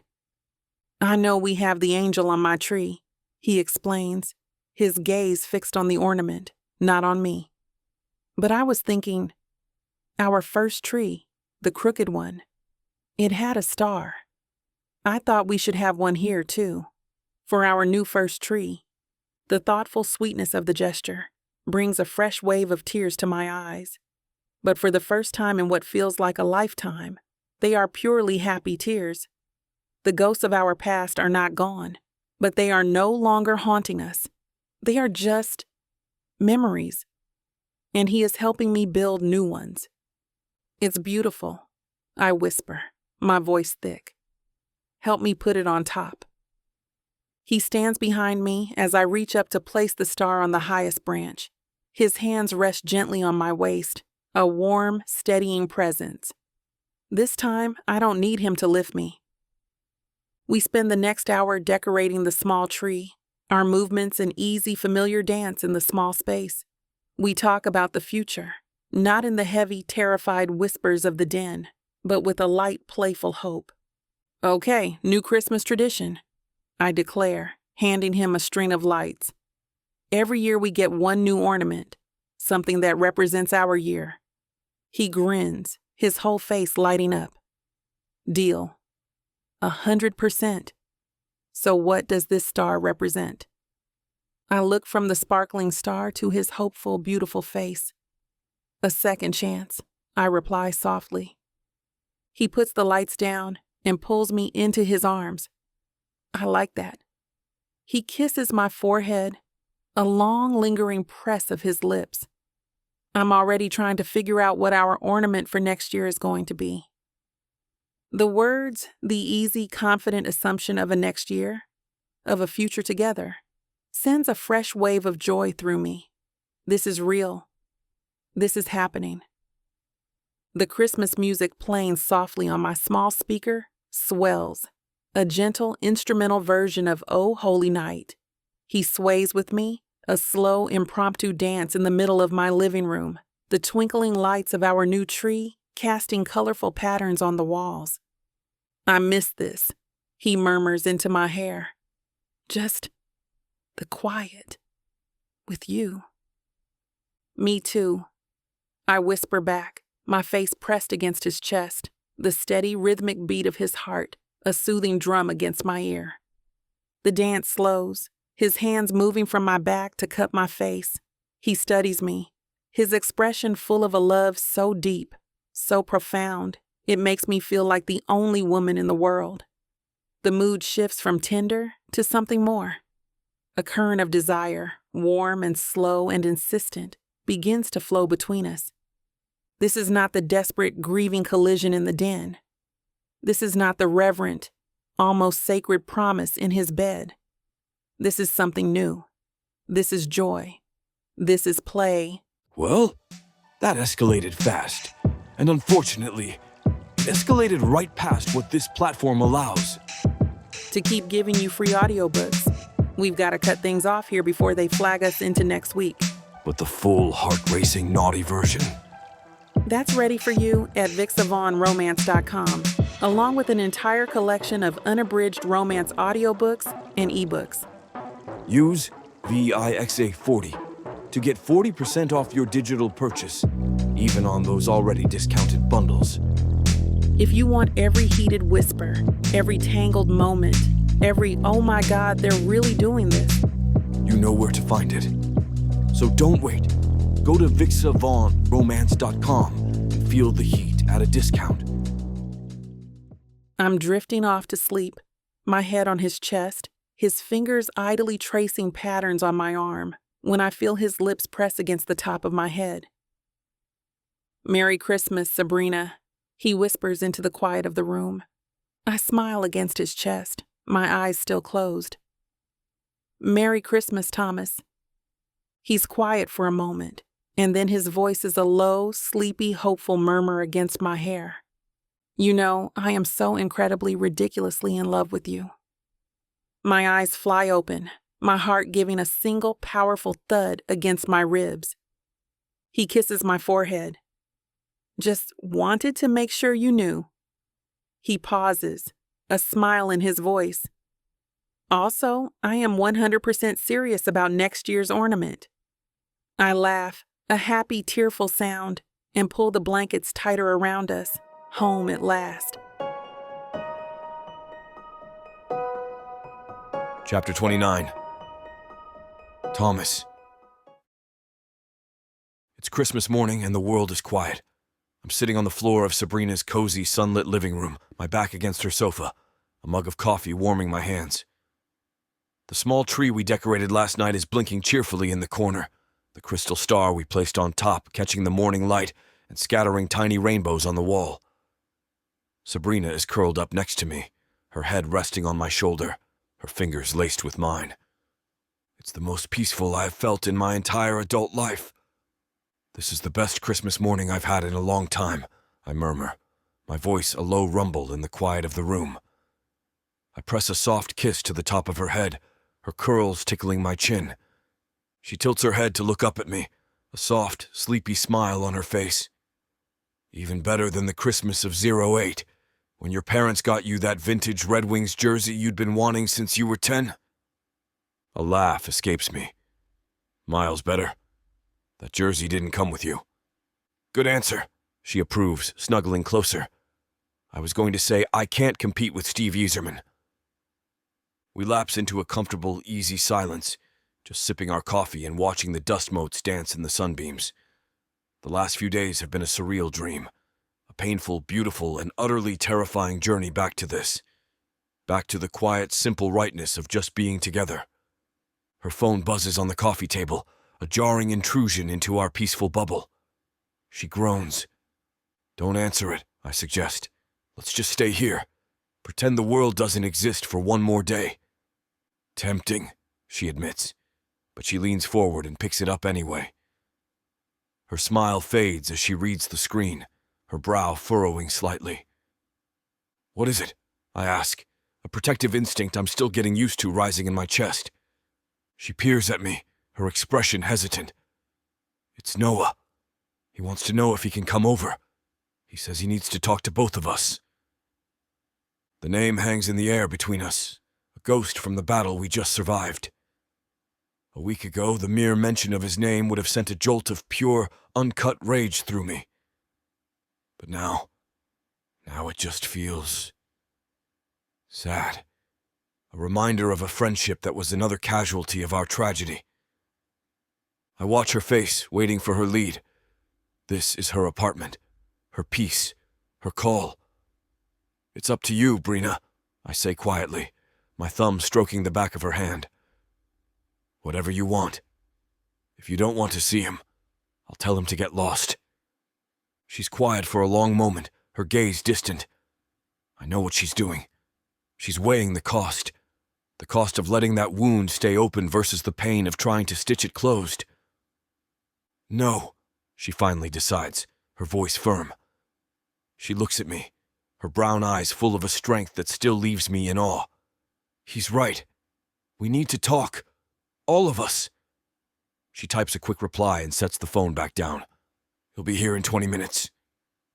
The 20 minutes pass in a tense, quiet anticipation. When the knock finally comes, it's a soft, hesitant sound. Sabrina is the one who opens the door. Noah is standing there looking smaller than I've ever seen him. His face is pale, his eyes are shadowed, and he's twisting the hem of his jacket in his hands like a nervous kid.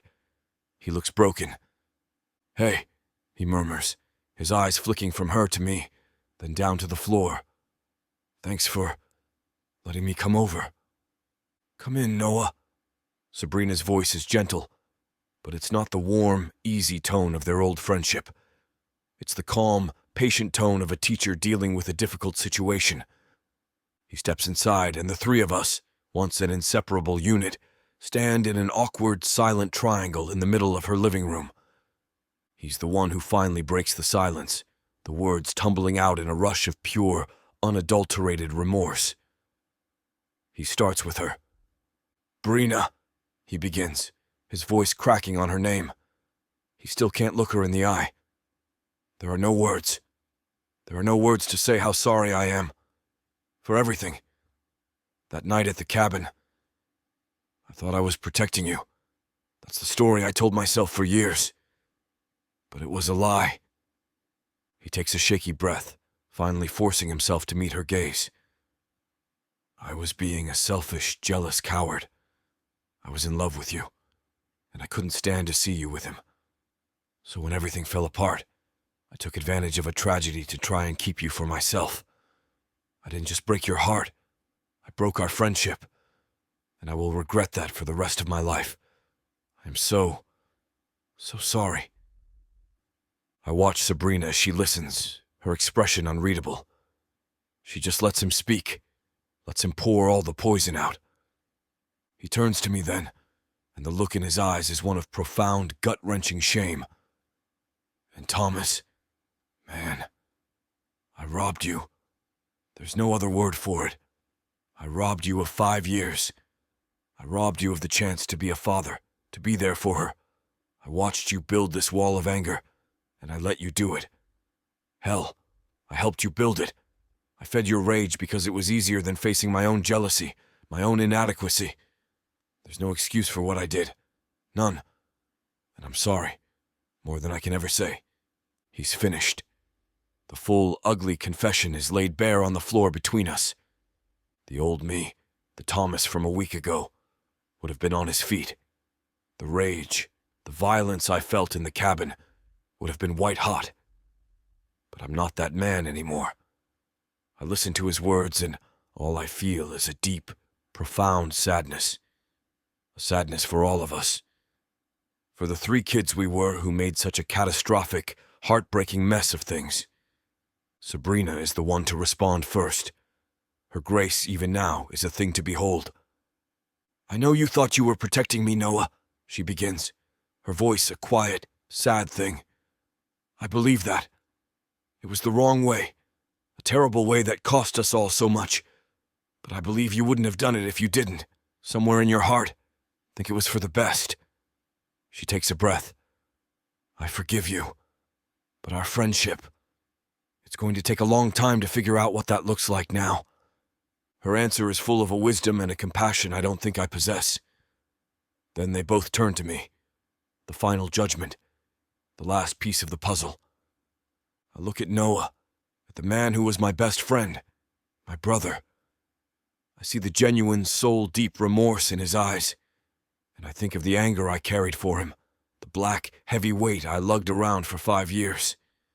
It wasn't a shield. It was a cage. I spent 5 years hating you, I begin, my voice even and calm. The rage is completely gone. I spent 5 years blaming you for everything that went wrong in my life. And what I've realized in the last few days is that all that anger, it was just a cage I built for myself.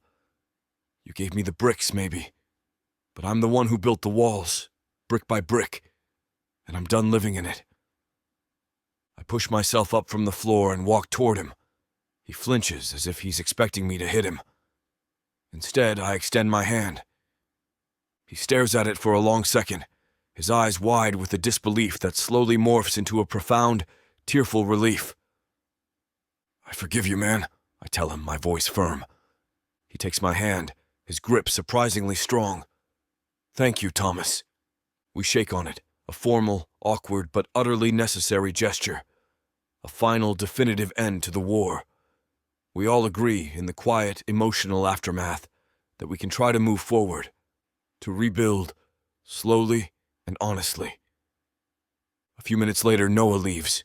The door closes behind him, and Sabrina and I are left alone in the quiet of her apartment. The last ghost has been exorcised. The final loop on the past is mercifully closed. I walk over to her and pull her into my arms, burying my face in her hair. She melts against me, her body pliant and soft. We just stand there, holding each other, breathing each other in. "So," I whisper into her curls, my voice full of a hope that feels as bright and brilliant as the sun outside. "No more ghosts?" She tilts her head back to look at me, her beautiful face scrubbed clean of the sadness, her brown eyes clear and bright for the first time in 5 years. A slow, breathtaking smile spreads across her lips. "No more ghosts," she confirms. And then she rises on her toes and kisses me. A sweet, simple promise of a future that is finally ours. Chapter 30. Sabrina. 1 year later. The roar of 20,000 people is a deafening, exhilarating wave of sound, but all I hear is the steady, happy beat of my own heart. I'm standing in the stands at Thomas's Christmas Day game, a tradition that has, improbably, become one of my favorites.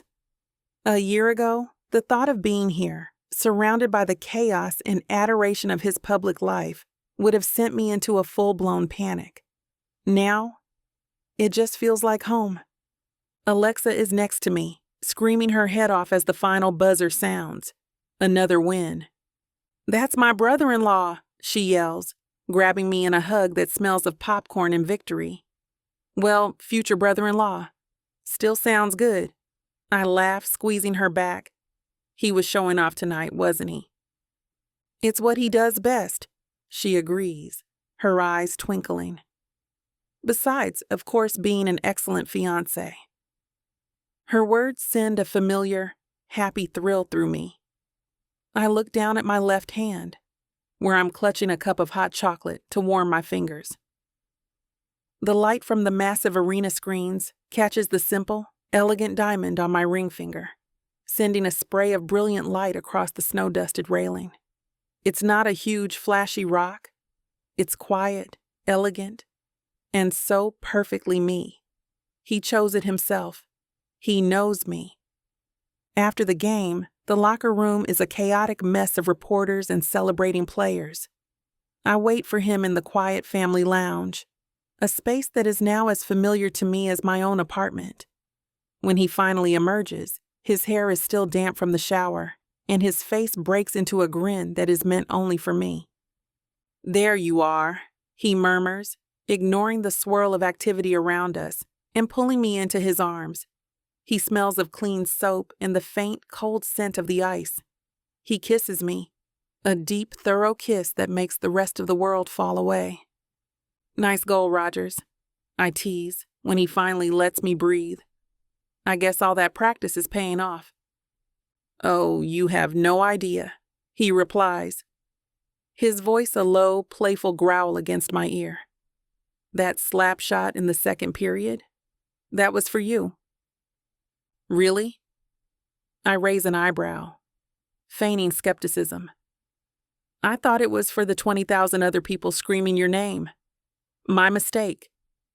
He pulls back, his blue eyes full of a love so deep it still makes my breath catch. "They're just the background noise," he says, his voice soft and serious. "You're the music. Our house, our house," a phrase that still feels like a beautiful dream, is warm and quiet when we get home. The 2 Christmas trees stand in the living room, a perfect representation of us.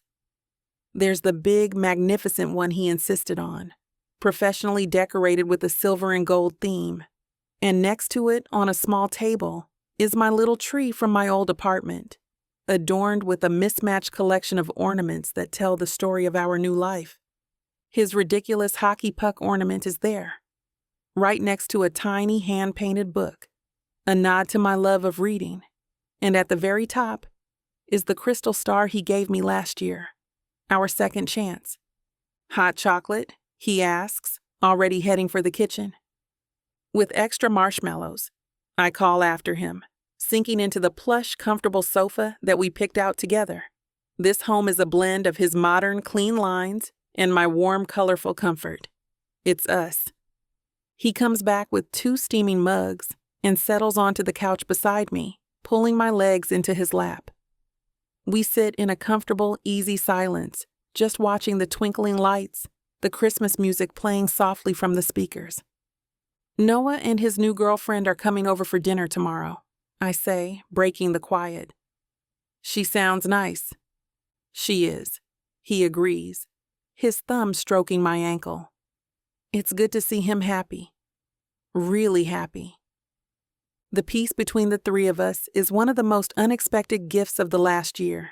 It's not the same easy friendship we had in college. The wound is too deep for that. But it's a new kind of bond. One built on forgiveness and a shared painful history. I have something, he says, his voice suddenly a little nervous. He reaches into the pocket of his hoodie and pulls out a small flat box. My heart gives a happy little flutter. What's this? Open it, he urges, his eyes watching my face intently. I lift the lid. Inside, nestled on a bed of cotton, is a beautiful hand-painted ceramic ornament. It's a perfect miniature replica of our house. Oh, Thomas, I whisper, my voice thick with emotion as I lift it from the box. It's perfect. It's our ornament for the year. For the year we built a home, he confirms, his voice soft. Figured it was appropriate. I love it, I tell him, my eyes welling up with happy tears. Come on, let's hang it. We find the perfect spot on the big tree, right in the front, and hang our little house among the sparkling lights. He stands behind me, his arms wrapped around my waist, his chin resting on my shoulder as we look at it. It's been a good year, he murmurs. It's been the best year, I correct him, turning in his arms to face him. I loop my arms around his neck. I love our life, Thomas. I love our life too, he replies, his gaze full of an adoration that still makes me feel weak in the knees. And I love you more. He lifts a hand to cut my cheek, his thumb stroking my skin, making my entire body hum. You know, for a woman who loves rules, you have a very break all the rules look in your eyes right now. A slow, wicked smile spreads across my face. I lean into his touch, my own hand coming up to rest on his chest, right over his heart. Is that what you call it? I was just thinking that, for a man who hates tinsel, you're looking pretty sparkly right now. Oh yeah? He challenges, his voice a low, husky thing that sends a shiver of pure anticipation through me. His eyes darken with a familiar delicious promise. Define sparkly. Tempted, I tease, my fingers playfully walking up his chest.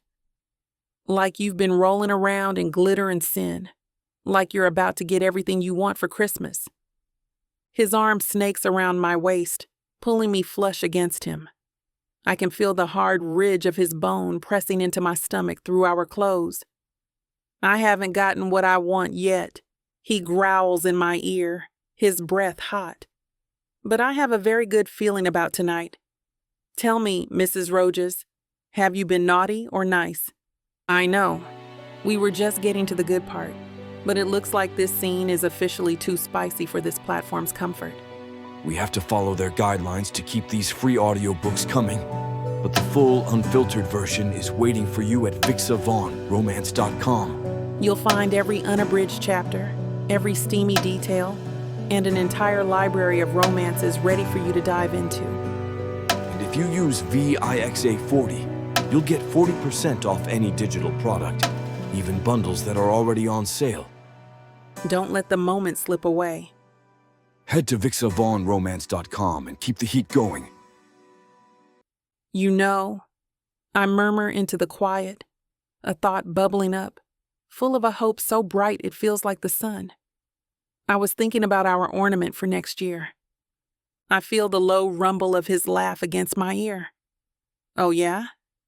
It's a little early to be planning for next Christmas, even for you. But I'm listening. I lift my head to look at him, a slow, secret smile spreading across my face.